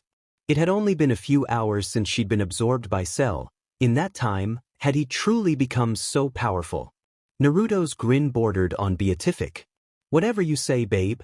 Just where did he get all this confidence from? And if the rest of you want to stick around to see it for yourselves, sure, why not? So long as pretty boy over there doesn't try to take a shot at me while I'm powering up, I'm game. Trunks bristled. Pretty boy. Here goes. A muscle jumped in Naruto's jaw, veins throbbing in his head as he slowly pulled out the power deep within him, careful not to cause undue harm to those nearby. Oh, and 18 Samui. He turned his flickering gaze to greet them, shaking his hands free from both blondes in silent discouragement of what was about to happen next. You might want to stand back. He gave them no further warning, even as the sudden surge of ki caused his clone to dispel. Hiya, Naruto grunted, his body bulking up ever so slightly, his hair standing at end, eyes flashing into teal. A furious scream sent him over the edge, sending golden light splaying about his skin, his already blonde hair taking on an almost whitish golden hue. A short growl heralded the onrushing power, leaving his body bathed in saffron. 18 balk-led, unable to reconcile this blazing warrior with the harmless blonde who'd been standing at her side a moment before. Was this really Naruto? In the flesh? The cyborg grinned. Wasn't much of a strain to control this form now. It almost felt like second nature to him after reaching the second and third transformation. Papa, how do I look? Like a super scion? Gohan gasped. He really wasn't kidding, was he, Dad? His keys right below ours, Goku merely nodded. He knew full well this wasn't anywhere near the blonde's true power, but why spoil the surprise? Trunks was having a very difficult time accepting that surprise.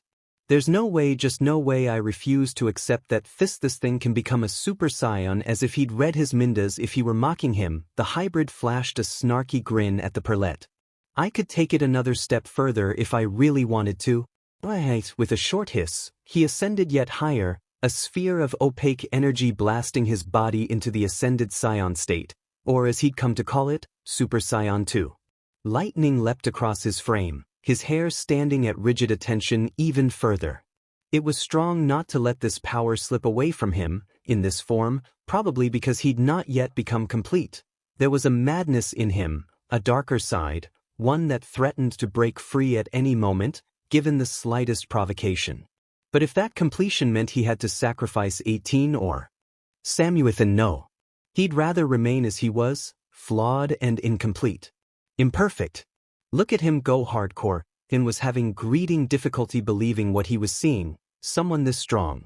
Unbelievable. Gohan was of a like mind. He's even stronger than my dad now, how is he generating that much power? Piccolo hissed. He's not even a Super Saiyan anymore, I just call it Super Saiyan 2.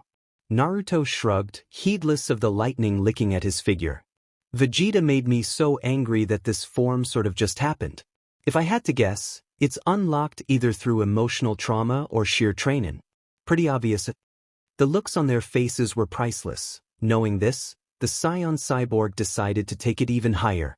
His fists clenched at his side, his aura digging a small crater into the lookout, his power visibly fighting his steps to ascend to the next level. And this thing blinked, all three of his eyes fluttering open and shut as the blonde's ki raged hotter still. What's he doing? Is to go even further beyond. This third and final scream lasted longer than the others, all of a minute. His hair grew longer still, his aura flaring turbulently as he buckled down and drew upon the most painful memories he knew, reaching deep down into that dark place he kept deep inside to unlock his third and final transformation.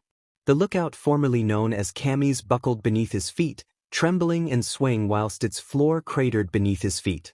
This was no mere transformation, everyone realized. It was as though the blonde were transcending the very limits of mortality unto himself. And then it was done. Sorry that took so much longer than the others. Naruto raised his head, exposing a terrifying visage that would leave even the most soulless villain begging for mercy. But I haven't had much occasion to practice this one. This is what I call a Super Saiyan 3. You'll have to excuse the pun ridiculous appearance. His appearance was like a star itself, a light from which men hide their eyes. All trembled before him, even the lookout seemed to quiver beneath his continued existence. The empowered blonde could hear cries of shock and then surprise as he stood there, a glistening god whose very presence defied the laws of Psyche itself. Piccolo and Gohan gulped, Emstar and student sharing the same opinion as one. Super Saiyan 3. Trunks could barely stand beneath the weight of this ki. How was it the two androids behind Naruto were still standing? I hardly recognize you with all that hair and no eyebrows. 18 quipped as she planted a hand upon her hip, no longer daunted by the incredible strength of her fellow blonde. If anything, she found this latest and greatest transformation to be amusing. What do you think, Samui? I think he needs a haircut, the former shinobi decided. What? Oi, Naruto grunted at the perceived slight, his voice an octave lower than usual. I could blow up the earth 10 times over in this form. I can't do anything about the hair. Trunks stiffened at the casual declaration. The others fighters seemed to finally realize just what might hopelessly outmatched they would be were this great god of a man to ever turn against them. But you won, trite. Tien gulped. What? No, hell no, Naruto snapped back furiously, his aura cutting off as though he'd actually been struck. If I destroyed the earth, then I'd destroy all the ramen. What kind of fiend would do such a thing? Ramen is sacred. Godly who would dare destroy it? Cell would. Goku pointed out cheekily. He doesn't have any of your DNA, remember? In fact, he's probably already destroying it even as we speak. And kill him, he would have said so much more. Describe the ways in which he intended to maim and destroy Cell for even daring to consider touching the sacred cuisine that was his ramen. Had not his power deserted him at that very moment, leaving him to sink to a knee, gasping for breath. Naruto. Samui and 18 were almost instantly at his side. Though their assistance was it was appreciated nonetheless. I still can't maintain it for very long though, the former ninja observed, powering down. 10 minutes is my maximum before I lose control, and even then, only if I don't overexert myself. It's just as I thought, this state drains an incredible amount of energy. As I thought, Super Saiyan 2 is definitely better. The same power you used to kill my father. Trunks accused, suddenly seething. Because of you, we can't even bring him back. Naruto's eyebrows shot up. He'd forgotten about all that in the aftermath of having Samui and 18 return to him. You really want your father brought back that badly, brat, he replied with a hiss. But why should we wish him back anyway? Who will miss that arrogant prick of a prince? Trunks didn't even falter. My mother, the blonde, bit back his vitriolic retort. So even Vegeta had someone who cared for him. Interesting. Wait a minute. 18 frowned, pushing her way between them with a snarl. This little punky's Vegeta's kid. Hermes. Trunks failed to notice that Naruto had been slowly backing away from him this entire time. Too late, he realized why. 18 exploded with power. Trunks barely had time to recognize it before her fist sheathed itself into his stomach, buried to the elbow within his amorate gut. Strong, where had she gotten such strength? He was left gagging, gasping for breath as the blonde tore her arm from his stomach, leaving him choking for air at the rapidly bruising flesh. But the assault wasn't over yet. Do you have any idea what I went through because of your dickhead father? I don't care what you think of him, android, Trunks snapped back, unable to disassociate this seemingly harmless android from the cruel killer in his world. My father may have been wrong to let you be absorbed by Cell, but it doesn't change the fact that you're not human, just a bunch of worthless cogs and gears, and you never will be. Oh, shouldn't have said that. Naruto laughed, and quickly turned to face the now baffled Demisaiyan, watching gleefully as 18 mercilessly kneed Trunks in the temple, grabbed him by his hair, and hurled the unfortunate youth off the lookout to greet the earth miles below. He'd forgotten to tell the boy that his fellow blonde had gained more than a little bit of power from Cell when he'd been forced to spit her out. Of course, poor Trunks hadn't known that, and he likely didn't realize it until he finally hit the ground. Miles below, the earth ruptured. Get back here, 18 dashed down after him with almost supersonic speeds. The look in her eyes said she was going to very much enjoy beating the one indirectly responsible for her absorption. That, and the son of the one directly responsible for the worst 5 horrors of her life. Wisely, no one attempted to dissuade or stop her as she shot after the battered Demisaiyan.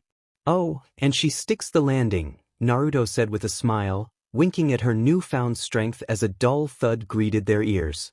Best ever. Remind me to never get on her bad side. Samui murmured as she nuzzled up to him, taking advantage of her fellow blonde's brief absence whilst she beat into Trunks. Naruto laughed with her. Female fury truly is a frightening thing, isn't it? Which is why you should never scare me like that again ever. She grabbed him by the hand and squeezed, silently demanding he look at her. You promised me back then, remember?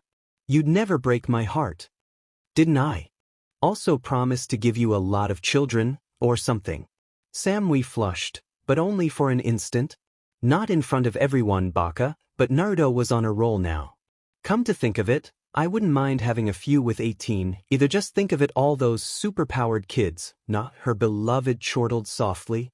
Hi, Goku couldn't help but feel his Saiyan BLD sing at the sight, not just at 18's newfound strength or Samui's indifferent power, but at the realization that there was someone so far ahead of him. Naruto might be an ally now, but if he ever did the unthinkable, if he ever turned against them, needed to be at his best. So too did Gohan. Sonya did. Maybe we should spend that extra day in the hyperbolic time chamber after Alt Monster. No. I am a devil. Legendary Vegeta stead. Yeah, he just said that. 18's deadpan was barely concealed. We done here, 21. Shush, her boyfriend snapped, blue eyes strong. She's in shock. Give her a minute. Wait, you killed someone. What did I miss? Samui wondered aloud. A lot. Both blondes answered simultaneously. Soya killed him. Bulma continued, almost unable to believe her ears. Naruto nodded before 18 could shoot in another comment. Nestled in Bulma's arms, baby Trunks sensed her distress and began to cry. Oh, damn it. Now he felt bad. Look, miss, he began stoically, if the royal but is that important to you, just wish him back. Slap. Naruto, healed courtesy of Dend and fresh out of a long hot shower, suddenly found his head twisted aside violently, a throbbing red handprint indented in his cheek. It didn't sting so much as it did surprise. He'd long since exceeded human limits days before.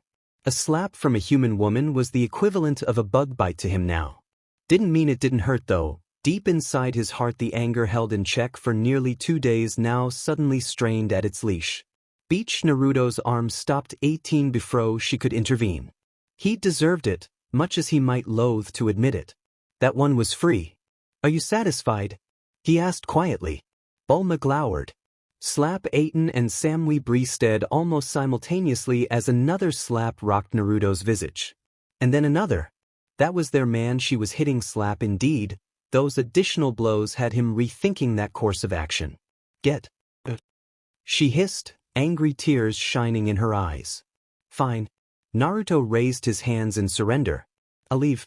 But let it be said that I said get out, you monster. It just had to be that word, didn't it? The one word he couldn't stand. Monster. He'd been relatively tolerant with Vegeta's spouse until this very moment. Now he found himself growing increasingly flustered in the presence of the man's wife. Oops, widow. Even after somewhat taming his Super Saiyan powers, now able to remain in his ascended Saiyan state without any effects of madness, it was suddenly all he could do to not reach out and snap the Earthling's neck like a twig. He'd known she would be upset, but to be slapped. Why take her anger out on him when he'd been justified in his retribution? 18 and Samui were here, safe and sound beside him. Vegeta, however, was not. He would never hurt them. Either of them. In his mind, that was all that mattered. Vegeta's revival was academic. Whether or not they brought the man back, he wouldn't be able to lay a hand on 18 now. Or Samui for that matter. And so he stood there, weathering Bulma's storm of ineffectual blows. Finally grew weary of it. When Bulma tried to hit him for perhaps the umpteenth time, he caught her wrist in hand. Any and all attempts to extricate herself from the Super Saiyan's grasp proved utterly futile. She simply wasn't strong enough. She daren't swing with the other, for fear of dropping her child. Look at me. He hissed, growling when she jerked her head away. I said look at me. Reluctantly she did so, quiveringly turning her head towards him. It was a terribly frightening thing indeed, staring into the eyes of a Super Saiyan, especially one as unhinged as Naruto. Just the sight of the anger dancing in those orbs made her want to gibber like a madwoman. Frankly, it was a miracle he hadn't struck her yet, or one of his angels, as he so reverently referred to Samui and 18 behind him. He's dead. The words hurt, but nowhere near as much as she'd thought they might. And for what it's worth, I'm sorry. Another lie, but telling her he wasn't would change anything. If I could do it again, I would see him spared. So he could suffer, but again, she didn't need to know that. Yes, a small part of him, a very small part, felt regret for ruining someone's life like this. But still, he's really gone, isn't he? When she words were hollow, almost empty inside. Yes, he released her then, allowing her arm to fall back at her side. But you have the Dragon Balls. If he means that much to you, wish him back. Or don't. It's no concern of mine. But shouldn't the future of your son take precedence here? Do you really want someone like Vegeta to raise him? She can't believe it. Those words were a leaden lump in Bulma's throat, a silent affirmation of what Wash had lost. The heiress to the Capsule Corporation didn't know how to take the news, nor the fact that the prince's murderer stood only a few feet away. Goku had brought him here to Capsule Corp, where he'd handily confessed to the crime himself. Worse, he seemed to take shame in it. How was she supposed to react to that? On one hand, their relationship, hers and Vegeta, had always been rocky at best. The man had always been indifferent to her at even the best times, but in the same vein, he had his moments of tenderness. And she was all alone now. For what it's worth, Naruto finished, his words peaking with rare emotion, I am sorry.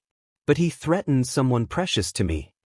His gaze slid to 18, triggering a fire engine flush from his fellow blonde. I had no choice. I'd like to think he'd have done the same for you. Probably not, but who was he to say otherwise? Thank you, she said at last. I'm sorry if you know.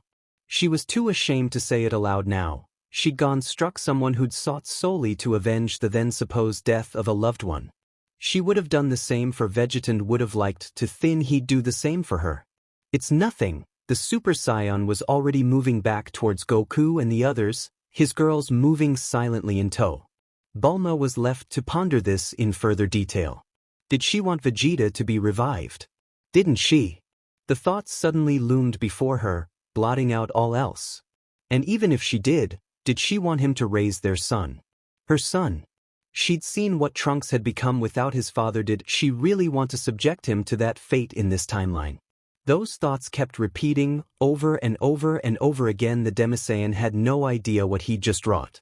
Indeed, he was far too focused on the idea of this up-and-coming tournament Cell had promised. The Cell Games. He'd made good on his promise to give them a time and a date. Within a matter of weeks, the fates of this world, perhaps even the entire universe, would be decided. It was almost enough to get his blood pumping again. I like it when you shout. Silent until now, 18 suddenly purred, drawing up beside him, draping her arm around his. Its secretary, Naruto, was suddenly reminded of his girls, the very reasons for which he was fighting. Oh, saving the earth sounded all well and good. As did protecting innocence from evil. But the truth of the matter was thus. Naruto didn't give a rat's butt about justice or the earth. He just wanted to protect his angels. Keep them safe. They were the light in his life, the only things holding him together, tethering him to sanity, whereas their very absence promised the complete lack thereof. Is it now? A small smile pulled at his whiskered visage. He stroked at her cheek, eliciting a shiver from the pale blonde. It is, agreed a now flushing Samui, taking residence of his remaining limb. 18 glowered at the older blonde but offered no further protest. Neither seemed to care that a grieving Bulma stood only yards away. Nor did the fact that Son Goku and his friends awaited their return have any impedance on their longing. He kissed each softly, his lips touching theirs with a gentleness that promised more. But not now. Later. How'd it go? Goku asked as they edged away into the lawn. About as well as you could expect, the blonde shrugged. She'll need some time to think it over and such. Keech, Piccolo scoffed. I don't see what the problem is. The Namekian had never gotten on well with Vegeta in the first place. He was the staunch ST opponent to the prince's revival. In his mind, the fool simply couldn't trust it after what had happened with Cell. And who was to say it wouldn't occur again with some other foe? Despite all that had been said, the fact remained that Vegeta had almost single-handedly condemned them to death at Cell's hands. If it weren't for Naruto, Goku and Gohan, who knew what might have happened? So we are reviving father, right? Trunks interjected impatiently. Couldn't everyone see that he was needed? A derisive snort from the Namek. Look, that doesn't change the fact that he put us all in grave danger. It wasn't his fault. How does that make sense? Naruto guffawed openly. The kid's right, bringing him back would just put us at risk. Piccolo was still trying to convince them of this when the next notable event occurred in the form of a spaceship. They all turned to face the ship as it landed, its impressive propulsion system not even so much as rippling the grass. The hatch slid open, folding down and forming a ramp down which several military-looking types, clad head-to-toe in obscuring body armor, marched. They didn't carry weapons, and with good reason. They had power levels comparable to that of Frieza and Cooler's elite soldiers. The fighters tensed, hoping they were ready for anything. The soldiers formed two lines on the ramp, and between them descended a man who appeared to be their leader. He was of average height, with untidy black hair and a thick mustache.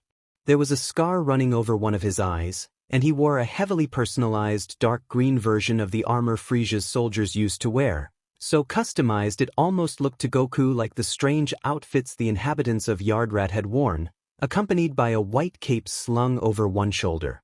His power was slightly higher than the soldiers, but his key signature was unmistakable. And weak, Naruto noted with just a touch of scorn. He almost immediately chastised himself for the slip. It was still difficult to fight the doctor's programming when it came to weaker fighters. He's a Saiyan, Goku muttered. As he said this, They noticed the tail curled belt style around his waist. "Greetings," the scion said. "It has taken me a long time to find you. Does anyone know where I might find Goku?" His seemingly eloquent speech broke down into a halting stutter as he caught sight of the 4 Super Saiyans staring back at him. "Hello." Goku stepped over to him and waved a hand in his face. "Are you okay?" This simple movement raised the ire of the ever-alert soldiers, who instantly moved to surround the peaceful scion, each raising a hand and forming a threatening ball of energy around it, all of them pointing at the fighter's head. "Okay, put them down," Naruto warned, Jaden eyes flashing dangerously. "You do not want to start this. Not with us." When no one complied, the Super Saiyan sighed. An invisible wave of force, precisely targeted so as not to touch Goku, Arrogance, or the ship, knocked each soldier senseless individually, their armored bodies clattering as they dropped to the ground. Goku looked up in surprise, alarmed by the unseen ki with annoyance. "That wasn't necessary, they were no threat," Naruto shrugged. "What? They were getting on my nerve," the mysterious scion wiped his brow nervously. No, his anger is understandable. "I apologize for my soldier's behavior. My name is Arrogance. Greetings, my fellow scions." "I didn't think any more of us survived planet Vegeta's explosion," Goku said. "Oh, what?" "Indeed, I myself thought I was the only survivor," Arrogance told them, "until I heard word that the entire Cold family had fallen, at the hands of a mighty golden warrior, a Super Saiyan. This was truly amazing news, so I followed up any and all leads I could find. My search was a long one, and almost completely fruitless. Finally, I followed King Cold's path to his demise, to this planet, Earth. I expected to find only traces of your passing, but it seems you've elected to stay here." "It's one of the finest worlds in this galaxy," Trunks answered levelly. "We wouldn't trade it for Frisia's entire empire." "I see." Arrogance ignored this. "I apologize again for my earlier amazement, but your appearance, the Super Scions were all, of course, transformed. I was under the impression that there was only one Super Saiyan. Which of you destroyed the Cold family?" Goku scratched his head. "Well, it's kind of complicated. I killed Frisia, then I killed Cooler, then Frisia came back with King Cold and Trunks killed both of them, and then Cooler came back and Vegeta and I did him in, and then Naruto came along and he killed Vegeta, but Gohan, guess I sort of reformed him." All throughout this explanation he was pointing at himself, Trunks, Gohan, and Naruto. He was going to start explaining the whole alternate timeline and the android situation, when Arrogance interrupted with a shout. "Vegeta is dead." Naruto nodded. "Yes, and it's something I somewhat regret." His eyes narrowed. But Arrogance's face registered a brief moment of shock, but he immediately covered it up. "He killed the prince?" He hesitated, but his warrior's instinct compelled him to ask. But a few days ago on an island due south of here, the hybrid continued. As to the why, well, that's none of your damned business." Abruptly his eyes narrowed, his expression rife with suspicions. "Now that I think of it, why are you here, anyway? And what's with the questions?" Arrogance sighed. "Perhaps it's best if I explain a few minutes later." Things had calmed down a bit. The soldiers were piled up inside the ship, and Arrogance was sitting opposite them, massaging his head and tentatively eyeing Naruto's ascended scion form. Even he could see that the blue-eyed blonde was clearly the strongest of the bunch, but that didn't deter his plans. Not in the slightest. If he couldn't kill Vegeta, then he'd just settle for the next best thing. These rogues who'd claimed Earth as their own, the planet would be his tail easily snared the attentions of the other scions and the Namek, but it appeared the blue-eyed one would need some convincing. "So what's so terrible about this scion of yours?" the whiskered one demanded to know.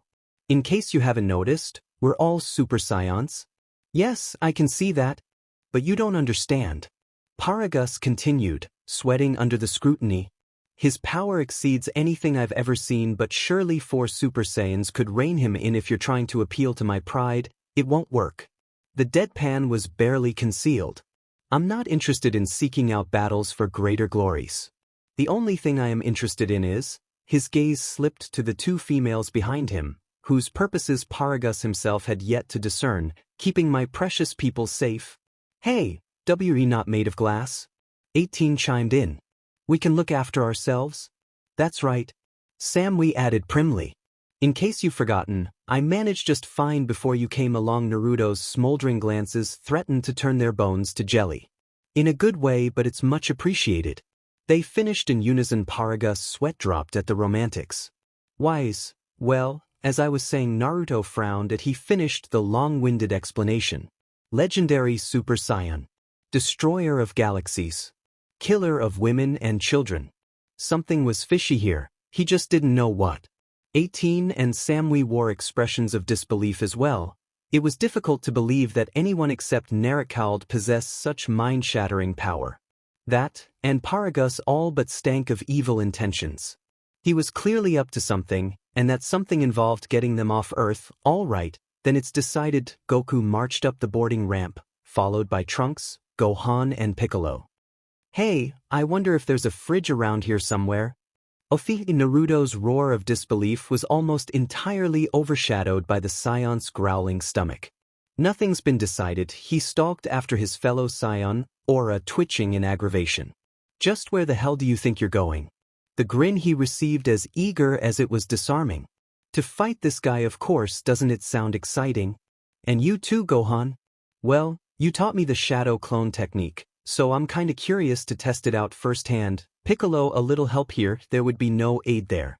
The Super Namekian simply shrugged. He was rather curious himself. It's what my father would do, I'm sure. Trunks replied when the blonde's gaze sought him out. Park, fine. Naruto relented. I'm coming. 2 Scions and their appetites, he muttered. Whether it's bread or battle, you people are honestly impossible sometimes. Hey, you're 3/4 Scion, you said so yourself. Don't remind me, Goku. Hain came a pair of familiar voices. Samui and 18 were approaching the ship, venting anger at having been forgotten. Hold it right there, you can't just go running off without us. Before Naruto or anyone could think to dissuade them, the blondes flickered, a single high-speed rush launching them aboard the ramp and into the ship. Naruto could only stare at them agape. The hatch slammed shut behind and the ship took off with explosive force, too fast for him to even consider turning around. You didn't think we'd let you leave without us, did you? Samui's gaze was scathing. Noof, course not. Well, he shrugged. Welcome aboard. He could only hope they hadn't made a terrible mistake, as fate would have it. Naruto's suspicions proved sound. It was all a trap, a plan orchestrated by Paragus to rid Earth of its scions so he could waltz in and take it for himself. Greedy BSRD and his key by which to do so. His very much psychotic son, Broly. Standing there before them, now freed from his limiter for perhaps the first time since he'd been a boy. Broly now stood higher than any of them, his muscles huge, rippling and contorting up and down his body. He was wider from shoulder to shoulder than some of them were tall. His hair was standing up even further on end now, and had a sickly green hue. A violent green-gold aura burned around him. His ki was enormous, easily dwarfing any of theirs. And it was still growing, surging higher and higher, stronger than a Super Saiyan, stronger than an Ascended Saiyan, surpassing even Super Saiyan 2, then higher still. Only Naruto himself stood higher than him now, and even that distance had begun to narrow rapidly. Oh, blow me, said Blonde groaned as he watched the transformation take place. This guy can't possibly be a Super Saiyan 3, that's bullshit, a complete but pole, that's not good, is it? Samui gulped, readying herself as the ground split beneath their feet, entire canyons etching themselves into the planet of New Vegeta. And that was just his energies. If he got a hold of anyone now, they were almost guaranteed to die. No, Naruto hissed, it isn't. And his power keeps growing. Incoming 18's shout was the only thing that saved him. Naruto snapped out of existence an instant before Broly's blow would have obliterated the left side of his face. As it were, the sheer shockwave of the blow sent him nigh but reeling backwards, silently swearing at the rend that had just opened up in his cheek. Goku and the others just gawped. Alright, fine, you want to play rough. I'm going to. That was his last thought before Broly's fist finally found his face and the entire plateau exploded. In hindsight, perhaps attacking a legendary Super Saiyan 3 wasn't the best idea. Even with Samui and 18's aid, the fighters had been summarily overwhelmed. their bodies now adjourning the broken lands that had once been New Vegeta. Alive, just barely. Naruto had been taken out in the first wave, flung halfway across the planet in a single blow. He couldn't even feel the man's ki anymore. Whether that meant he had been slain or something else, Goku didn't know. But what he did know was thus. He was getting his butt handed to him. Earth burst before his back as his body was pounded into yet another chasm, his already fractured ribs threatening to snap entirely as those massive fists descended over and over and over again. On an almost primal level, the defender knew he was in very real danger. The possibility of his dying continued to increase with each second that he faced this monster. Goku groaned as he pulled himself out of another crevice. So this was what a Super Saiyan 3 could do. Don't suppose you'd give me a handicap? The legendary Super Saiyan growled, low and deep in his throat, the sound contrasting the almost gentle hum of the ki blast he held in hand. And now, you die. A monstrous blast of ki exploded upon Broly's back, the golden flames roiling over him and onto the ground below, setting the streets ablaze. The legendary Super Saiyan landed amidst the fires, his eyes reflecting the orange from the flames that surrounded him on all sides. He touched a hand to his back, cringing as pain greeted his fingers.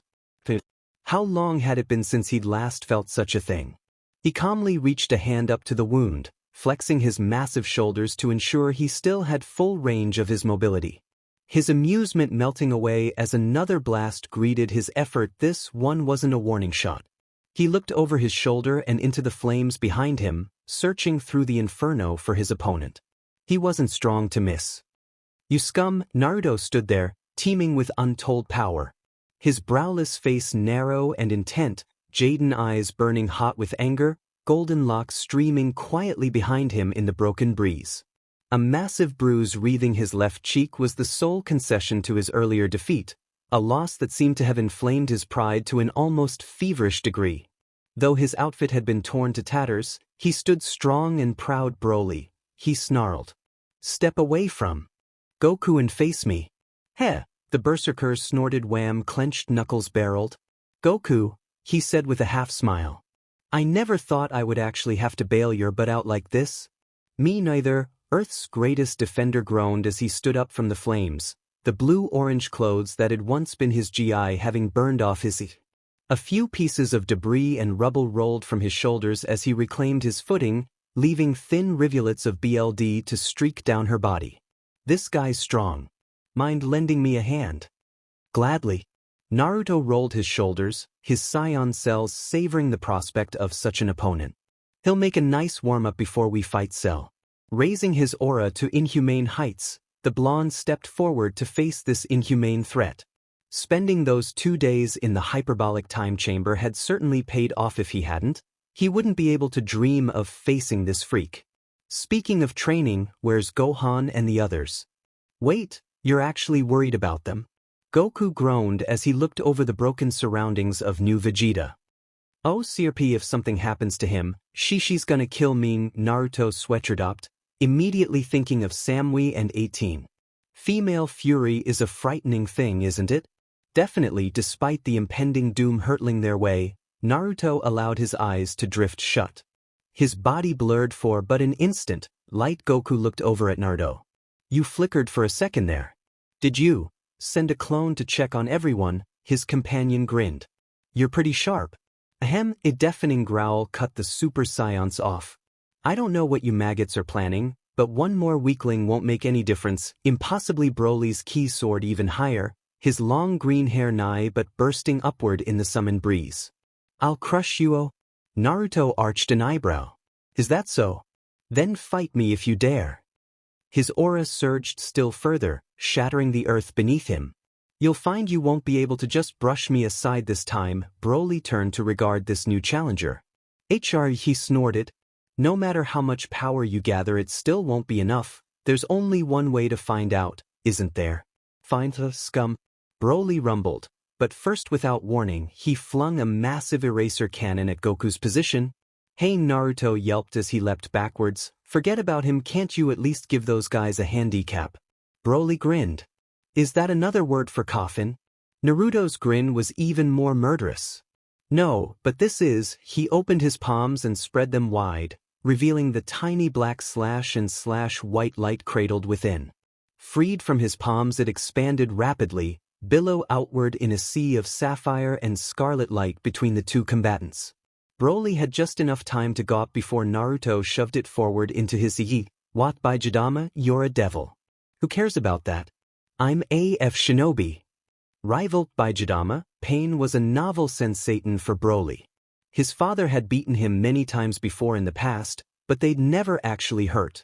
Oh, there had been twinges of discomfort before when the older weaker warrior had tried to disown him for his disobedience, but they were akin to that of one's foot falling asleep. A prickling sensation that was neither pleasant nor painful. Arrogance had tried to hurt him many times, and in that he had failed miserably. Because Broly could never be hurt, not really, not by anyone weaker than he. He could be discomforted, yes, impeded perhaps, but hurt. Never. But this was no mere twinge, no simple shock of surprise for the legendary Super Saiyan. It was pain. One moment he'd stood before the challenger, sneering in his overconfidence. This little man could not hurt him, no one could. In an instant that very confidence shattered like so much glass, his body violently torn off the ground, consumed in an explosion as massive as it was malevolent.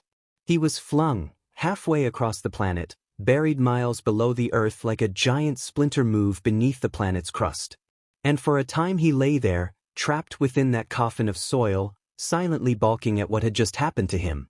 He had been hurt. He could feel it. Pain for the first time since he'd been a baby, Broly had been hurt. He could feel the burns on his izzy and smell the singed flesh, a silent testament to what had just occurred.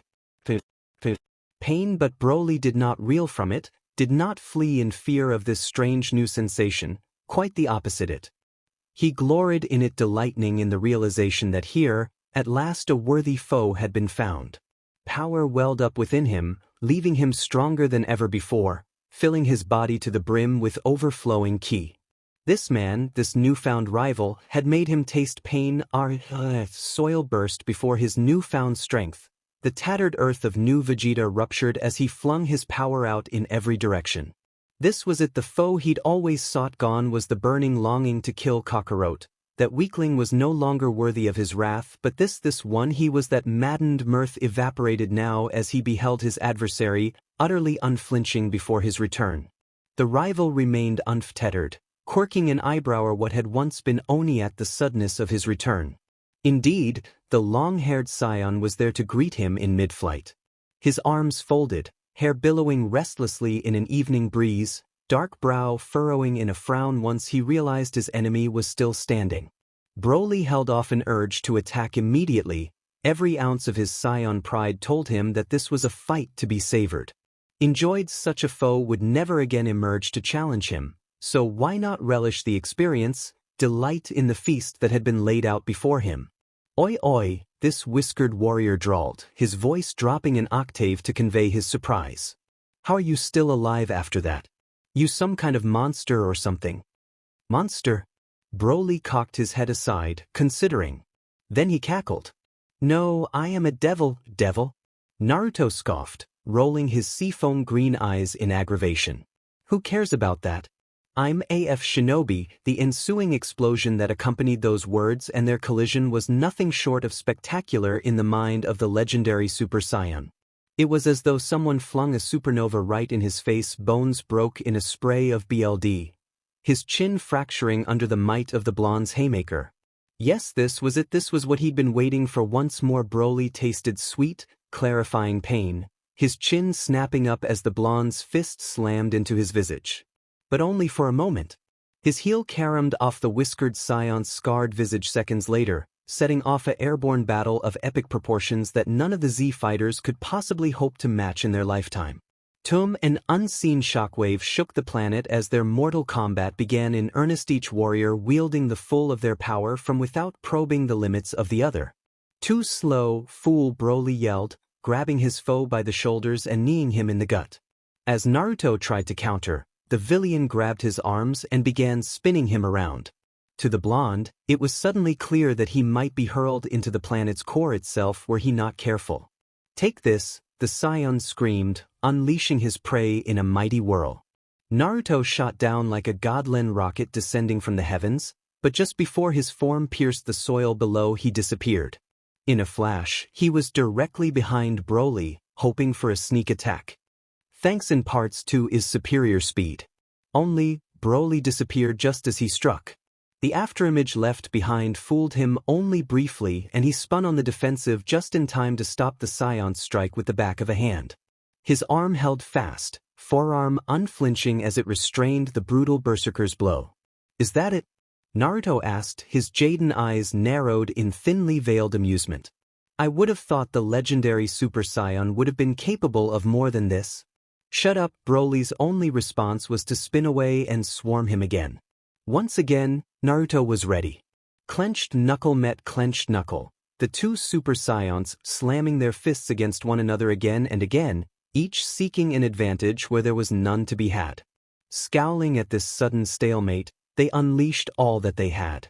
Knee knocked against knee, forehead jarred against forehead, every physical move in their arsenal was flung into this battle.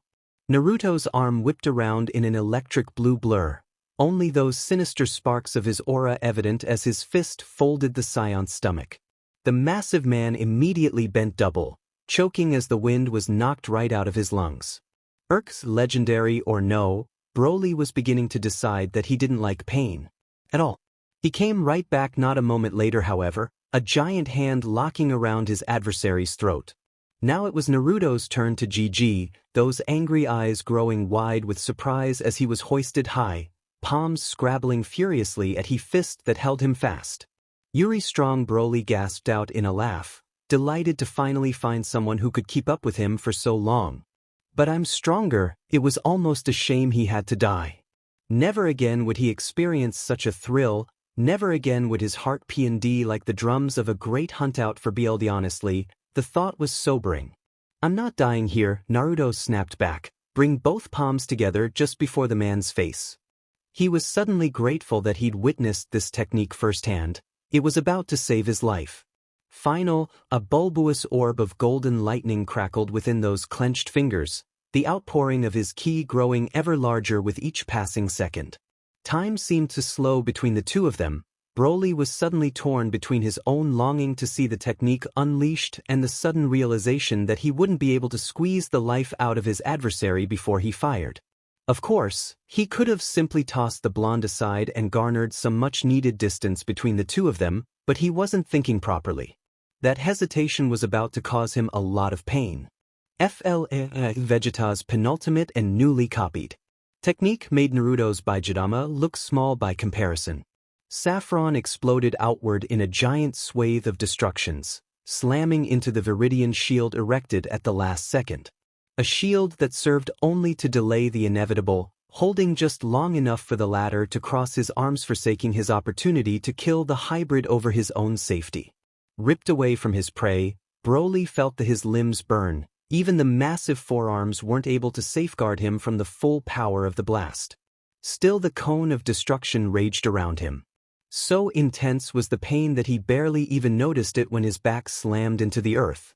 Still, the final flash pushed him down into the dirt until he could no longer see the light of the night in sight. But he could clearly see the golden star that was Naruto, aura roaring ever higher as he prepared for the final assault. Blues intermingled with yellows, creating an eerie radiance in the twilight. And for good measure, Naruto cupped his hands once more and took a stance high overhead, drawing cerulean light into the center of his palms. Broly groaned and started upright, forcing himself into the air. He needed to get out of this pit before it was too late. Before that attack not like this. His mind raged against the inevitability of his fate as the blue light swelled before his vision. "I'm the strongest, the strongest, the absolute strongest." He just cleared the lip of the crater when the blonde moved his palms forward. Broly flung up a hand of his own, desperate to stave off the attack with one of his own, but Naruto was all but gone, vanishing as the emerald light passed him harmlessly by. Gone. But where had he zipped? Broly's only warning was the slight sound that accompanied instant transmission. An unholy brilliance flashed before his vision, then Naruto unleashed hell upon him. If the final flash had been a beacon of light, then the Kamehameha wave was a pillar. Broly was completely helpless as the cerulean smashed into him, its sapphire light roaring over his already weakened body in an explosive sea of force, immersing him in utter agony. His body was soon lost in the afterglow, seemingly vanishing within the mountain range into which he'd been flung. Naruto all but dropped from the skies after him, muscles twitching spasmodically upon the expediment of his power. "It's over," Naruto gasped, his strength faltering as he slipped out of transformed state. "Good, I'm beat." As if to mock him, the earth began to rumble beneath his feet.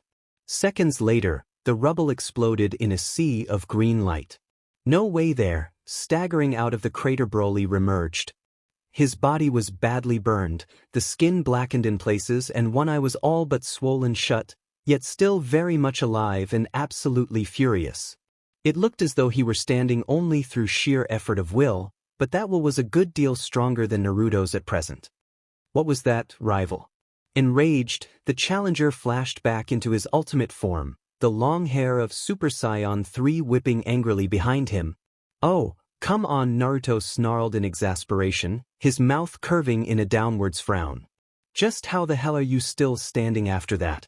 Those energy attacks had taken more from him than he'd ever know. His energy was dangerously low and he lacked the strength to create another barrage of such magnitude. He wasn't even certain whether or not he could maintain Super Saiyan 3 for much longer.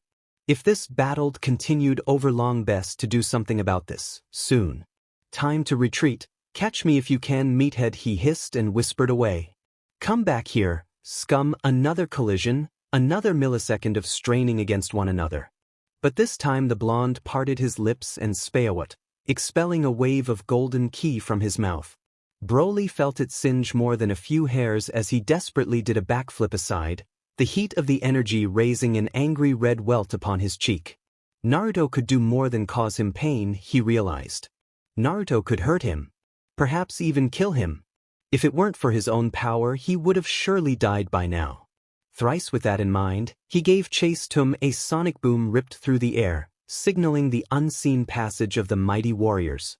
With the descending comet no longer a factor, having been destroyed by Naruto at the very onset of their fight, they were free to wage war as they pleased. To the death. And so they fought. "Power, what the matter?" The larger Saiyan challenged, immediately recognizing the lack of energy on his opponent's part. "I thought you were stronger than this." Naruto angrily smashed the dack of a power-swollen fist into the man's face. Broly didn't even flinch. "Do I have to destroy this planet to motivate you?" What? That was all the distraction Broly needed. A powerful haymaker smashed through the blonde's guard and sent him screaming into the dirt below. Broly wasted no time in giving chase, not wanting to risk being exposed to another brutal ki attack like that again. It was with sweet satisfaction that knee met stomach, sending him spitting BLD. This was it. He barely had enough energy left to maintain his transformed state, let alone an offensive needed to match the monster's destructive prowess. "Energy more," Broly demanded, his arms descending mercilessly upon the prone half-breed with gusto, pummeling him with brutal blows. "Give me more." Naruto could only grunt as he was forced deeper into the crevice, his body literally trapped between a rock and a strong place. "Fight harder, you're better than those girls, you're not weak." A large fist suddenly found itself stopped, halted against the immovable wall that was Naruto's palm. Despite all odds, the smaller Saiyan had stopped his attack once again. "Girls," the blonde frowned at the mention of that word, his features nodding in rage almost immediately thereafter as their meaning became painfully clear. "Do you mean Samui and 18? His great golden aura began to sputter and flicker back to life, anger bolstering his flagging reserves of power. Finally, a familiar, yet nameless voice chorused in his head. "I was wondering when you'd come around. Who are you? Know what? I don't care, just give me the power. What do I care for the names of weaklings?" The legendary Super Saiyan didn't know it, but in that instant he'd sealed his fate. "You're the only one I'm interested in, is that so?" "It is." Crimson began to creep into Naruto's aura, welling up from the nothingness around them. He chuckled then. It was a deep, throaty sound. "Then I'd hate to disappoint ya." Naruto growled then, the sound of an Animala demon being set free for the first time since its rebirth. It looked him in the eye and laughed. "I'm gonna fucka ya up, you." Broly blanched at the sudden upswing in ki, raising a massive forearm to guard against the gale that followed those words. The granite exploded before his shout, freeing him from his prison amidst a foul wind, a single shout so overpowering that the very universe seemed to tremble in fear. Sanuvabich, oh dear. Naruto's golden aura leapt back to life, this time tinged with red, the winds roaring louder and more intense than ever. The rapidly darkening skies lit up with the unearthly light, this terrible radiance trembling at the return of the storm itself. A storm of the gods. The next thing Broly knew, he was flying back, his face now adorned by something best described as a dent within his cheek. The next thing he knew, he was knocked upwards. A blinking light, bright and saffron in its intensity, was growing larger at the end of his vision. The next, he was knocked back down. And the next thing Broly knew, for quite some time after that, was pain. 18 struggled upright with a gasp, pale eyes fluttering open as another tremor rocked her resting place. Where? The last thing she remembered was watching Naruto get blown halfway across the planet with a single punch by the legendary Super Saiyan. Then blanching as he effortlessly dispatched the others, preparing herself for the fight of her life, as that massive monstrosity turned its sight upon her and Samui. Between that and waking up here, she thankfully recalled very little of her beating. Legendary indeed, they'd never stood a chance. "You awake?" she groaned. "I'm now." The younger blonde muttered something incomprehensible as Samui stirred beside her. Evidently they'd landed in the same ditch. How quaint. But the level of ki raging around them was anything but. She could sense it, feel Naruto fighting up there, giving it his all.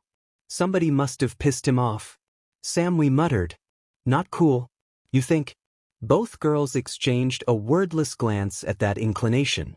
There could be no doubt that Broly must have done something, said something to upset him so, else he wouldn't be fighting like this. His every move was ruthless personified in and of itself. He allowed for no openings, showed no quarter, gave no mercy. It was a satisfying thing to watch someone like Broly be taken apart, especially considering what he'd done to them. But now Naruto was holding his own against the beast. Better yet, he was winning, wasn't he? And yet the ex-shinobi's aura had an almost ragged edge about it, as though it might give out at any moment.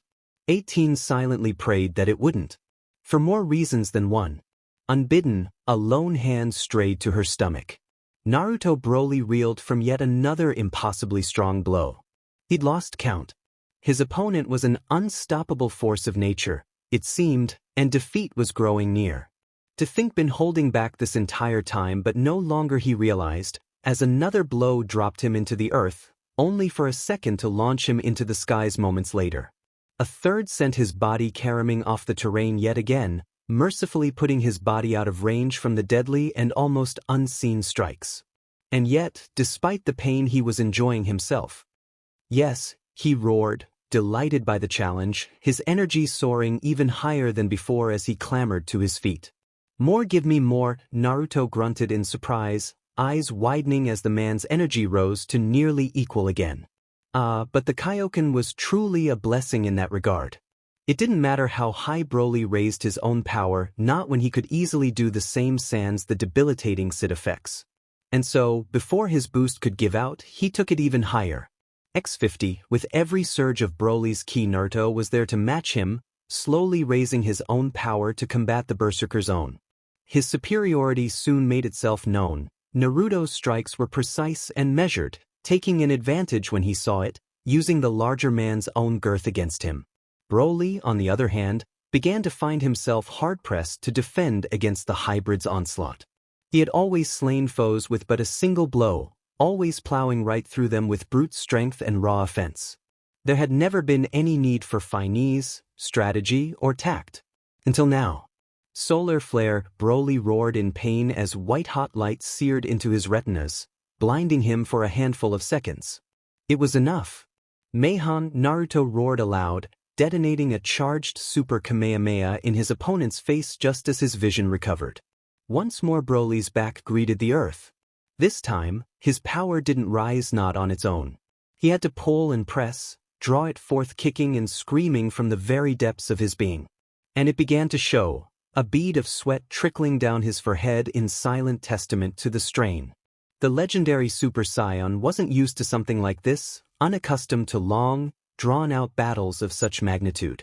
Naruto was, both from his days as a shinobi and the own training that had been beaten into his brain, programmed by Dr. Gero.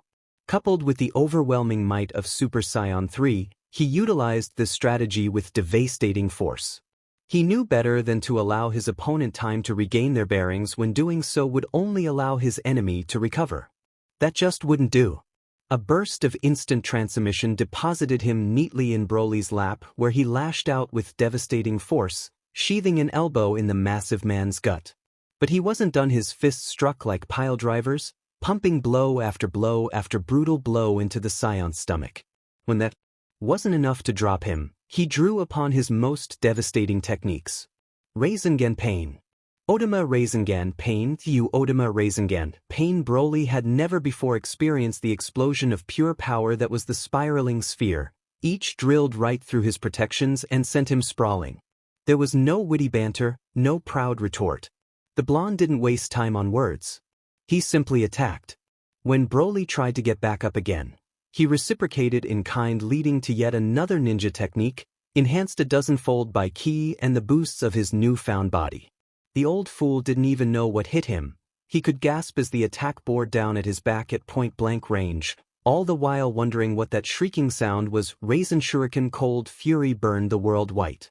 Broly gasped as the last of his power bled out from him, the legendary Super Saiyan form all but evaporating beneath the strain of his last attack.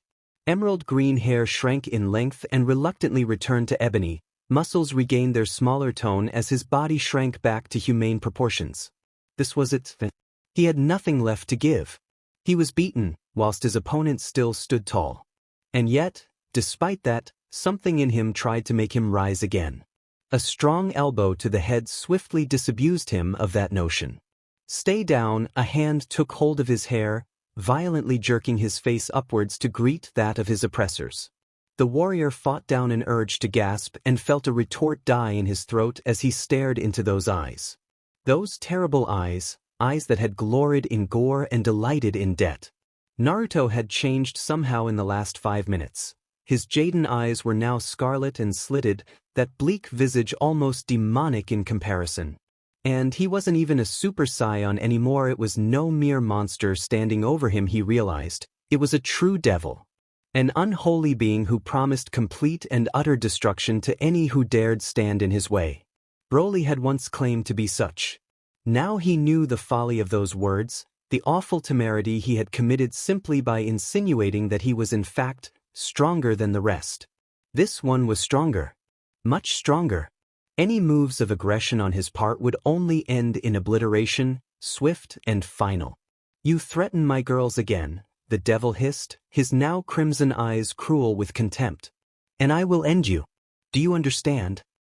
Broly nodded, because he could scarcely believe what had happened. What was still happening? He'd been beaten. Humbled. Here was a warrior mightier than him, more savage than him in that instant. Broly, who had been so lifeless and apathetic outside of battle, found a purpose. This man. He would defeat him. This rival. Assuming he lived to see that day. There was a very real possibility that the man whom he deemed to be his ultimate foe might end him here and now, solely out of spite. If that was to be his fate, then so be it. He'd lost to someone strong. That had been all he'd ever asked. Good. Just like that, the hellish aura vanished from the creature, leaving only an exhausted Naruto standing before him. Now, are you satisfied? What? Your whole vendetta with Goku. Were you able to get it out of your system or not? Yes, he reluctantly admitted. Pounding the CRP out of the Scion had been most cathartic in that regard. He still nursed anger towards his fellow Scion, but it was a far cry from the burning resentment that he had been fostering until this very moment. Then get your butt up. But what? You said it yourself. I'm strong. The rival offered his hand. And I'd be a DMN fool to just throw potential strength away. Besides, you seem to have regained control of yourself. And if you do lose yourself again, I've beaten you once already. You do well to remember that. Numbed by the warrior's mercy, he reached out and accepted the hand. Grunting, Naruto helped him to his feet. So now? Now you apologize for kicking everyone's assess and we call it square. So, once more he offered his hand. We'll shake and call it even. As you say, it all happened so fast. One moment he'd extended his reach to grasp the blonde's arm, the next darkness fell over his vision. At first it didn't make any sense. Broly found his arms pinned to either side, trapped by the unseen attacker, felt his body being tugged relentlessly upwards. He could hear the blonde's shout of surprise, disbelief mingling with that of another's triumph. Powerless to do anything but struggle, the scion found a terrible pain racking his body, his form being compacted, compressed and then blackness. And oh, Naruto shouted too late. The trap was set and baited, its prey already claimed. Yes, Cell cackled in triumph, his body crackling with unbelievable power and might as Broly's biomass receded into his back. Just as I planned, such power, glorious power, muscles bulged ever so slightly, his already Herculean aura taking on an almost jagged hue as the tail returned to the folds beneath his ebony wings. His heavy pore seemed to glow with pallid skin taking on an almost ghastly hue in spite of the power within, power of the legendary Super Saiyan. This is incredible, it's almost as if I've been reborn, Naruto silently swore for not seeing this coming. Cell had been a distant thought at best, a conflict to be dealt with after Broly. Weakened as he was, he'd allowed his senses to slip. Had he been watching all this time, waiting for one of them to slip up? Exhaust themselves. Entire time, now do you see what happens when you let your guard down, Naruto? Cell said with a sinister smile. I thought I had sensed you battling against some great power somewhere within the cosmos. It seems I was right to follow you to this planet after all. Many thanks, brother. His crinkled face deepened as the creature twisted his nose in amusement. Now I truly am perfect, he flared his energy and emphasis, the act of which caused the very terrain beneath their feet to crumble within. That's not your power, you stole it from him, bah. His predecessor waved the words aside. Power is power. It matters not how one attains it, so long as they do. Speaking of which, those violet eyes narrowed upon him. I see you haven't increased your power at all since last we met. How disappointing, he laughed. I'd have thought you would have absorbed one of your little friends by now. Naruto snarled a wordless curse. How did you get here anyway? One mustn't underestimate the power of perfection, my friend. The android replied merrily, but I suppose I'll indulge you just this once and explain. I've developed my own version of instantaneous movement and, while it's little more than a pale ghost when compared to Son Goku's instant transmission, it's still good enough to get the job done. I simply detected an immense energy signature, followed it to the source, and as you can see, he spread both arms and leaned forward to flaunt his new form, procured it for my own. Now if you'll excuse me, I'll be on my way. I still have to prepare for the Cell Games, and so very little time in which to make those very preparations. Not if I stop you first. The challenge was an obvious ploy to buy time, but please. Cell scoffed. I've no interest in fighting you as you are now. You've all but exhausted yourself while I'm fresh as a daisy. Go eat one of your senzu beans and maybe then I'll consider your offer. Tell you what, I'll even give you 1 inch. Before Naruto could ask what he meant by that, Cell flickered away. Not a moment later he returned. Chuckling, clutching a small brown bag in hand. Here you go, he casually flicked it at the blonde. Enjoy. Where did you? Piccolo was more than happy to bequeath them after I took his arm off. These Naruto almost snatched at in disbelief, half expecting Cell to blow it out of the air. But when it didn't, when the bag landed harmlessly in his hand, it was all he could do to fumble at the string and down one. Immediate strength flooded his body, ushering him upward to the newfound heights of his power. Ah, I see you've got quite the Zenkai from your battle with Broly. Had he an eyebrow, Cell would have arched one. Good, but will it make any difference, I wonder? A grimace suddenly stole across his visage, an unseen tremor racking his body. Harem. Your friend here seems to be resisting my control. Impressive. No matter. Shall we begin? Let's. Naruto charged his fellow android. which leapt into the air with only the smallest instant to spare. He'd clearly underestimated his opponent's new speed. Before Cell could spin around for the defensive, Naruto found a CHK in his armor, overwhelming him with a series of well-struck fists to the face. But the ruse had been revealed. Cell was already gone, his body dissolving into atoms, his chuckle fading into an echoed taunt even as he disappeared. The Super Saiyan searched for his adversary, but he was nowhere to be found. Only his words remained, lingering, mocking, as if I would fight you now. Fool, I have new powers to test. Goddammit, Sapphire flashed crimson. Clenched knuckles smashed into the shattered soil, sundering it even further than before. Damn it, how could he have been so foolish? So blind. Because of him, Cell was stronger than ever before. Perhaps even invincible. And if something wasn't done to stop him, his power would just keep rising and rising and rising, so I'm guessing that wasn't good.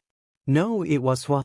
Naruto's head snapped around at the sound of that voice, momentarily relieved and alarmed to see Samui and 18 descending from the skies behind him. Relief that they were all right. Alarmed to see that they'd taken quite the beating whilst he was out. Their clothes were battered and tattered in all the wrong places, and while he certainly appreciated the view, he didn't enjoy seeing the loves of his life in such a sordid state. A soft sigh escaped his lips as he realized he hadn't been able to protect them. He needed to become stronger. Stronger than the life-draining might of Super Saiyan 3. Stronger than even that thought was lost when they embraced him. Female firmness in all its form pressed up against him, denying him even the most base of thoughts. In that instant it was only the three of them. Nothing else. No one else. Nothing but the softness of their bodies nigh but pressed up against him, their breath warm on his face. You look like a 18 said softly, stroking his cheek. Despite all that he'd been through, Naruto actually managed to laugh. I feel like well, that makes two of us. Samui muttered, still not releasing him. Naruto grinned. I've got a few ideas as to how I could make you feel better. Oh, there you guys are, damn it, she muttered. Whatever else they might have said or done came to a halt when Son Goku made himself known, waving a hand in greeting as he approached. One by one the remaining Z fighters trickled in across the planet after that interruption. An exhausted Gohan shouldering an equally weary Piccolo upon his back, a battered-looking Trunks brining up the rear. Naruto reluctantly relayed what had happened to them. Cell darn him, Goku growled at the completion of the hybrid's tale, a rare expression of anger overtaking his normally placid visage. Now he's even stronger than before. How could this happen? It's my fault. Naruto demurred with a groan. If I just finished Broly off instead of letting him live, hey, there's nothing wrong with showing mercy. Gohan protested immediately of his teacher, the gentle scion with the quiet rage ardently defending his teacher's decision to spare the man's life. Looking back, none of them would have thought even for a moment that a soul so kind could become so cold and callous, utterly merciless in the field of battle. But the day was fast approaching when Son Gohan would do just that, release his righteous fury in a spectacular fashion against his enemies. Not even Naruto knew the depths of his power. But they would. Soon. How are we supposed to beat something like that? Trunks asked, glowering at Naruto. You barely managed to defeat Broly on your own. Now that Cell has his power, I'm working on it, alright? Goku and Gohan still have another day in the hyperbolic time chamber. Piccolo pointed out, turning his gaze to the blondes. You haven't even gone in yet, as I recall, Naruto? Hyper what now? Piccolo explained the concept to him. A room where I can get 2 years of training in 2 days. Why didn't you say so? I just did. Or you could always absorb one of your lady friends. Wham! Goku twitched, rubbing at the rising dent in his head. That's off the table. Sorry, you damn well better be, Naruto shouted, baring his now very sharp teeth. I'll kill you if you mention that again, buddy. Alright, I won't say it again, promise. Goku's Trunks groaned off the side, Samui and 18 colored in embarrassment. Then the latter frowned. What was that anyway? The earth-loving scion scratched the back of his head. Yeah, I don't think a year's gonna cut it for Gohan and me this time. And even if Trunks went in for another day, I still don't think we could reach the second level. The key is emotion. Naruto returned a little too quickly. At least it was for me. I was so angry at the time that I'd transformed before even realizing it was possible. The Saya thumbed at his chin. Emotion. 18 frowned. Strength aside, what is that? Goku blinked, frowning, following her gaze. Yikes, when did that get there? What about what? Naruto blinked, now aware of everyone's eyes upon him. What are y'all looking at? Samui pointed. That. It was only then that Naruto noticed the furry appendage extending from his backside. Where the hell had that come from? It certainly hadn't been there when he'd fought Broly. Had it appeared at some point after his latest Zenkai. Instead of being brown, the furry appendage was an almost lustrous gold, even without the effects of his Super Saiyan state. Fun thing, it seemed almost tied to his emotions, twitching in time to his anger and distress at discovering his furry little friend. One thought stood at the forefront of his mind. When the hell did I get a tail? Don't let him look at the moon, Piccolo roared. What the hell? Naruto shouted as several pairs of hands clamped around his visage. Why are you covering my face? But even that shock couldn't compare to the surprise he received a week and 2 days later. What? His shout could be heard for miles around above and beyond Kami's lookout. Nay, the entire earth seemed to jump at the declaration. After emerging from the hyperbolic time chamber, he'd been distressed to find that while his power had increased to nearly limitless proportions, his leash on said power was thin as ever. Within good reason now, he'd had a bomb's heel dropped on him. Naruto's mouth worked wordlessly. So much fear. These emotions warred within him like a tempest threatening to overwhelm him internally. It certainly didn't help that the Cell Games were less than a few hours away tomorrow, but even that knowledge paled in comparison to the news with which he'd just been presented. Gulping, he stepped forward and took her hand in his own. She had been the first to tell him, but that didn't make it any easier to hear it a second time. Nestled up here in the lookout, he'd thought he was done with surprises. Apparently not, I said. We're Arrogance. 18 huffed indignantly, her cheeks' color ever so slightly beneath that sapphiric gaze. Both of us. Unwilling to trade glances with him, she sought out the older woman's attention, earning a soft gasp from Naruto as he realized she too was cradling an almost imperceptible bump in her stomach. His shout was nothing short of spectacular. What do you mean you're both Arrogance? I mean you knocked me up, but 18 snapped back, infuriated by his reaction. Shock and joy she had been expecting. Perhaps even anger. But outright defiance. Her hand instinctively fled to the slight bulge in her stomach, cradling it protectively as her maternal instincts kicked in. Expected or not, this was her child, and she be damned if she let anything happen to it. That's not even possible, the blonde decried, addressing the baffled bombshells standing before him. It's only been a week since, well, you know you can't be that far along. His tail thrashed in distress behind him in a parody of his emotions, unable to do anything more than mime his aggression. Well, obviously I am, but still we don't know, all right? Samui interposed herself between the two of them before harsh words could be said. Maybe it has something to do with your goddamned genes. You think we wanted to get knocked up. This is the last thing. Tears welled up at the corners of her eyes, a soft sob choking off her words. So that was how it was. Naruto didn't want children. Perhaps he'd never wanted them at all. She felt something shake apart deep inside her, a terrible sensation stabbing at the pit of her stomach. 18 felt exactly the same, her sorrow masked only by a thin veneer of anger. Imagine her surprise them when their beloved, foregoing the use of a shadow clone this time, drew them into an embrace. Hey, he cried out. Don't cry, come on Samuchin. 18 please don't cry, you know I'm no good with tears. Naruto was quick to dry them right then and there, dashing the moisture away with his finers. But you, I never said I didn't want any children, geez, Ari. Samui sputtered out, disbelieving. 18 was less understanding than her partner. Well, you just said that I was surprised, Naruto finished evenly, his blue eyes boring cold holes into her pale ones. What the hell were you girls thinking? Saw you. Naruto blinked. I love you too. And she squeezed them even tighter, careful as not to hurt their newest tenants. Why wouldn't I want to raise the kids?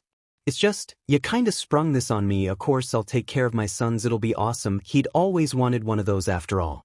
It was a damned shame he'd never been able to realize that dream in his last life. But hey, raising a son or two couldn't be that bad, right? They'd be just like him, blonde hair and blue eyes, pranking little monsters now those. He could handle 18 and Samui suddenly exchanged an amused glance, their fears and tears suddenly forgotten. But what if they're girls? Naruto suddenly had the worst image in his mind's eye, a horde of little hellions running around underfoot, each of them Super Saiyans. Female Super Saiyans.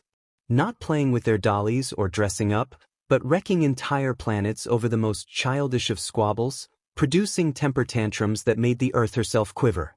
Great Scott, in those lights the hybrid's mind did the only thing he could think to do. It summarily went to pieces, rejecting the idea so violently that his body simply shut down. Congrats, that eerily familiar voice chuckled to him, you've redefined the definition of screwed. In short, Uzumaki Naruto fainted. Perfection is not what I want. Let the games begin. Move. Gohan gasped in utter agony, fighting down the urge to protest as the command forced him into action once more, his aching muscles screaming as he pushed himself to stand up again. Despite the relative mastery he had achieved over the Super Saiyan form, all of his wounds screamed at him to stop, begging him to cease the pointless exercise. But still his body blundered on, clambering to its feet just in time to intercept another yet earth-shattering blow, catching the larger man's hand in his smaller palm when it should have shorn right through his arm. This time, he actually managed to hold it for a handful of seconds before his opponent overpowered him. He caught sight of that absurdly long hair for only a split second before his adversary backhanded him, dragging a rough palm across his face with all the force of an atom bomb, catapulting him into another rock formation. The blow didn't have any sort of contempt behind it, he simply didn't want to blow the poor boy's head off his shoulders when he wasn't ready. Despite that, Uzumaki almost winced when Gohan didn't immediately emerge from his tomb of stone. Forget Goku and the other Z fighters, Shishi would have his balls staked on the wall if she learned her only sign had bit the bullet during a training exercise. There was just something about righteous female fury that made even the most powerful of warrior cringe in dismay. Just the thought was enough to make him cringe. But no, this was necessary. Needed. Move, he barked angrily, reminding Gohan that he had at least 5 seconds to emerge before he came in there after him. An explosion was his answer, the pile of debris disintegrating beneath another outburst of the youth's surprising power. Once more he'd somehow found the strength to stand. Despite his own exhaustion and lack of ki, he still rose. Who said the kid wasn't a fighter? There was a steely look therein in his eyes, one that hadn't been there a second ago. Naruto smiled. Just a little more. He just needed one more push. Good. His reward was the intensification of the pace, the blows falling like rain in the evening sky around him. Use your anger.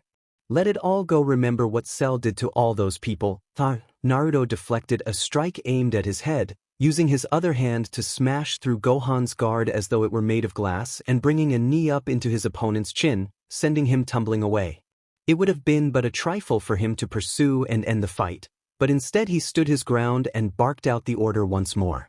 Move. The word had barely left his lips before he quickly charged a ki blast and flung it after Gohan, who righted himself and knocked it away before launching a stream of them back.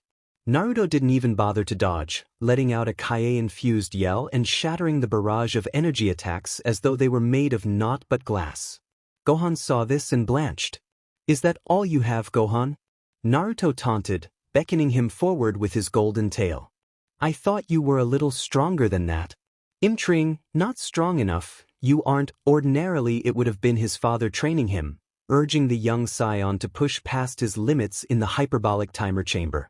But this was not the hyperbolic time chamber. His 2 days spent in that strange dimension had been exhausted. There was no dilation of time to help him now. The Cell games were tomorrow. And according to Naruto, he wasn't ready for them. In the slightest. Perhaps he had his own reluctance to blame for that one, while his father had easily managed to push past his breaking point and reach the Ascended Saiyan state, also known as Super Saiyan 2, thanks to a few harsh words from Naruto. He himself was only slightly stronger than he'd been before beginning his second day. Yes, Son Gohan had hit a roadblock. He'd achieved total mastery over this Super Saiyan form, but in spite of all his strong work, he simply couldn't progress any further without reaching the next level. Hence the reason for this training. The instant Naruto realized he hadn't unlocked Super Saiyan 2, he'd all but dragged the boy out into the wilderness to train. Shishi be damned, he'd said you should be stronger than this, so here they were in the middle of nowhere, not a soul to see the one-sided battle raging onward. Gohan was completely outmatched against this Super Saiyan 3. He tried nearly every tactic he could think of, even flinging Naruto's own shadow clone technique back at the blazing blonde below him in an attempt to buy himself some time. What he'd failed to realize was that Naruto had mastered that technique long before he'd taught it to him. He easily recognized the doppelgangers and dispatched them as though they were no more than insects. That was the power of this form. And he'd hinted that Gohan had the potential to reach it as well, to ascend to this unbelievably powerful form. Thus far, all he'd ascended to was a complete and utter beating. Naruto was a ruthless taskmaster like Piccolo, all things considered, but just like the Namekian, he wasn't unreasonable, because he had a bag of senzu beans with him. The stipulation was deceptively simple: Gohan would only be given one should he manage to steal it from the speedy Saiyan. Thus far, he hadn't been able to take one. His fingers hadn't even brushed their bag. Naruto had managed to outfox him in every possible way. And now he struck again. Move, chastising himself for the simple slip, the son of Goku desperately flung himself aside as a series of narrow energy beam pierced the space he'd just vacated. Too slow. Naruto whispered into existence above him, a well-placed ki sending the poor boy hurtling back down to the earth. With his energy at an all-time low, it was all he could do to sustain his Super Saiyan form, let alone soften the landing with his own ki. Ribs rattled as the young Super Saiyan struck the ground. Naruto was on him an instant, striking at 10 different angles in a single second, battering the boy bloody before flinging him back to the broken earth. Move. Yet again the command came. This time Gohan didn't have the strength to respond. "Two can't," he rasped out, choking on his own spit. "I don't have any more energy." "Is that so?" A change seemed to come over his mentor then, those Jaden eyes becoming more akin to angry emerald than anything else. It was similar to a look Piccolo often wore when they trained together. It was an expression he knew all too well. This was worse. It was as if a light had died in the blonde's eyes. He wasn't the pragmatic Saiyan/android hybrid anymore. He was a shinobi, and the look in his eyes bespoke death. "That's too bad, Gohan," he sneered, a touch of red energy suffusing his sweeping aura. "It seems I have no further use for you, then? What pain." That was all Gohan could think as the Super Saiyan 3 sheathed his elbow in the boy's stomach. It was in his every pore, and suddenly he was sticken. Paralyzed. Pain flaring like he'd been struck by a bolt of dead lightning in the stomach, Gohan doubled over the fist embedded in his gut.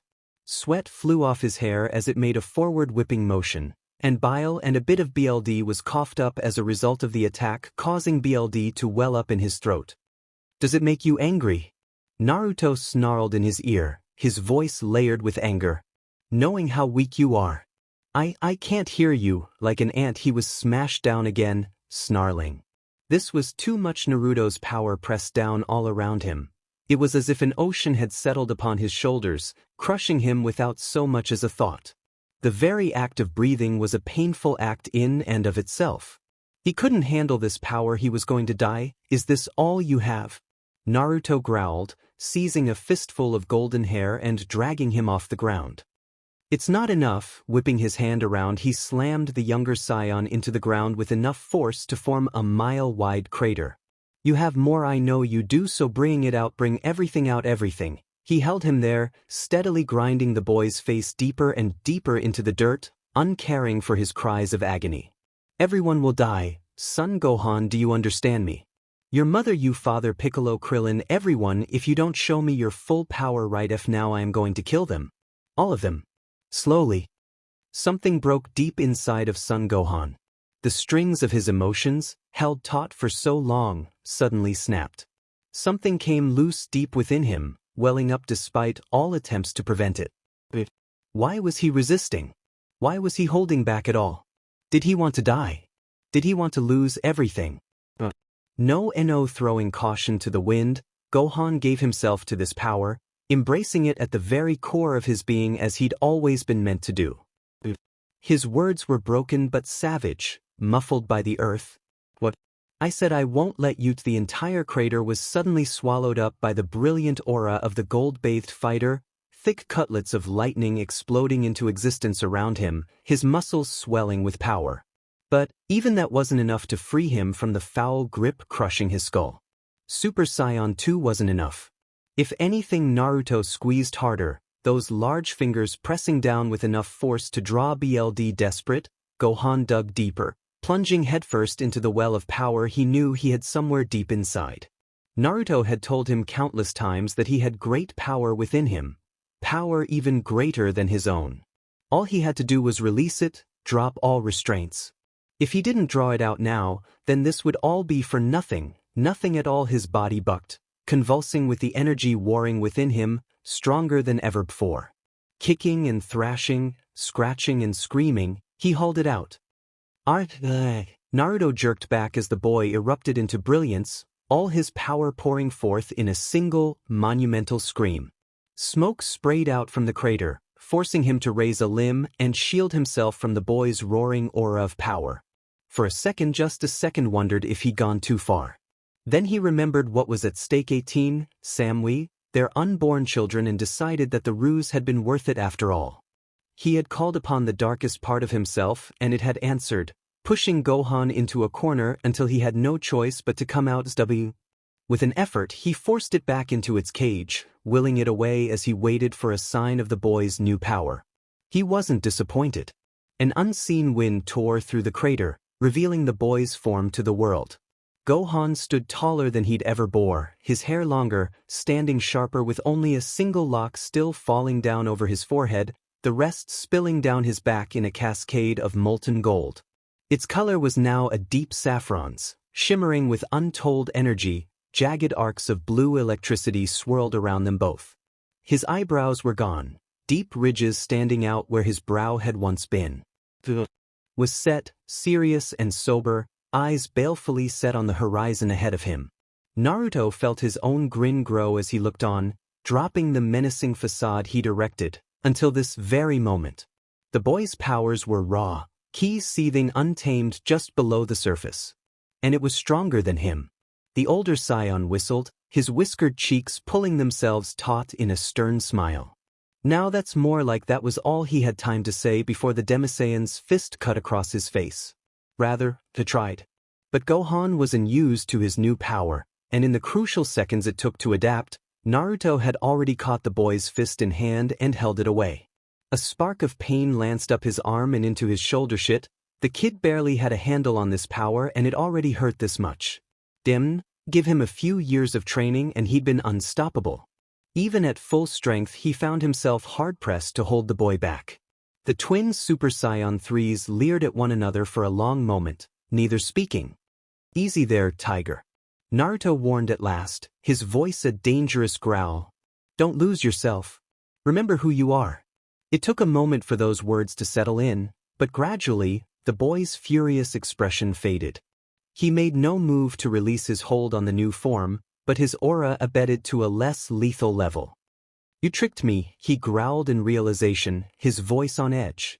And it worked swimmingly. Naruto chuckled, sticking out his tongue bedevilingly. You wouldn't have reached this form any other way without risking the lives of your friends. I told ya, all you needed was a little push to get there, and you did it. His eyes creased in a smile. I'm proud of you, kid. I thought it wasn't fair. I'm a shinobi. The blonde's deadpan was barely concealed. We do whatever we can to ensure victory, ours, or those of another. Wham! Naruto took the next hit stoically, his face turning as the boy's fist creased against it. What was that for? He asked. For insulting my dad, the boy said simply. Are you satisfied? Not really, no.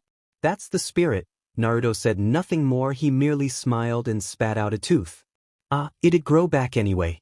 Just like that, the monster was gone. He was the gentle shinobi once more. He was satisfied. He'd stirred a chance in Gohan, one not so easily undone by Shishi or anyone else. That had been his goal all along.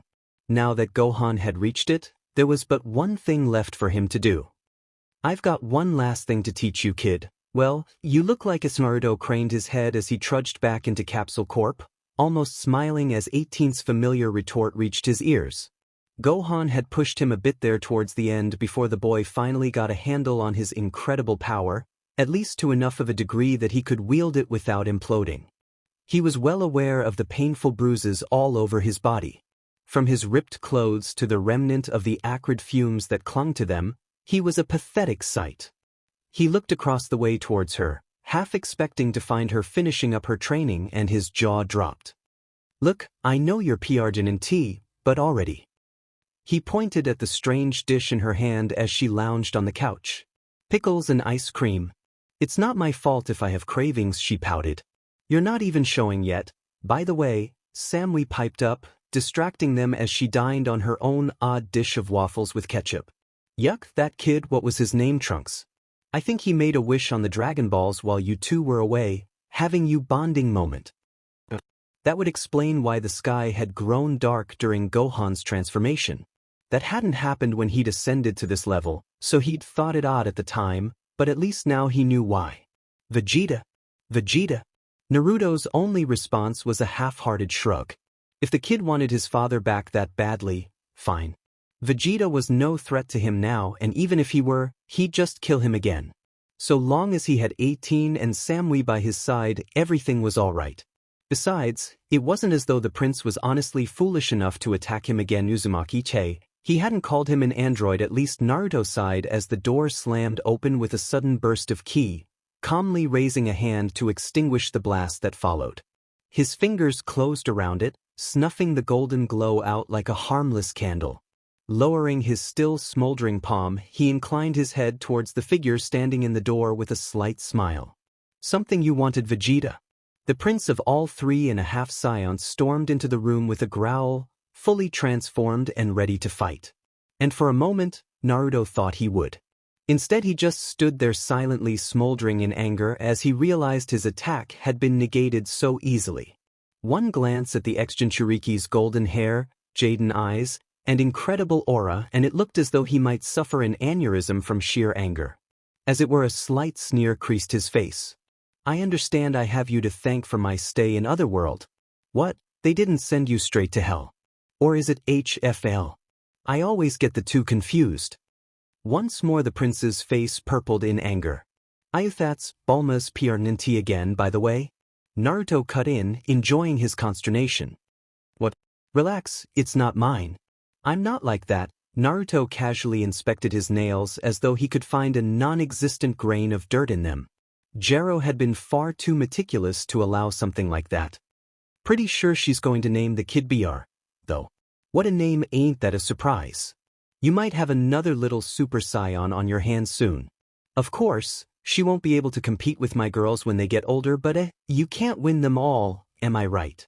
Vegeta's mind needed a mental reboot. He'd just been hit with so much information that it was difficult to stay angry with the blonde, let alone the fact that this abomination held enough scion DNA to transform into an unstoppable juggernaut as though it were nothing. Still, the idea of another Air One that apparently hadn't existed in his son's timeline was enough to intrigue him. "Children," he said.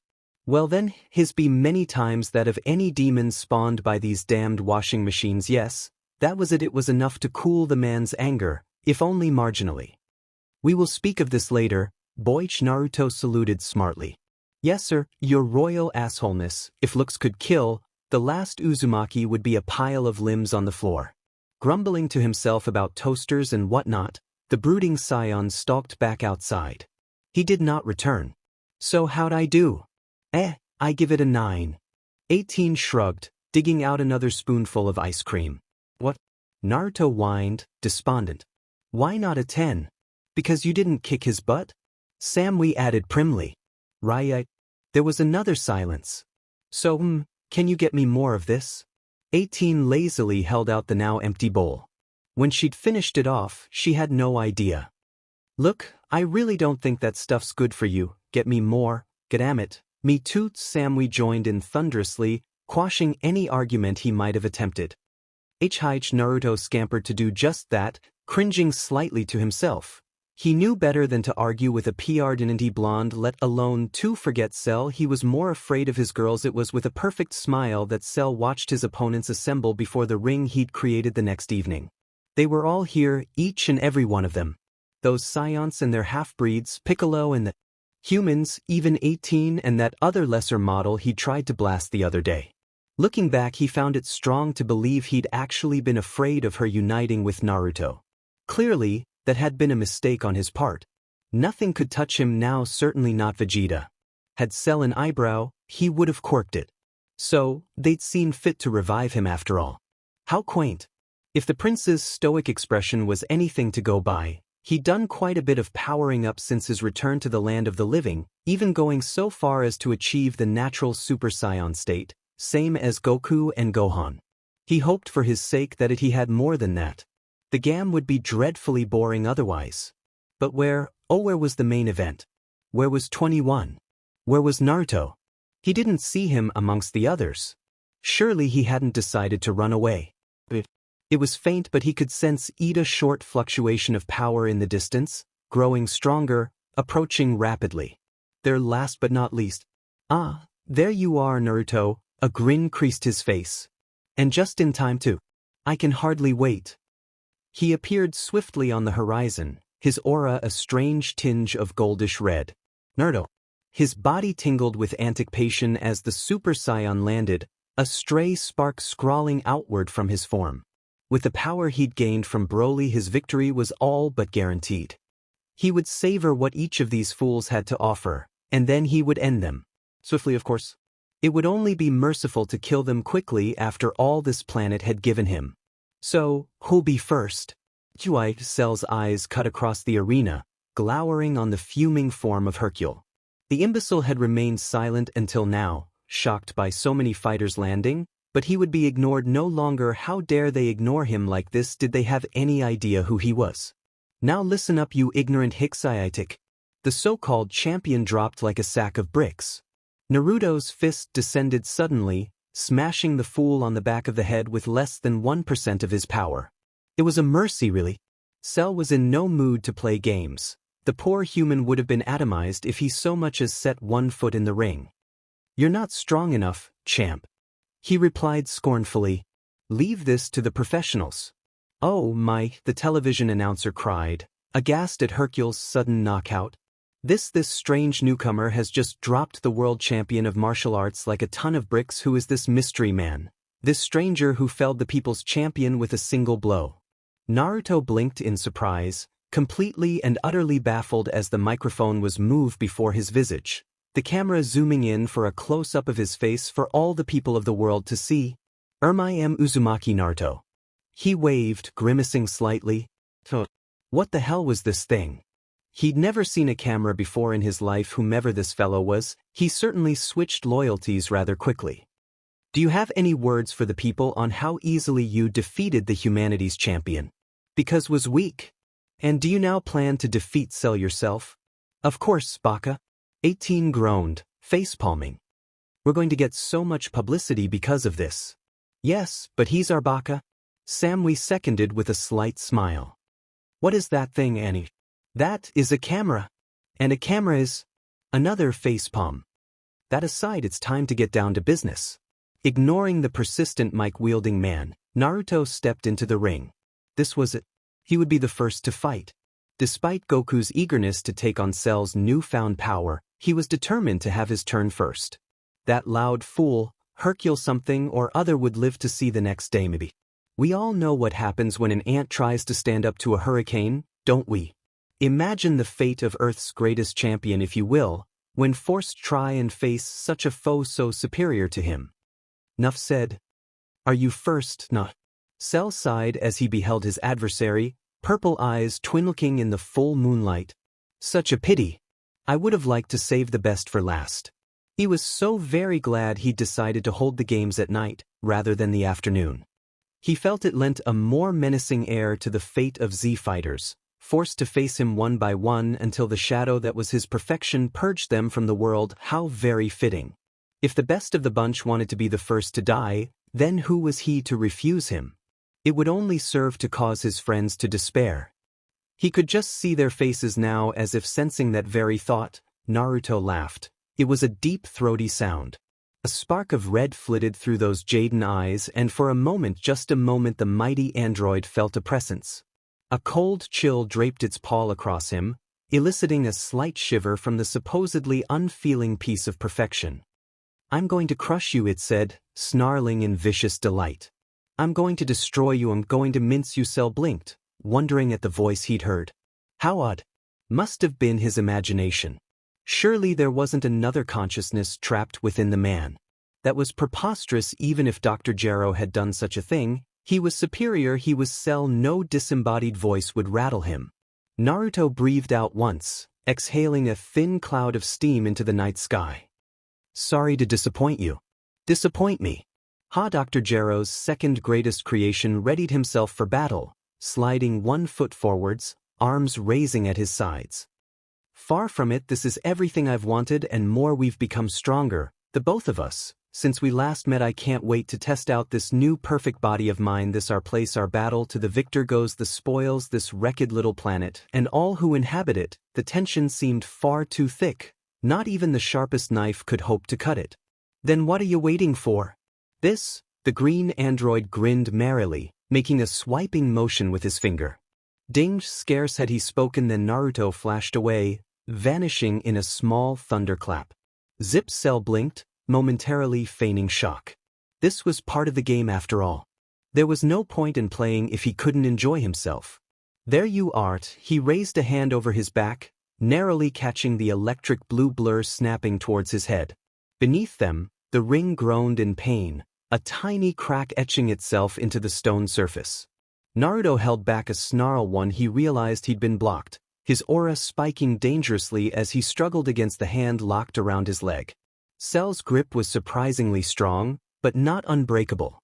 He tore his foot free and did a 360, violently smashing his head into his opponent's unprotected neck, vaguely aware of the announcer shouting some more gibberish to an unseen audience. He really was curious about Thato. Right in his curiosity, he'd nearly forgotten about the fight.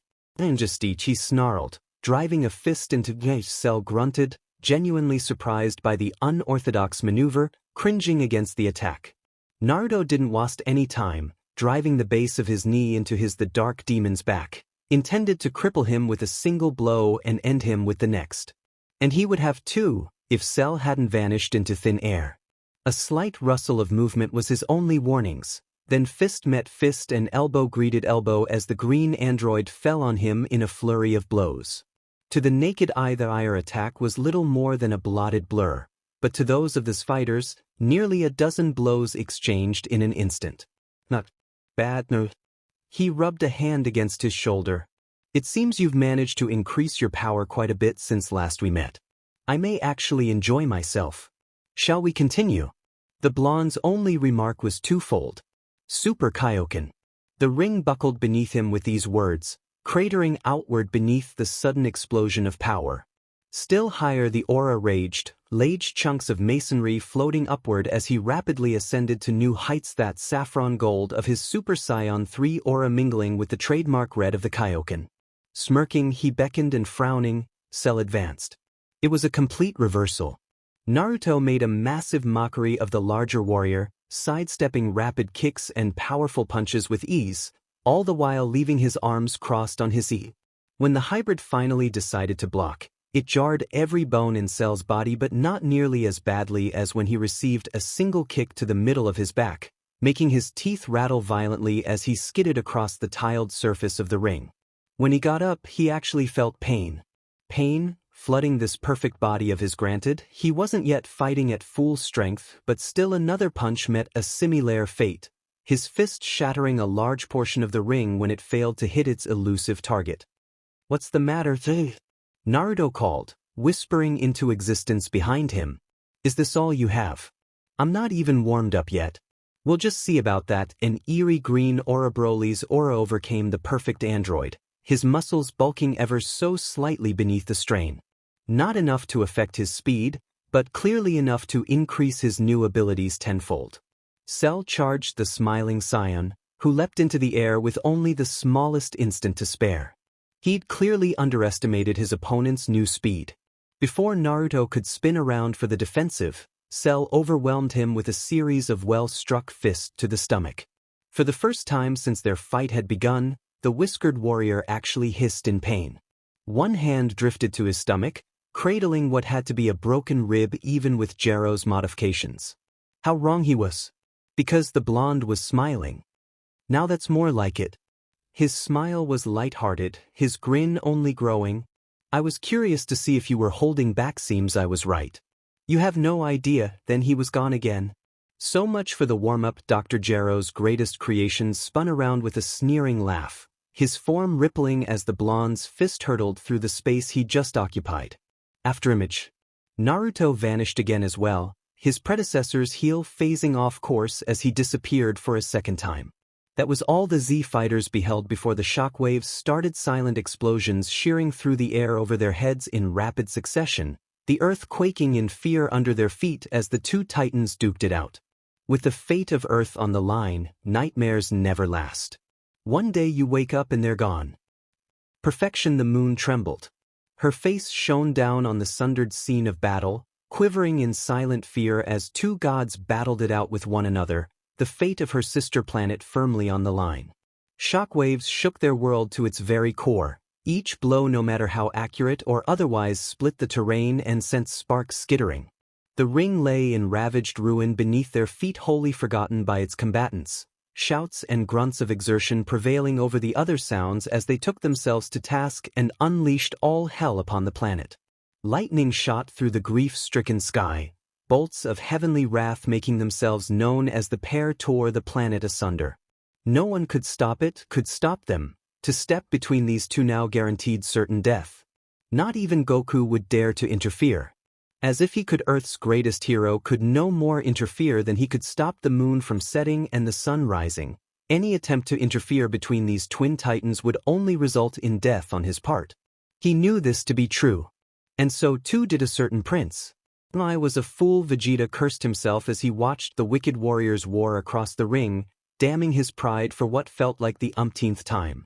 I should have finished him when I had the chance. He spoke not of Naruto but of Cell, the malevolent monstrosity that made the planet shake with each passing. In letting him absorb that android, he damned himself, damned them all. He had absolutely no idea that the events that followed would lead up to this. It was almost an insult that he'd been revived at all, because now he could see. Now he truly knew just how far he had surpassed him. It galled him enough already to know that Kakarot and his boy had reached a new plateau of power, but it was maddening he couldn't match this power. He doubted that anyone, save Gohan, would be able to stave off Cell. And maybe not even then. Naruto seemed to be the only one capable of keeping up with him now. And if Naruto felt he'll win. Gohan growled, his Jaden eyes never once leaving the battlefield. Vegeta risked a glance at the Demisaiyan and bit back a scowl. Ever since Kakarot's son come back from his training yesterday, the boy had been changed, somehow. He'd become hardened. The gentle youth who did not like to hurt was still locked away in there somewhere, but what he saw now was a scion warrior, harsh and angry, no longer afraid to toss everything aside and fight if it meant protecting the ones he loved. No matter the cost. Goku was of a similar mind. On one level he was proud of his son for having surpassed him. Someday, he'd be able to defend the Earth in his stead. But on the other, a very small part of him worried that Naruto might have pushed the boy just a little too far. Speaking of Naruto, hey, Naruto is on our side, right? Krillin gulped, gawping as another portion of the ring disintegrated, showering them in ki and debris. The way the shinobi was carrying on terrified him. It was as if he didn't care for anything but the fight itself and nothing less. Everything else was expendable. I may now, he cringed when a gloved hand swatted him on the back of his bald head. 18 scowled down at him, her open palms still hanging menacingly over his cranium. It didn't take long for him to realize she was responsible. Hey, what the heck was that for? Be quiet, she sniffed angrily. I don't see you out there fighting, Cell. Yeah, but I was just, and of course we're on your side, we wouldn't be here with you dolts otherwise. Poor Krillin couldn't do anything more than cringe. Now, Sam, we soothed. What she means to say is if Cell wins, we lose. Let's just take it easy. Vegeta glowered at the sight. Diminu, android scowling, the prince returned his attention to the fray. Each strike made Mother Earth whimper, every clash created Weeping's wounds in her earthen skin. Naruto didn't care. Neither did Cell. Nothing could stop them. Nothing could dissuade them from this feverish fight. The very idea of abandoning the battle was a concept neither could conceive. They fought with murder and malice in their eyes, pinnacle of their powers emerging and waning, fluctuating, then spiking as they tore at one another, ripping their surroundings to shreds. They did not care for their environment nor anyone in it. Nay, more than once an errant ki blast came dangerously close to vaporizing one of the spectators. No apologies were given. No amends made. There was no time for weak words, only action and reaction, a never-ending sequence of events that spiraled swiftly towards the center. Because one of the powers was faltering, flagging, and growing steadily weaker with each and every instant. It wouldn't be much longer now. Sooner or later, that individual would give out. But until then, out of the black a blur of gold and green collided as one, white knuckles mashing against tan, furious fists flying in a tandem that would have put even the mightiest of martial artists to shame. Knee met knee, heel swung against heel, every aspect of their bodies used to inflict pain upon the other. Limbs were torn away and regrown instantly, entire organs ripped, obliterated, only to be restored seconds thereafter and shorn away again. It was brutality at its best, violence incarnate. And it showed no sign of stopping anytime soon. Yes, that's more like it, Cell laughed boisterously as they twirled apart. A silent rumble accompanied their separation.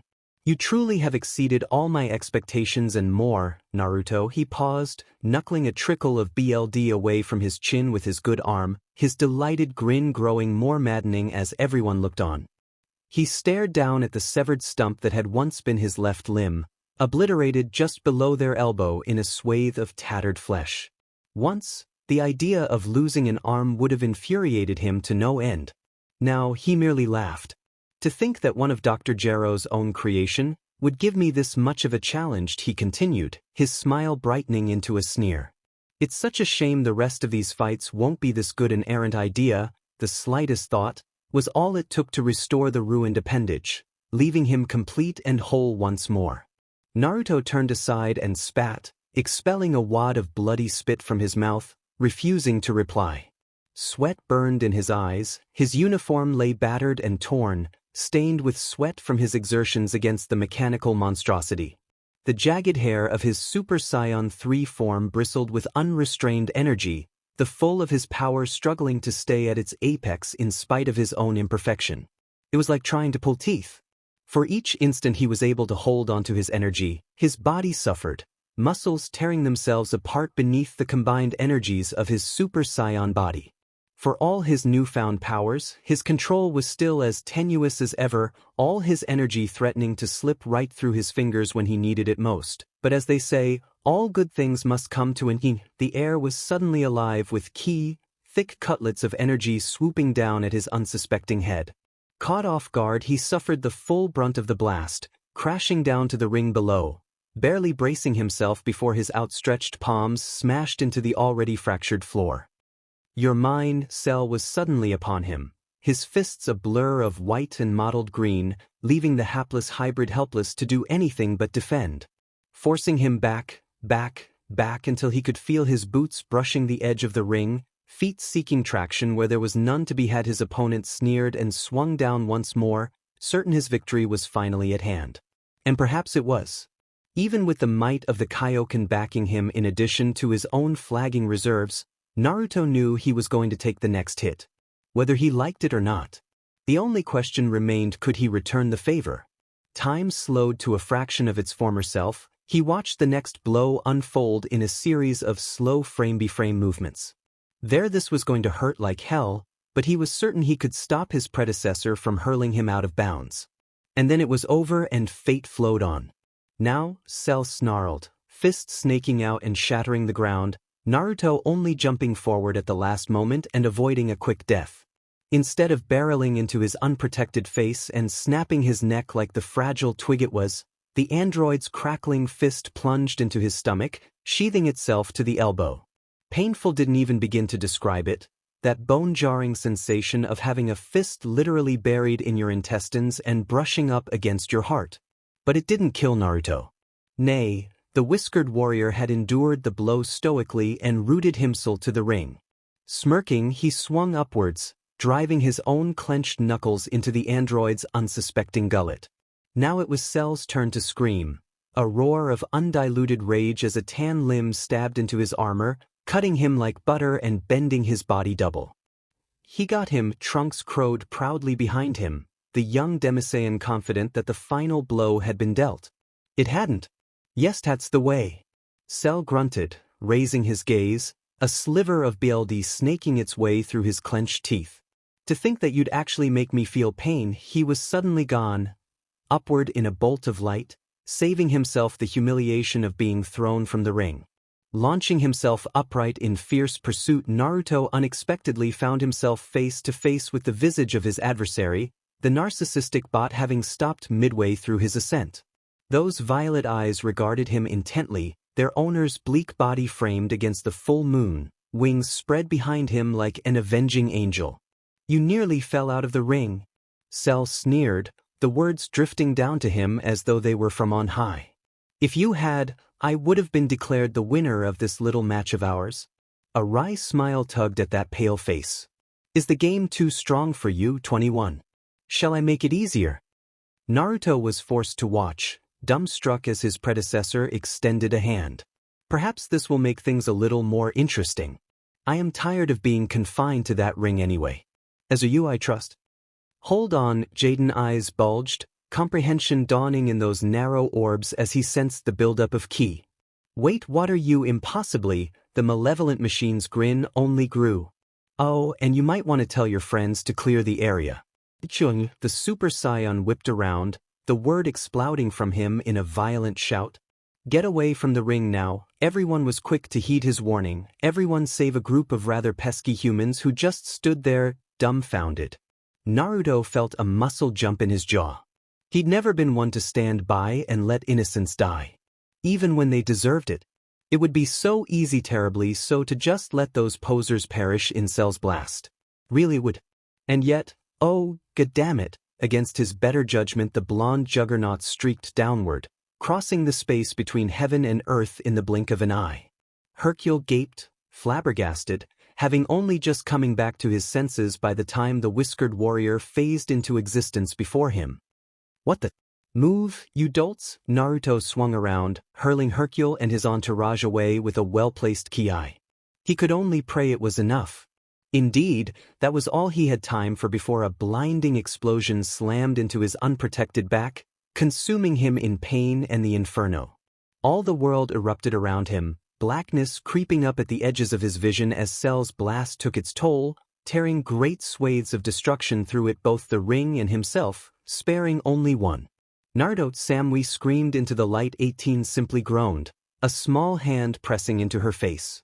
"That idiot, the fool," Cell swore as he lowered his hand, scowling into the crater that had once housed his creation. Why would he try and save them? Did he think I was bluffing? Where once there had been a ring, now there was a... Nothing more could be said. The ring was simply gone. It had ceased to be in this world. Those violet eyes were left peering, and his mind reeling, all the while tracking, moving, searching for any sign of life. If that fool had gotten himself killed and deprived him of his amusement. A voice groaned. "If this is what I get for saving civilians from now on, you can forget it." Cell snapped around just in time to witness the rebirth of his nemesis. Watching, spellbound as the hybrid leaped from the dirt like some sort of scion undead, reappearing only yards away from the Z-fighters. A swift glance was all it took to assure him that his enemy was alive and well. Talhoff, his back had been bloodied by the blast. He raised a hand, slowly, haltingly pushing a stray strand of jagged hair out his face.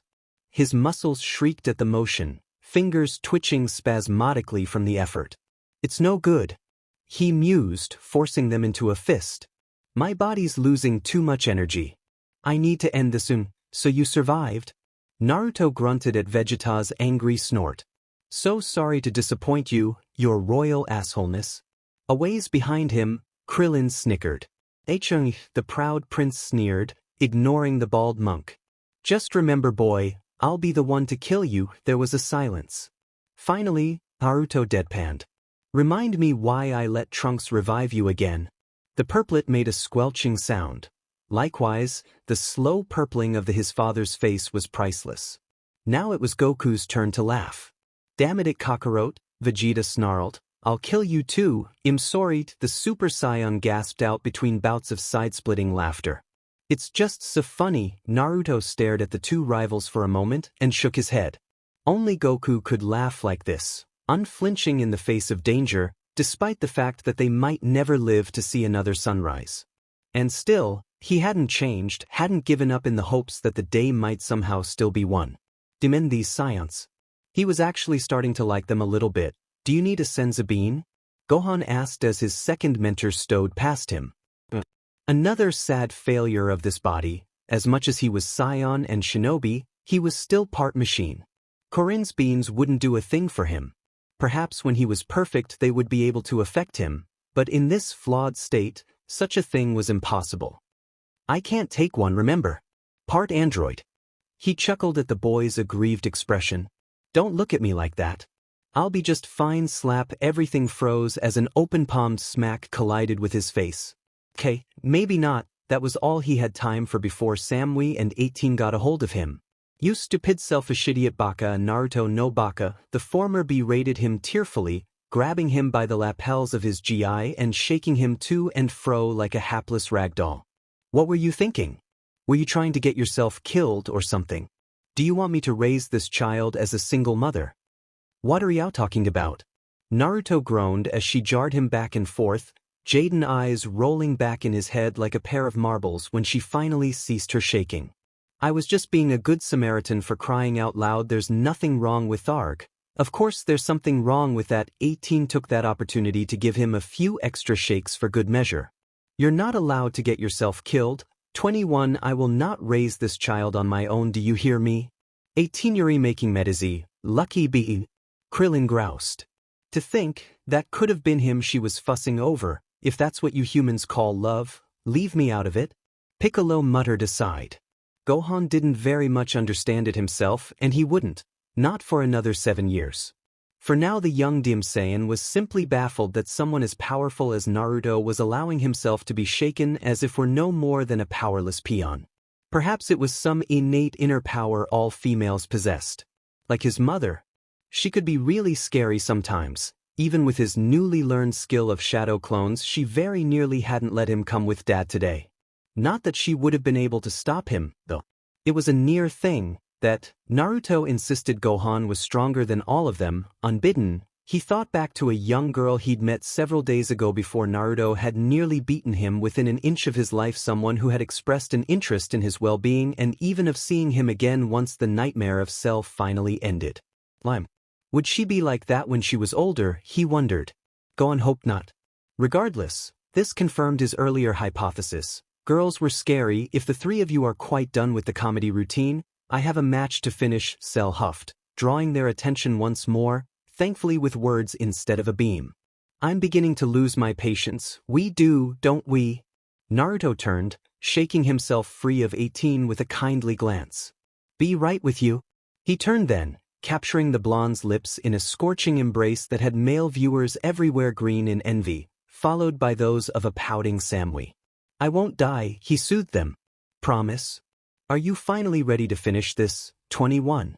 Cell called out, alighting a few yards away, his gaze sweeping across these barren lands. It's quite an improvement, don't you think? Now the whole desert is our ring, for us to do with as we please. Let's say the last one standing wins the game. In a flicker of motion his fearsome foe stood before him once more. You shouldn't have done that earlier. Naruto growled as he landed, eyes flashing a dangerous and ungodly red. I believe I told you exactly what would happen if you put my precious people in harm's way again. All those words earned him was another laugh. Yes, something about tearing my head off and shoving it someplace the sun doesn't shine. Emerald eyes narrowed. Something like that, right? The android shot back, a glimmer of amusement revealing itself in his sinister smile. That's enough talking, 21. Now it's time to continue the game. What do you say we kick things up a notch or two? I think it's time you stopped holding back and showed me what you are truly capable of. Naruto frowned. Something about the way he'd said that it sounded familiar. Why are you still holding back, idiot?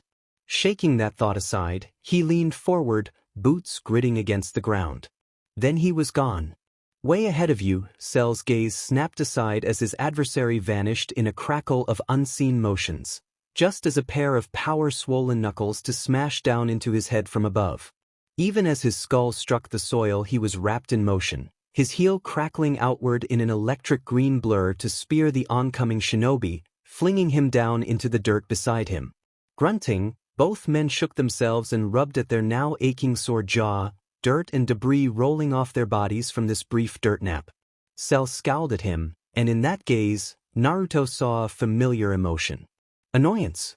He almost laughed. Well, this explains a lot. What's so funny? Cell frowned, incensed by his amusement. He didn't like that look in the blonde's eye. Was nostalgic somehow. Something in him longed to cross fists with the blonde once more, to prove that he was truly superior. Something that stemmed from more than just the scion cells inside him. He didn't understand it. What was this feeling? This exhilaration. It went far beyond mere battle lust. Something in his very cellular structure demanded that he crush the opponent standing before him for this slight. What the devil was going on here? Oh, it's nothing. Naruto smiled, scrubbing a bit of BLD out of his eyes with the back of hand as he clambered to his feet. It's just I finally realized how alike we truly are. It's a crying shame, really. You could have done so much good for the earth, Sasuke. He was treated to a rare sight then. The mighty Cell was stricken speechless. What? His frown only deepened at the blonde's grin, a gorgeous streak of white in the night. Sasuke, who are you babbling about?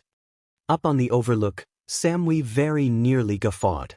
I thought it was strange when I had a vision of him before, Naruto continued amicably, his grin growing as the demonic destroyer looked on. But this confirms it? He laughed then, mirth bubbling out of him. Looks like Samui and I weren't the only one to be brought back, team, but this. At least my body looks like me. You got brought back as an insect, and now you're an overgrown chauvinist with pale but skin H. It seemed as if the tables had been turned. Naruto looked as though he were about to fall down laughing, while Cell's skin seemed appeared to be turning a boiling red in embarrassment. Who or what is this, Sasuke?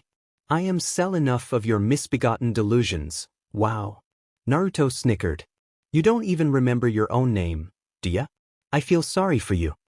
Arch, Sasuke? Goku blinked, baffled as Cell set upon the bemused blonde with renewed fury. Who's that? 18 shrugged. Don't look at me. An old enemy. Samui supplied with a slight smile. Thinking about the avenging Uchiha reminded her of how she and Naruto had come to be together in the first place. God, I can't believe I didn't make the connection before. That arrogance, the belief that he's better than anyone else, that's perfect, life form, it all makes sense. Cell had to be created from something. It seems Sasuke's cells were the original template, before the rest of yours were added. Whatever Gero did to him must have obliterated his memories.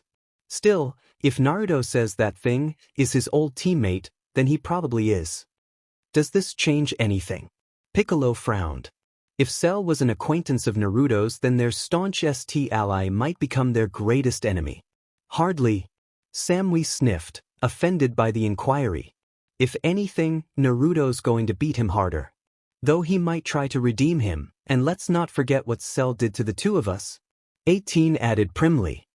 Naruto's not the sort to let something like that slide. Gorth Cell's snarl caught everyone's attention as a mountainous rock disintegrated in the distance. I am not Sasuke, I am Cell, the ultimate life form perfection incarnate, and you will address me as such, right? Naruto sighed, wiping a mirthful tear from his eyes. I'm done, then he snorted. Sasuke, ha, stop calling me that. Naruto's laughter ended abruptly as Cell's fist finally found his face, snapping his neck backwards in a brutal backhand, followed by the rest of him. Just like that, his good mood dissolved. Cell shouldn't have been able to get a shot like that in so easily. His energy was dropping rapidly now. He barely had enough to maintain Super Saiyan 3 anymore. I wonder if Goku and the others will be able to entertain me. He grinned, reclaiming his footing, facing forward once more. It would be such a disappointment if you were the strongest. You'll just have to wait and see for yourself, came the reply as his opponent flitted back into view. Still, this has been quite the battle. Hasn't it? He grinned at his obstinate opponent, this implacable foe who had pounded so many dents into his perfect body, scuffed his almighty armor as though it were made of cardboard. And throughout it all he'd only smiled. This was it, this was the challenge he'd sought. Their powers were almost entirely equal. Yes, it was irksome that he had been mistaken for this Sasuke fellow, but, putting that transgression aside, it was everything he had hoped for and more. Now let us end this. Let's. When the cyborgs collided once more, everyone expected it to be for the last. This time, neither let go of the other. Naruto seized hold of Cell's palms and the latter took possession of his own hands, gritting their teeth as their struggle immediately resumed once more. Screams of exertion pierced the gloom as their powers flared, Naruto's great golden aura vying with the nearly unlimited green power Cell had stolen from Broly. Their screams pitched into roars of anger, the terrain splintering beneath their boots as the combined energies tore the planet yet another blistering crater in her flesh. Their even trunks balked, trembling slightly as their irked bodies bit into the earth. Not only are they equal in power, but now they're equal in speed as well. Vegeta was helpless but to glower. What is the secret to that boy's power? Goku whistled. This ice unreal, what's the matter? 21. Cell sneered as they grappled, straining for depths. I can feel you slipping. That's not true. His final word ended in a devastating headbutt, followed by a series of punches that seemed to tear the very fabric of reality itself, the limbs bending and warping at insane angles as they vied against one another. Pain punched through him like a knife, but still he drove on, battering Cell from every angle. He refused to allow himself to stop. Not here. Not now. Doing so would doom him. But then Cell was gone, 2 fingers pressed up against his forehead, crackling with untold power. Special beam. Naruto swore and folded both hands in front of his face, forming a distinctive shape with his palms. A tiny bead of light gathered within and swelled outward, growing larger with each passing moment. He could barely see Cell's sneer over the radiance of his recently learned technique. Shinobi turned android, leering at him over the light of his own stolen meat, the spiraling beam. Krillin blanched. That's way too big. Misenko/Cannon, the twin attacks collided head-on and became as one, the brilliant beams battering against one another brutally and shredding the landscape for miles in either direction. Naruto grimaced as he found himself being nigh but beaten back by his opponent. He couldn't hold it. Every fiber in his being ached, his ki dropping with each passing second. It was just too much. Cell's spiraling beam plowed straight through his, scattering its ki to the wind and smashing into the super shinobi Hiden. Naruto gasped as he was tossed around the burning vortex of power like a glider in a hurricane. Damn it, a gasp fled from his lips as his back barreled through one boulder, then another, and another, and another still, his rapidly retreating form carving an angry swathe through the ground as Cell's attack tore into him like a thing alive, shredding his GI to pieces. When the light show had finally settled down, Cell lowered his steaming fingers and walked casually over to Naruto's sprawled form. Such a pity, he sighed aggrievedly, addressing the cooling corpse at his feet. And here I thought you would. Naruto's leg lashed out like lightning, booting him backwards. The blonde was suddenly up again, eyes red and full of wrath. Not done yet. Yes, that's how it should be. Then they raced to collide once more in a tangle of feet and fists. There we go, Cell enthused, blocking Naruto's rapid volley of strikes. Your attacks are getting faster. One uppercut got through, snapping Cell's head backwards. Slowly though, it tilted forwards. Again, Cell grinning as a small trail of BLD ran down from the side of his mouth. Now that's more like it, but I know you can do better. He swung a return blow, knocking the Scion cyborg to the ground and swooping down after him as swiftly as his design would allow. He could see his adversary gingerly getting back up, cringing slightly as he favored his right leg. Naruto stared up at him solemn and sad, his body broke and battered, eyes red and narrow. Once more, he willed at his aching body, the energies of Super Saiyan and the red power warring within him for a final time. Crimson burst about his body, the all-consuming aura wrapping around those battered muscles once more, infusing him with borrowed power. Grimacing at the straying, he brought both hands up, palms straddling either sides of his face. Too late, so realized what was about to happen. A blinding radiance rushing up to greet his unshielded eyes, searing into his red retinas. Solar flare after that. The only warning he had of the blonde's passage into the realm of obscurity was a quiet rustle. Zip's Cell snarled, his violet gaze burned a blinding white, desperately casting about for his adversary. Trickster, where had he gone this time? He soon had his answer. Give up. The android could only grunt as strong hands seized him from behind, shearing off his wings and forcing him face-first into the dirt. Naruto had him by the arm and the throat, a large palm wrapped around his neck as if it were no more than a harmless twig, ready to be broken at the slightest provocation. Cell growled, impotent in his fury. Let go, give up.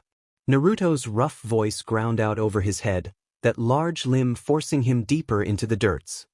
You've given me a good fight, Sasuke. And as much as I might have hated you, you've taught me something. Given me a power I might never have known otherwise. Thanks to you, I have the strength to protect my precious people, so that no harm might ever come to them again. So give up. You're running low on energy and so am I, at any rate. Let's call an end to this game. Cell balked, disbelieving. Perhaps he was right. Destroying the Earth was all well and good in his mind, but this planet had given him so much, and if those fighters arrayed against him were anything to measure by, it'd give him much more in the future. Perhaps Dr. Gero had been wrong. Perhaps he didn't have to be perfect.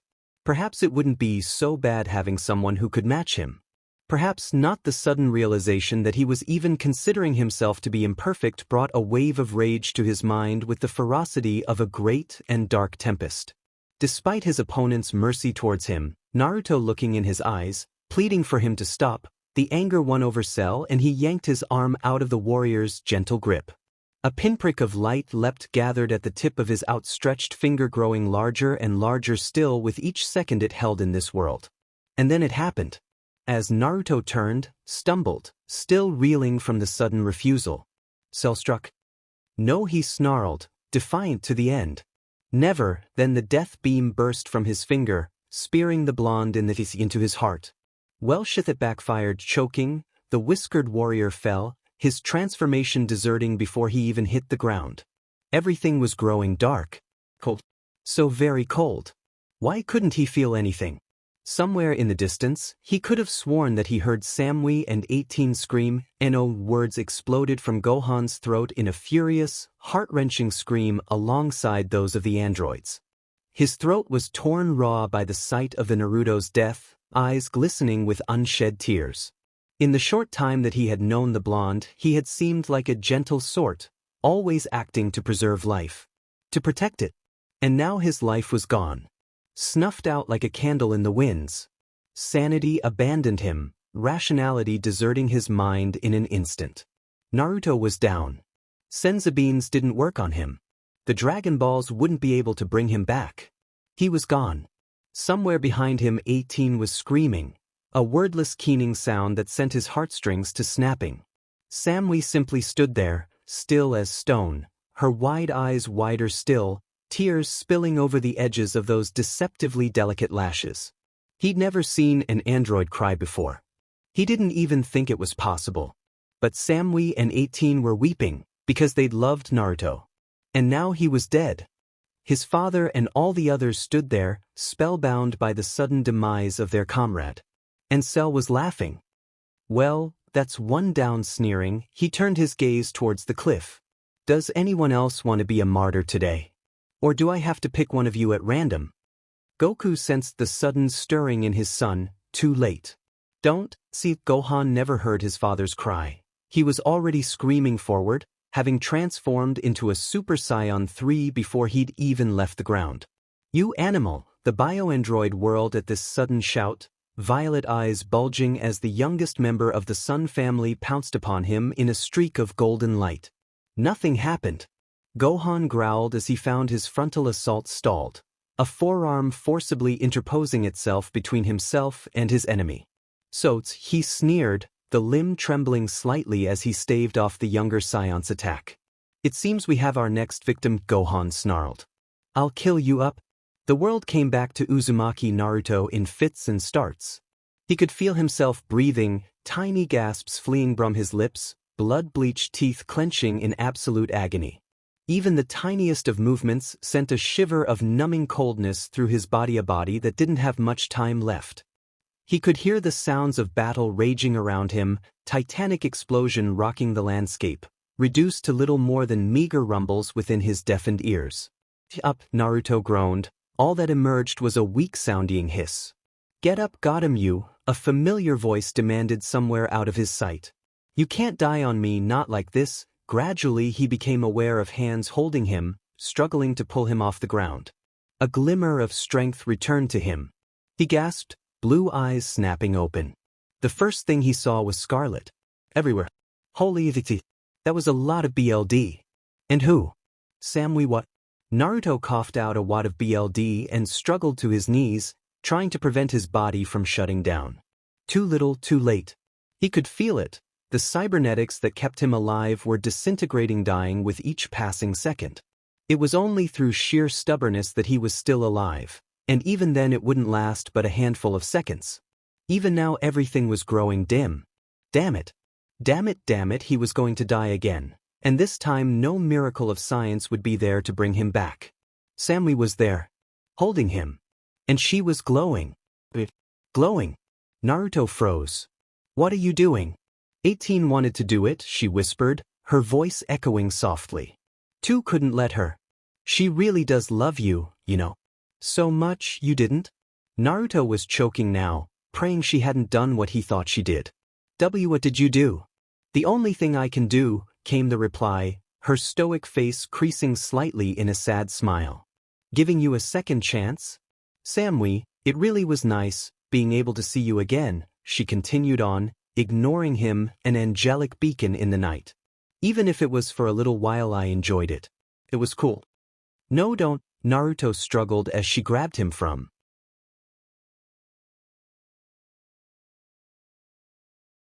At last my ultimate android is born, Dr. Gero activation. Deep within the confines of his laboratory, Dr. Gero scrambled to awaken his greatest creations before it was too late.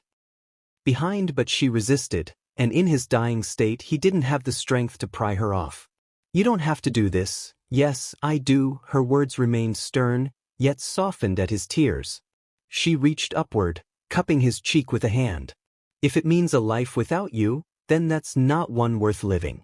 At least this way I'll be a part of you and my child with me.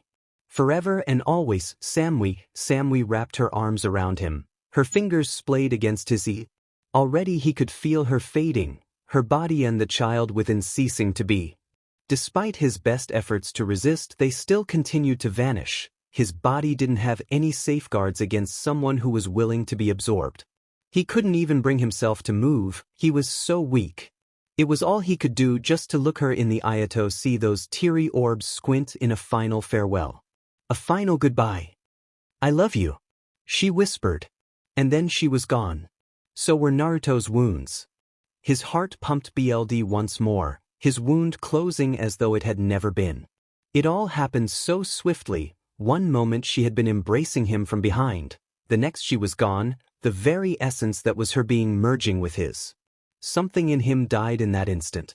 The wall that had been holding back his power crumbled, the dam that had prevented him from fully harnessing this body, this power fell away, letting the floodwaters flow free, releasing everything.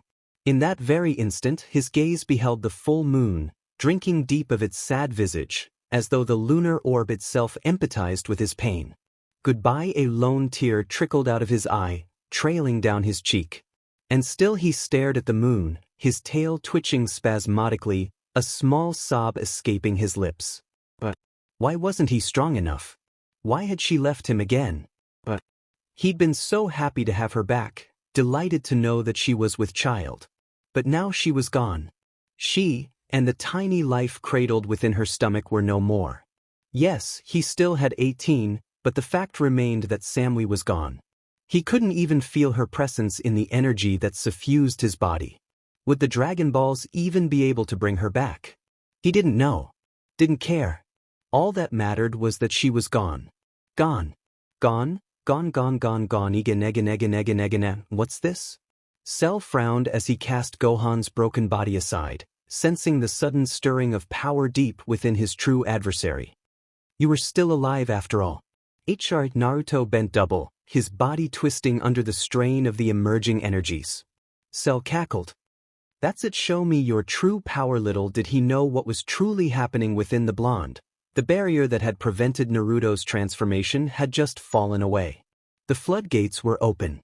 With the union of Samui, there was nothing left to curtail the repulsive power that had been constrained by the mad machinations of Dr. Gero. Samui's soul flowed through him like a river, ushering him onwards to a new form. But with this change came something else.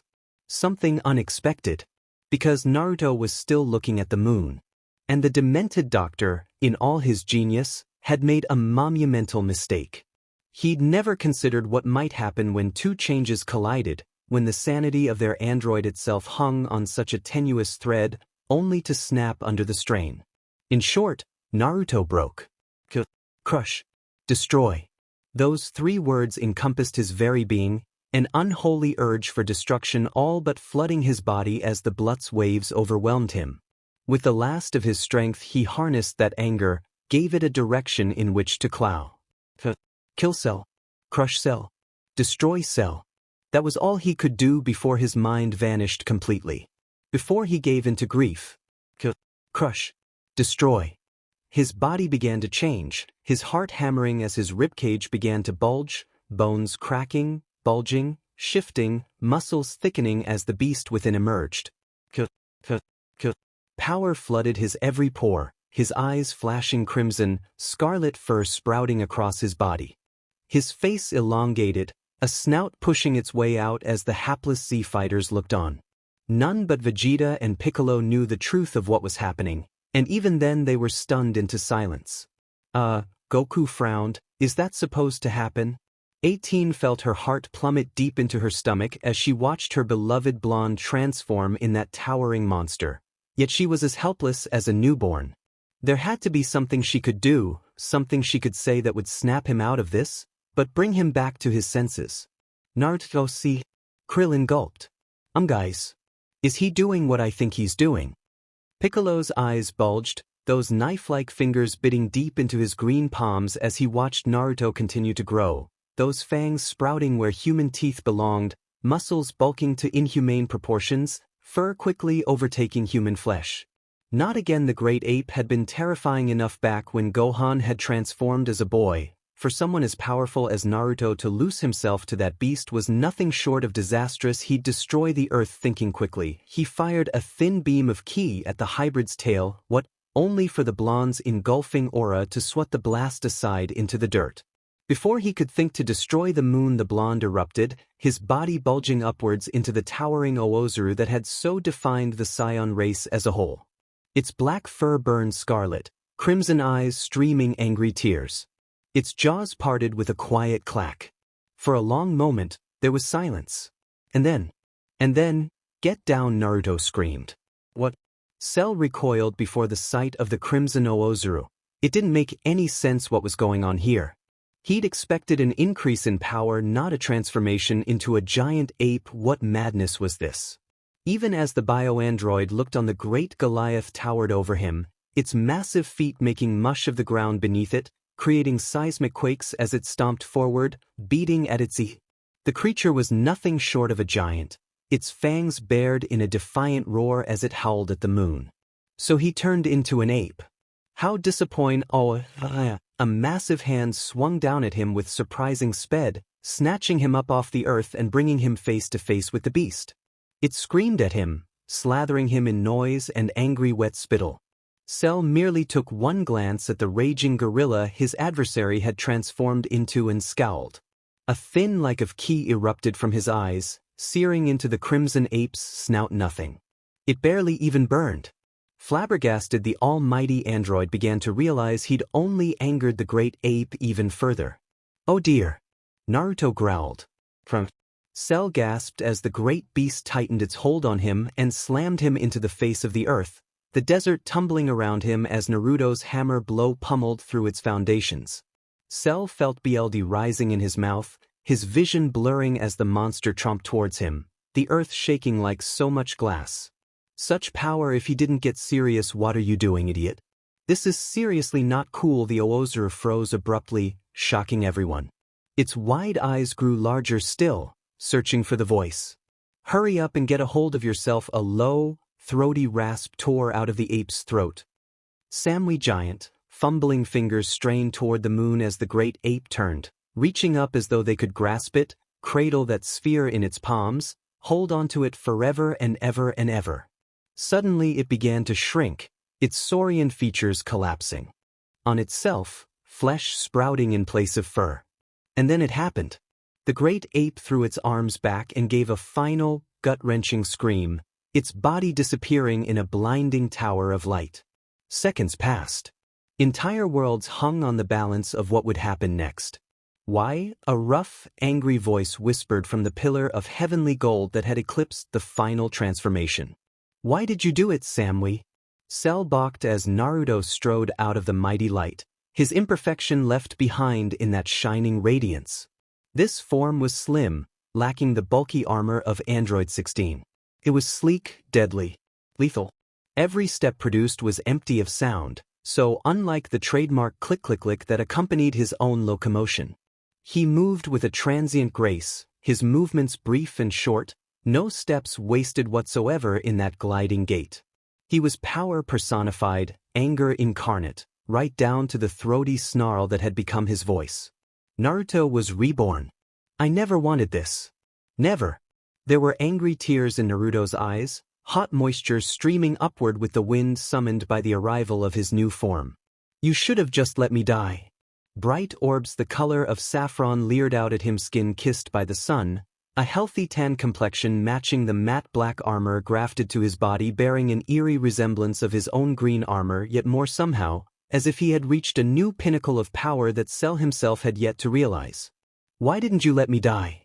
Those ebony tresses whipped upward within a furious shout, his tail thrashing angrily at the remnants of the ring behind him.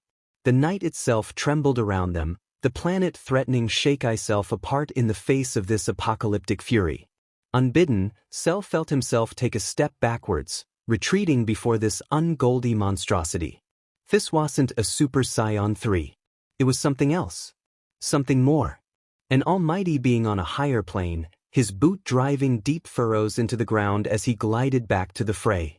There was a silence as that shout echoed on into the distance ahead of him, as though heralding the chaos to come. Naruto, 18, sobbed silently, hopelessly torn between grief and relief at seeing him alive and unharmed.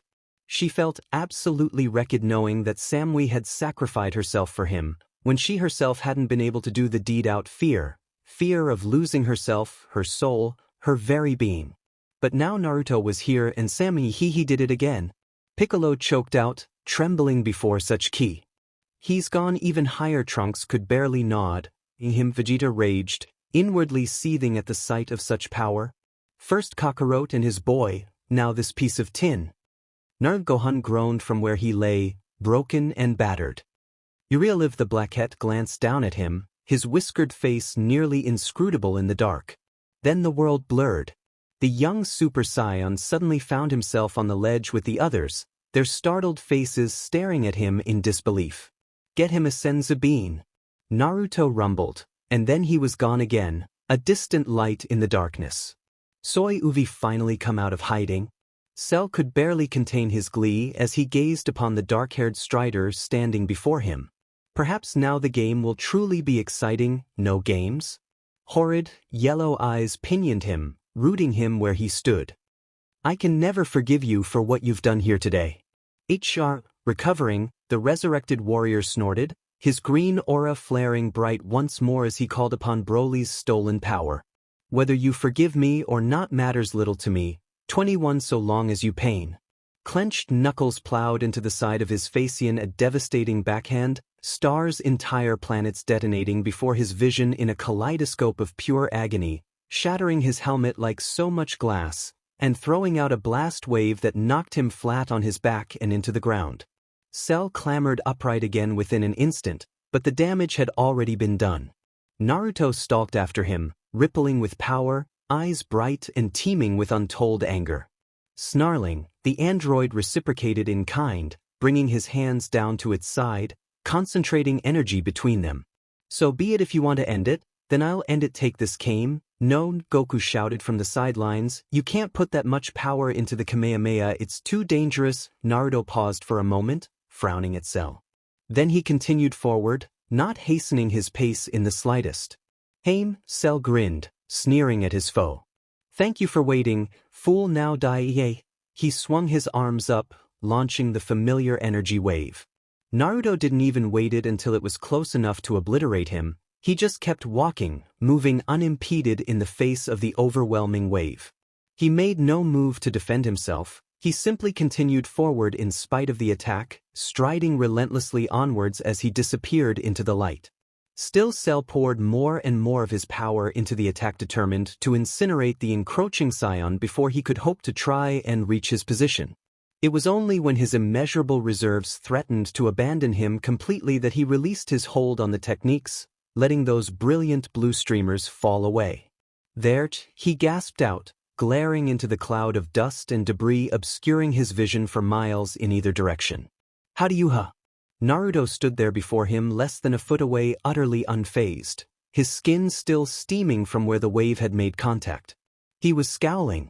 "I said I can never forgive you, no mercy." The next thing Cell knew, the next thing he could comprehend, something struck his abdomen with more force than he could ever hope to conceive. Beneath the single, explosive punch, the angry android's defensive aura shattered, his skin tore, his BLD boiled and evaporated, and the base of his spine liquefied. He remained still for a few seconds as his aura melted away, twitching spasmodically. Then he pitched forwards with a wet gurgle, vomiting BLD and collapsing in a boneless heap. A blow of that caliber would have ended a lesser warrior. Not him. "Nik, how can you? What have you done to me?" Instead, he was forced to lay there, helpless, struggling to regenerate as the godlike warrior stalked towards him. Not enough time. Even as he frantically fought his body to restore what had been lost, Naruto closed the gap between them, those soundless footsteps a silent harbinger to his end. And then he was suddenly there, towering over him, his body blotting out the moon, a dark specter, come to reclaim what had been lost. 4 words snaked past those stern lips, making themselves known through his golden aura. "This is for Samui." "Mercy," Cell croaked, realizing what was about to happen, that his end was nigh. "Please, I beg of you, spare me." Have mere. Naruto said nothing to that one, merely raised his right hand.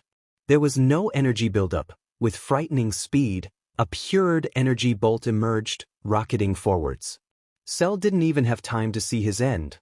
One moment he had been laying on the earth helpless to do anything other than beg.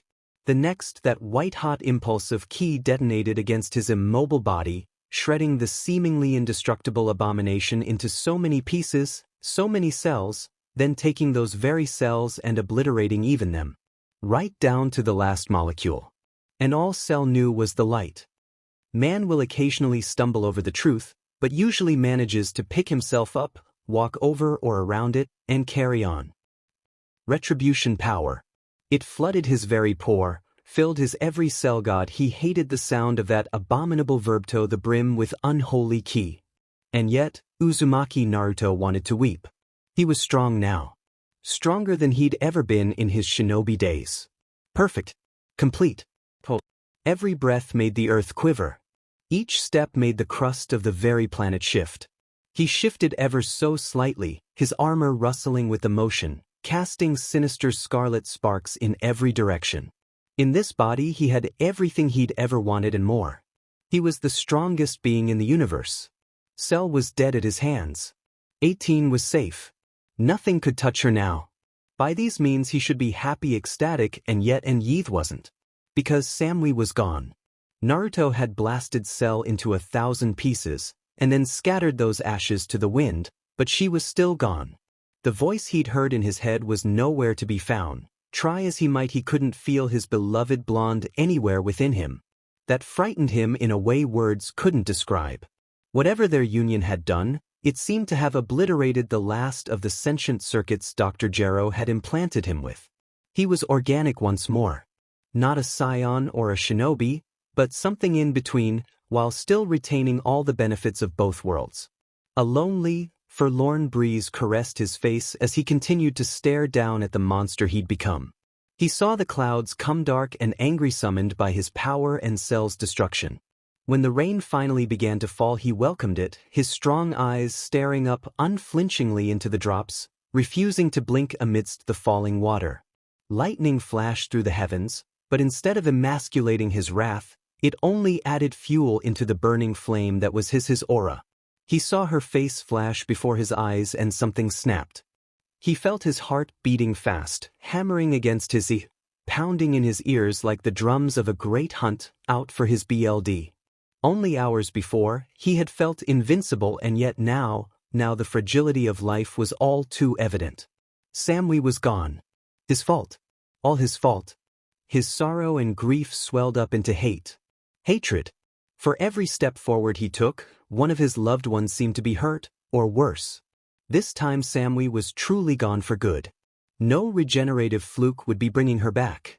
And it was all his fault. God damn the riot, blinding energy swirled around him like an uncontrollable cyclone, obliterating everything as the Super Saiyan gave himself to his rage and began to scream. His voice smashed against the ground, shattering stone and emancipating earth as though it were so much paper. He roared until his throat was hoarse, until his lungs could no longer sustain the superlative shout ripping out of his mouth.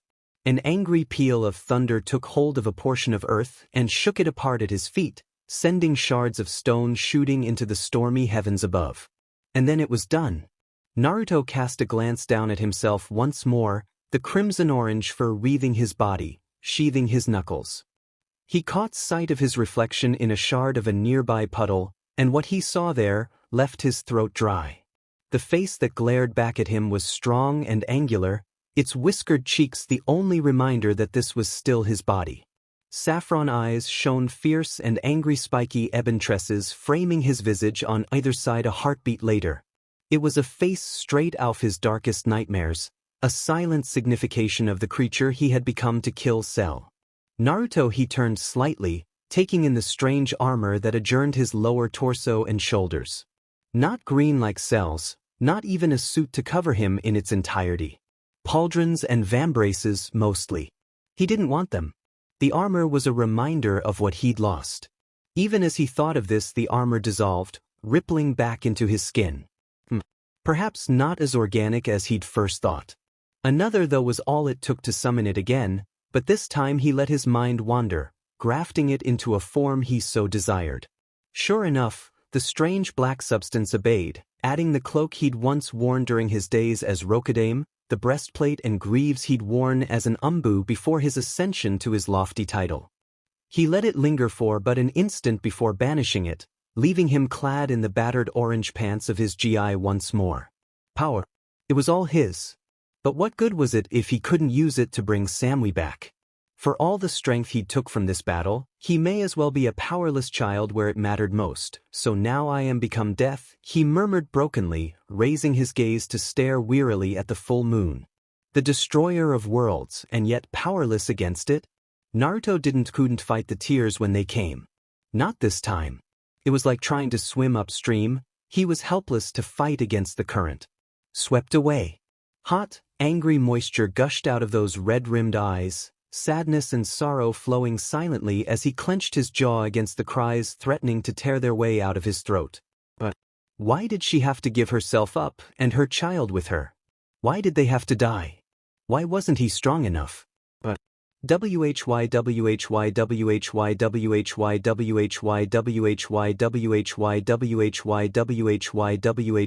WHY.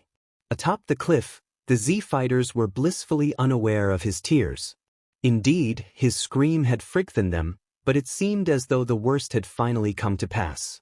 Many of them hadn't known Samui that well, and while they were saddened to see her go, so too were they delighted to realize that the monstrous Cell was also no more. For a time it had seemed dicey, but Naruto's cold execution of the mad machine had swiftly allayed their fears. Heated its cell's energy has completely vanished, Piccolo exulted. Unbelievable, Trunks muttered. He's gone. I can't sense him at all. No matter how far he strained his senses, he couldn't detect so much as a glimmer of the monster's energy. Cell had been annihilated, right down to the last atom of his being. There was nothing left to regenerate from. But that wasn't what galled him.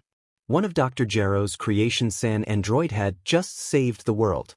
To think tried to kill him, this boded a great change in the young man, one that would shock him to his very core. Ah man, Goku actually seemed slightly disappointed at the anticlimactic end. I didn't even have a chance to fight, Gohan groaned. Father, damn it, Vegeta seethed inwardly, dark eyes shifting from father to son, then back against. He'd sensed it before when his rival had nearly jumped into the fray to save his progeny, the true depths of his adversary's power. The idea that a lower-class warrior like Kakarot continued to surpass him was bad enough, but now that he's seen what Gohan and Naruto were truly capable of, he was more determined than ever before to reclaim his place as the prince amongst his people. Just you wait, Kakarot, and you too, Gohan. I'll surpass you soon enough, and you too, Boing. Krillin was having difficulty believing it all. But you mean we're really safe again? Tin offered a weary smile. Yeah, Bud Yamcha was of a like mind. Oh man, it's been a few years since I heard someone say that. In the silence that ensued, a lone android mourned. Goosebumps gripped her skin as the true fear of being alone hit her. She was the last one left. 18 said nothing, worldlessly aghast that Earth's greatest heroes were unaware of the silent suffering take place only a few miles below their feet. How could they not notice? Even from here she could feel the pain radiating outward from Naruto, an ocean of misery threatening to engulf her completely and swallow her whole. It was tangible. Was she the only one that felt this? This sorrow? This grief? Wordlessly she rose into the air and began angling toward the distraught. She could call him blonde, but he certainly didn't look like one now. Regardless, he needed her, so to his side she went. Naruto heaved a final, sobbing gasp, his sorrow spent, energies extinguished. What was he going to do now? There had to be something, some way he could. Hey, a gentle voice resounded in his ear. Are you alright? Crushed as he was by grief, he almost didn't hear his angel alighting beside him. But he certainly felt her. Everything went rigid when he felt 18 embrace him from behind. No, not her, too. He almost jerked away, fearful that she would disappear as well, but when those slim arms did nothing more than tie them around him, those supple fingers grasping at the fur and skin of his he reluctantly allowed himself to drop back into her arms, turn into her embrace. It was a little awkward. He'd been taller than her to begin with, but in this form he was all but giant compared to her. God, you got tall. She muttered into his humbly, his mind processed the words. Witty banter. An attempt to distract him. He welcomed it. Welcomed her. 18 cringed ever so slightly as those strong arms tightened around her back and held fast. She could feel it. A raw anger thrummed deep through his body, white-hot and powerful. Not directed at her but rather at the opponent he'd just vanquished. Nevertheless, she returned his embrace, giving him all the comfort she could and more. What, you like what I've done with the body? Naruto's voice was deeper than before, with a harsh quality that immediately reminded 18 of 16, that gentle giant that Naruto had fist-fused with. The anxious, boyish tone was gone, replaced with a staid boldness, a calm, composed nature, even. And yet under that composition lurked a world of hurt. You tried your best, she said, switching topics. Naruto knew she was trying to soothe him. It didn't help. My best wasn't good enough. Oh, a blonde brow was arched up at him. I think Samui and Cell might have something to say about that one. Whatever you say, shorty, she must have succeeded, because a slight smile tugged at his whiskered face. I am not short. Neither was Samui. They fell into an agonizing silence at that. His gaze traced the barren landscape, the craters he and Cell had carved into the terrain. The Earth would never be the same. And thanks to Trunks' boneheaded wish to restore his father to life, the Dragon Balls of this planet probably wouldn't be active for another 6 months. 6 months if she could be revived at all. Another pang tore through him at the thought. And wait, Namek, that was it, all his problems were solved, he could do it right away, not have to wait at all, everything could be solved at the drop of a hat. That's it, he exclaimed, a grin tearing across his whiskered face. That's it. What a yeep, 18 yelped as he grabbed her by the waist and swung her around, pinwheeling her round and around like an out-of-control carousel. By the time he finally put her down, her world was whirling, spinning about with his words. One big merry blur that she couldn't have understood even if she wanted to. Don't you see? At last, his speech resolved into some form of clarity. Namek, what's a Namek? 18 asked blearily, squinting up amidst the raindrops. Not a who, where, Naruto clarified, delivering a scorching embrace to her lips that left her dazed and reeling all over again. They have Dragon Balls of their own, we can just ask to use theirs, we can even use them to cut the wait time on ours down to nothing. Ha, it's brilliant, why didn't I think of it before? His fellow android swooned slightly in his grasp. I should be asking why you didn't embrace me like that before. The Super Saiyan laughed and kissed her again. With his instant transmission and newfound powers, he could easily excuse me, a voice called, you there Mr. Uzumaki you are Mr. Uzumaki, are you not? He turned ever so slightly, regarding the one who had dared to interrupt their celebrations. It was the reporter and the cameraman from before, the very duo he'd saved from certain doom. Apparently they'd sidled up to him at some point. Releasing the transformation was as easy as an even breath for him now that he had full control of his energy, but he chose to remain in this ascended state regardless. With a scarred hand, he beckoned the pair closer, waiting until they were close enough before speaking. I am indeed, he forced a smile to his face, even though he felt like crying. Good to see you made it. Why, thank you if you hadn't shoved us out of the way. Oh, right, abruptly, he seemed to remember himself. Can you tell us what happened to Cell? 18 frowned, a rare emotion overlaying her usually platonic visage. Anger. I'll tell you what happened, Cell is dead by my hand. Naruto interrupted. His words were hoarse, an animalistic growl. I killed him. You can tell your champion that when he wakes up. But what happened to your female companion? The reporter Naruto had never deigned to remember his name asked tentatively. We saw her only a few minutes ago. Was she another victim of Cell? Alright, maybe this guy did have a flair for the dramatic. Naruto paused, remembering with an unwelcome pang of grief that his first love was dead. Gone, came the quiet reply, his words nearly lost in the downpour. She died. Died. Pardon me, sir, but I'm afraid I don't understand. No, you don't? A growl resounded in his throat. She sacrificed everything for this planet, and your ignorance demeans her. Listen well, because I'm only going to say this once. Sir, man will occasionally stumble over the truth, but usually manages to pick himself up, walk over or around it, and carry on. Naruto found himself continuing, saffron eyes boring into the camera, addressing millions upon viewers worldwide in the broadcast. Ladies and gentlemen of the world, this is the truth. Your best has never been, nor will it ever be, good enough against monsters such as these. You place your faith in your champions, armies, and your nations and your governments, and for what? That. Turning, he pointed a lone finger at the charred earth where the ring had once existed. None of this is a trick. The powers we possess can be duplicated through strong work and training. But some call this a trick. They refuse to believe that their eyes tell them. And so they fight. And they die. It's a never-ending cycle. If the Earth doesn't learn from this disaster, then she will suffer the same fate time and time again. Next time I might not be there to prevent it. So learn from your mistakes and heed this warning. Cherish life. Don't threaten it. Because if you do, if you threaten the innocent, if you attack the weak and the helpless, if you think yourself above the law will be there to stop you. His words reverberated through the hearts and minds of millions, those scorching saffron orbs searing into their very soul. The words were not a threat. They were a promise. A promise to bring down hell upon any who would dare to do harm to the people of Earth. An oath, to get a trick, case in point. 18 muttered, disentangling herself from her beloved's arms as the cameraman snapped around, focusing on this new threat. Beside her, Naruto bristled. Somehow, someway, Hercule had found his way back to the land of the living. It's a trick. I tell you, there's no way this halfpint could have defeated Cell. I tell ya, it's all an illusion of some sort. Truly, his stupidity was painful.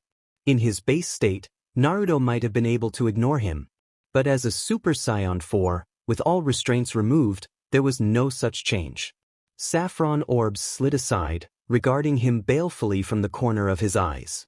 A vein throbbed in his forehead. Trick? Yeah, that's what it was. All right, bub, a trick, all of it. A trick, the large man blundered on, heedless of the verbal mine upon which he was about to tread. Even that woman, she's probably not even dead. She's gotta be hiding around here somewhere. Backroom. The interrupting thunder savaged the ground as a storm of blinding lightning and howling wind erupted around Naruto. His eyes had vanished, the pupils now white and deathly. As his energy rushed out, the air around him was suddenly warm and thick. At his feet, the increased intensity of his aura crushed rocks into fragments of nothingness, the golden light trapped within his body trying its hardest to escape as the storm gathered about him, black clouds blotting out the moon overhead, casting him in radiant glow. His head jerked round southward and back down, his blank eyes fixed on Hercule. A muscle jumped in the demigod's jaw as he spoke. You, madam? Hercule asked, his jaw hanging open. He was beginning to realize just how inordinately angry the Super Saiyan was. You dare make light of Samui and her sacrifice? At the words, Naruto spun a half circle, growling in frustration, swinging a clenched claw in the direction of the bulky brawler and exerting the full weight of what was now this newfound, unstoppable power. Hercule's voice cut off in a choked squeak as Naruto squeezed, telekinetically hoisting him off the ground by his throat. Nothing was held back in that instant. That single gesture immediately started to crush his trachea, the larger man's face purpling beneath the strain, the lack of life-giving air to his brain. I find your lack of faith disturbing. Naruto rumbled. Do you not believe? Do you not understand? Are my words lost on you? Hercule gagged, but still clung to his beliefs. After all, they were all he had left. Trick didn't lose anything, shouldn't have said that. Something in those words sent Naruto into a rage. All pretense of perfect civility vanished in that instant. What do you know of loss, little man? A single backhand sent the world's strongest sprawling like a helpless child, his body skidding and sliding against the stone. Where were you when we were fighting for you and your precious planet just now? Another shattered Mr. Satan's jaw like so much glass, reducing all that blubbering to little more than incoherent sobs. Because despite the beating he'd sustained, the stranglehold still persisted, still squeezing his life away. You were hiding like the coward you were, and when I'd all but give my life for this world, when I've lost one of the most precious people to me, you dare to mock her. The resolve she's shown. You have no right. Hercule was foaming at the mouth now, his hands scrabbling weakly against the vice that was slowly choking the life out of him in the rain. The mighty man had since fallen to his knees, crying out in furious, strangled yelps. Still Naruto squeezed, sneering as he continued his invisible stranglehold, forcing the afro-bearer to his knees. Lightning crackled around them in a furious tempo, the storm howling its fury, displaying his anger for all the world to see and fear. 21 Stop 18 grabbed at his wrist, shivering as a chill of fright, coupled with the cool wet rain that soaked her, shot down to her toes. You're killing him, good, the god rumbled, his eyes narrow and intent. He deserves death for mocking her sacrifice. Maybe, but not like this, Naruto snarled. Exactly like this, 18 froze subconsciously, drawing back beneath that portent glare. Obviously, Naruto wouldn't dare hurt her, but she still felt unsettled, vulnerable, trapped. Those were human feelings, right? Something that was completely irrational, and yet felt completely real. She pulled what remained of her shirt closer around her tea, gathering up her courage. When next she spoke, her tone was stronger than any steel, her hand wrenching his arm down and away. This isn't you. I know it. What would Samui say? Would she want this? Those words threatened to tear everything apart for him, his blissful rage shattering beneath the weight of those syllables. Ishiwold no. She would not. Naruto blinked once, twice, 3 times, his mind slowly clawing its way back from that dark and bleak place corner of his mind. No, he dropped Hercule like a hot potato, grimacing at how close he had come to falling. He wasn't a killer. He didn't slay the innocent. No matter how much Hercule might deserve death for his ignorance, it wasn't his place to mete out judgment on the man. His eyes narrowed. For the briefest of moments, he considered doing it anyway. Get him out of my sight, he growled. Or the earth's about to be down, one less idiot. Go on now. Get Hercule needed no further encouragement. Naruto watched him flee into the night, and once more the temptation rose to shoot him in the back. Ahem. 18's gaze held him. Fine, he sighed, his gaze slipping back to the now trembling reporter and cameraman, the pair having fallen eerily silent in the wake of his power. I suppose you two want a story, don't you? He was inordinately filled with glee when they nodded, pleased to realize his earlier outburst against their so-called champion had actually shorted the device out. If that shattered lens and rising smoke was of any indication, they were probably the only ones to witness the self-styled worth. If you want a story, meet me in West City tomorrow at high noon, he spoke calmly and clearly, enunciating each and every word. You'll have your story then. The Earth deserves to know the identity of her champion, not that lumbering lummox who would have taken the credit and deceived the world as a whole. The truth was owed them after all. Until then, gentlemen. 18 barely had time to squeak before her beloved grabbed hold of her and moved. A brief flicker of instant transmission carried them away, bringing the dynamic duo face to face with their new friends once more, the latter taking in those shocked, slightly gleeful expressions at a glance. Looks like you did it, Goku asked solemnly. Yeah. I obliterated him down to the last molecule.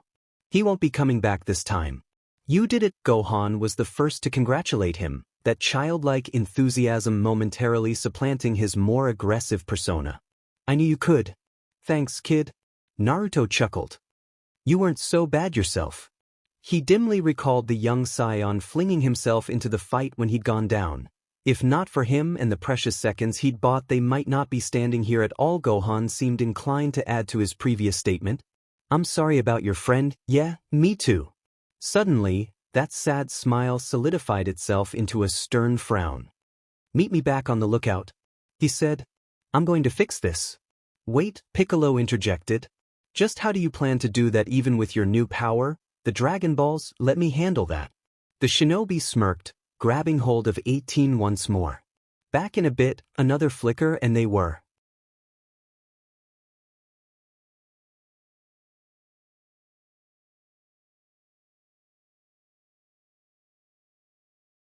Gone. One trip to Namek later, the warm orange rays of the rising sun kissed the unbroken horizon, casting a warm glow on the lookout once belonging to Kami. Earth's greatest heroes had not yet rested from their battle with Cell, having instead all but gathered here, their faces turned down to the earth below in silent expectation, allowing the occasional gust and the warm light wash over them. Indeed, the breeze cascading across the lookout was gentle, a stark contrast to the roaring maelstrom that had consumed the earth just hours before. The clouds above were now nothing but small, scattered wisps, tinted golden from the sun. The sky itself seemed to reflect their exhaustion as it brightened from black to blue. A thin cloud of smoke still lingered above them, the lingering clouds the only evidence of Naruto's transformation. And that's the gist of it, the shinobi explained, depositing the newly gathered ball at their feet. The Nameks were quite understanding once I explained the situation to them. Nice guys, really. I used the first wish to eliminate the 6-month wait on these bad boys this time, and the second to repair the planet at large. As to the third, and here he and 18 did share a strange, conspiratory glance, that's not really important. I was tempted to bring Samui back on Namek, but it just felt right to do it here, you know. Indeed, the speed of a Super Saiyan 4 was not something to be underestimated. It had taken him less than an hour to gather up the ball on Namek and make his first 3 wishes, and only slightly longer to retrieve Bulma's radar and hunt down the ones on Earth. So, Goku began, who wants to do the honors? I never really thought about that, Naruto admitted, glancing at Dend. I guess I could. All right then, it's all yours. All right then, Eternal Dragon, by your name I summon you, come on out. Shenron, Naruto triumphantly yelled. Immediately the sky began to dim, as if the sun had been turned down. When it had reached a full black, the Dragon Ball themselves glowing even more brilliantly than before, streaks of lightning appearing around them. Naruto had never laid eyes on the eternal dragon himself, but he could feel his heart thrumming impatiently to the strange pulse of the ball. Something was about to emerge from them, he could feel it in his bones. Something massive. It was a memento the shinobi wanted to be forever engraved on his memory. Suddenly interrupting Naruto's odd reflections, Shenron burst forth from the Dragon Balls. As his dark green body snaked its way through the horizon, the entire form seemed to emit a faint light which made him distinctly visible against the black canopy. The great dragon finally finished positioning himself in the sky and began lowering his enormous head closer to those who had summoned him. 18 murmured. What in the heck is that? That'd be Shenron, ye who have summoned me, the eternal dragon thundered. Speak and I will grant thee any wish of thy longing. Wait, only one. Krillin frowned at the statement. I thought we had two. Naruto was swift to elucidate him. Because a certain bonehead decided he wanted to wish his father back early, we only have the one this time. The reborn shinobi snapped angrily. Thankfully, the Demisaiyan at least had the wherewithal to appear embarrassed. But if his sheepish smirk were anything to go by, there was more to the story than he'd let on. Actually, I wished for everyone killed by Cell and the androids to be brought back to life, he clarified. It didn't seem fair, just hogging it all to myself. So I used the wish to revive everyone who'd met their end at their hands. There was a silence. Naruto gulped. Wait, everyone. As if to punctuate that very thought, a familiar, guttural shout filled the air. Rival, Naruto bristled instinctively at the sound of that distant voice. Only one individual had ever called him that in his lifetime. Senses screaming in warning, he raised his gaze into the heavens just in time to catch sight of an unmistakable green comet shooting down from on high into Earth's atmosphere. An all-too-familiar energy pressed down on his shoulders seemingly out of nowhere, growing stronger with each passing moment as its owner neared the lookout. There was no maddened laughter to accompany his return, however. No destruction to herald his return. Still the shinobi remained stiff, very nearly expecting a fist to slam into his face. When it didn't strike him, he turned, baffled. Broly alighted before him, dark eyes narrow and intent as he powered down from his legendary state. Kakarot, Uho. Goku gulped. Looks like he's ready for round 2, but the Super Saiyan didn't attack. Growling softly, he turned for Naruto. What sorcery is this? He demanded to know, his words filled not with anger, but wonder. How am I alive? I'm certain that creature killed me on New Vegeta, yet I woke to find myself restored whole. He made no mention of his lengthy interstellar travel, nor the days that had taken him to find and lock onto their energy signatures, before finally making his way to Earth. That he'd arrived now seemed a strange coincidence, Naruto thought. Or was it something more? Answer me easy there, Big Bai, the blonde soothed. I guess Trunks ended up bringing you back as well with his wish on the Dragon Balls. Dragon Balls? Wish? Naruto told him.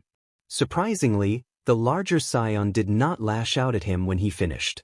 Instead he stared, his dark gaze roaming across the assembled warriors with something akin to intrigue. Still the Z-fighters regarded him warily, hesitant to trust this hulking warrior. In the end, Trunks was the first to reclaim his voice. Don't tell me you're here to fight? Once again, the legendary warrior defied all expectation. He laughed.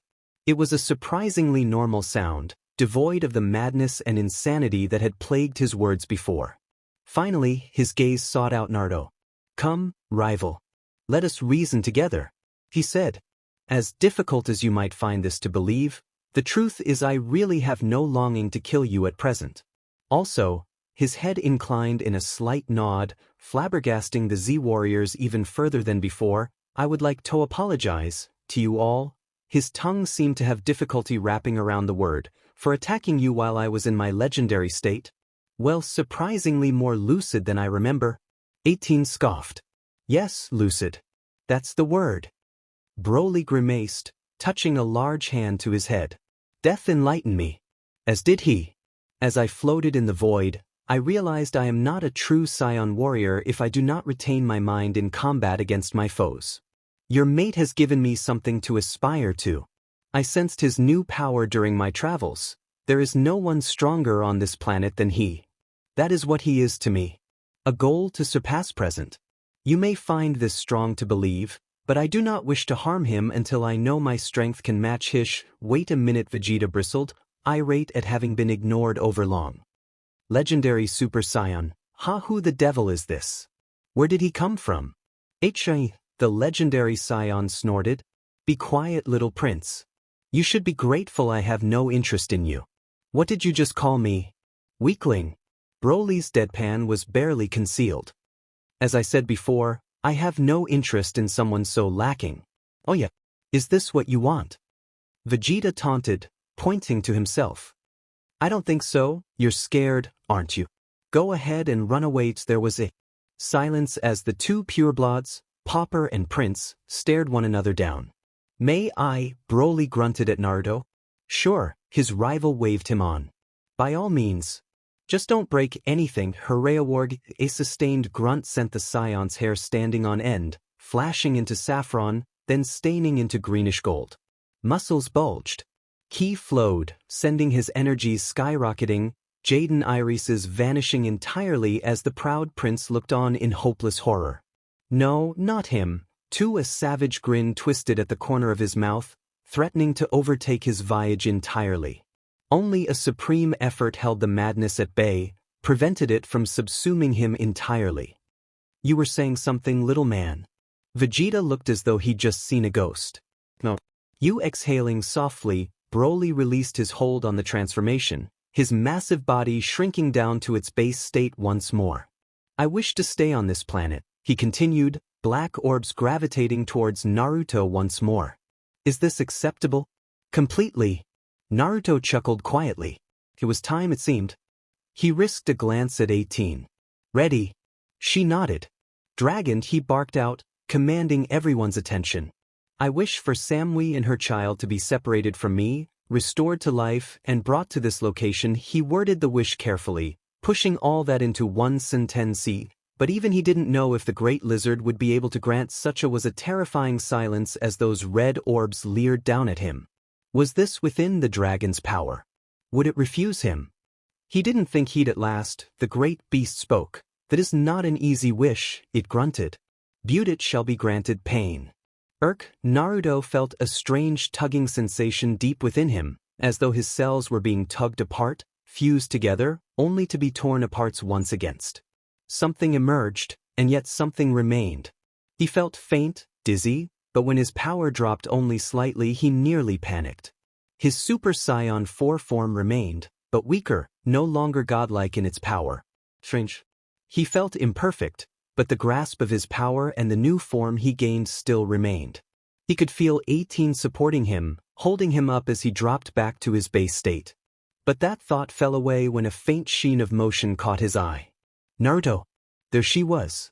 Her bright blue eyes lit up as he stepped towards her, a gorgeous white grin across her mouth as she stood and ran to him like a child welcoming her father home from a long business trip. He could only stand dumbfounded as her lithe form slid gracefully across the lookout to him in a single movement. Had she always been so appealing? Why had he never noticed before that his cherished companion was this CC cream-skinned woman? Had the past few minutes changed her? Sure, her hair had grown out a little, but she otherwise looked the same as she always had. She wrapped her arms around his neck with a delighted sob. Still in his state of shock, it took Naruto a moment to react and place his own arms around the thin waist of his fellow shinobi. He buried his face in her neck, enjoying the warmth of her skin on his cheeks and the smell of her hair in his nostrils. He felt her arms tighten around him and her breathing quickened, her melons heaving up and down against his. No time for thought. No time for anything. Suddenly she's in his arms, crying, kissing him, saying his name over and over and over, and then there were tears staining his face and he's happy, oh so goddamned happy, because she's back and she's here and he's never going to let her go, never again. Naruto, the baby. Naruto asked of Samui between kisses, flushing. She whispered, touching a hand to her stomach. Then she saw Broly. Wait, what's he doing here? Broly inclined his head. My apologies. Ahem. 18 coughed. As entertaining as this is, need I remind you we have children present. You probably just scarred Gohan for life. Humans, Piccolo muttered, shaking his head. Both Naruto and Samui jerked back as if they'd been burned. Son, Gohan blinked. Why were they making kissy faces like that? And why was he suddenly thinking of Lime, he wondered. Well, you see, son, when a man loves a woman very much, they just stop right there. Goku. Piccolo barked. He's too young to hear that. Well.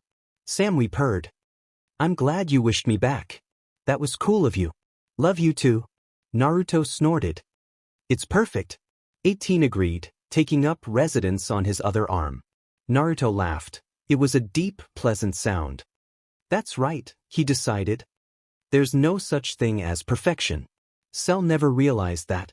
When you become perfect, there's nothing left to achieve. If that's the case, then I'd rather stay as I am, flaws and all, holding on to what matters the most. Yes, that's it. My name is Uzumaki Naruto and I'm grinning. He tightened his arms around his two loves, past and present. Imperfection. Behind, but she resisted. Okay, sadly the chapter is over. And if you enjoyed the video, just leave a like and subscribe with post notification. So when the next chapter is ready, you will be notified. Okay, see you in the next video. Bye.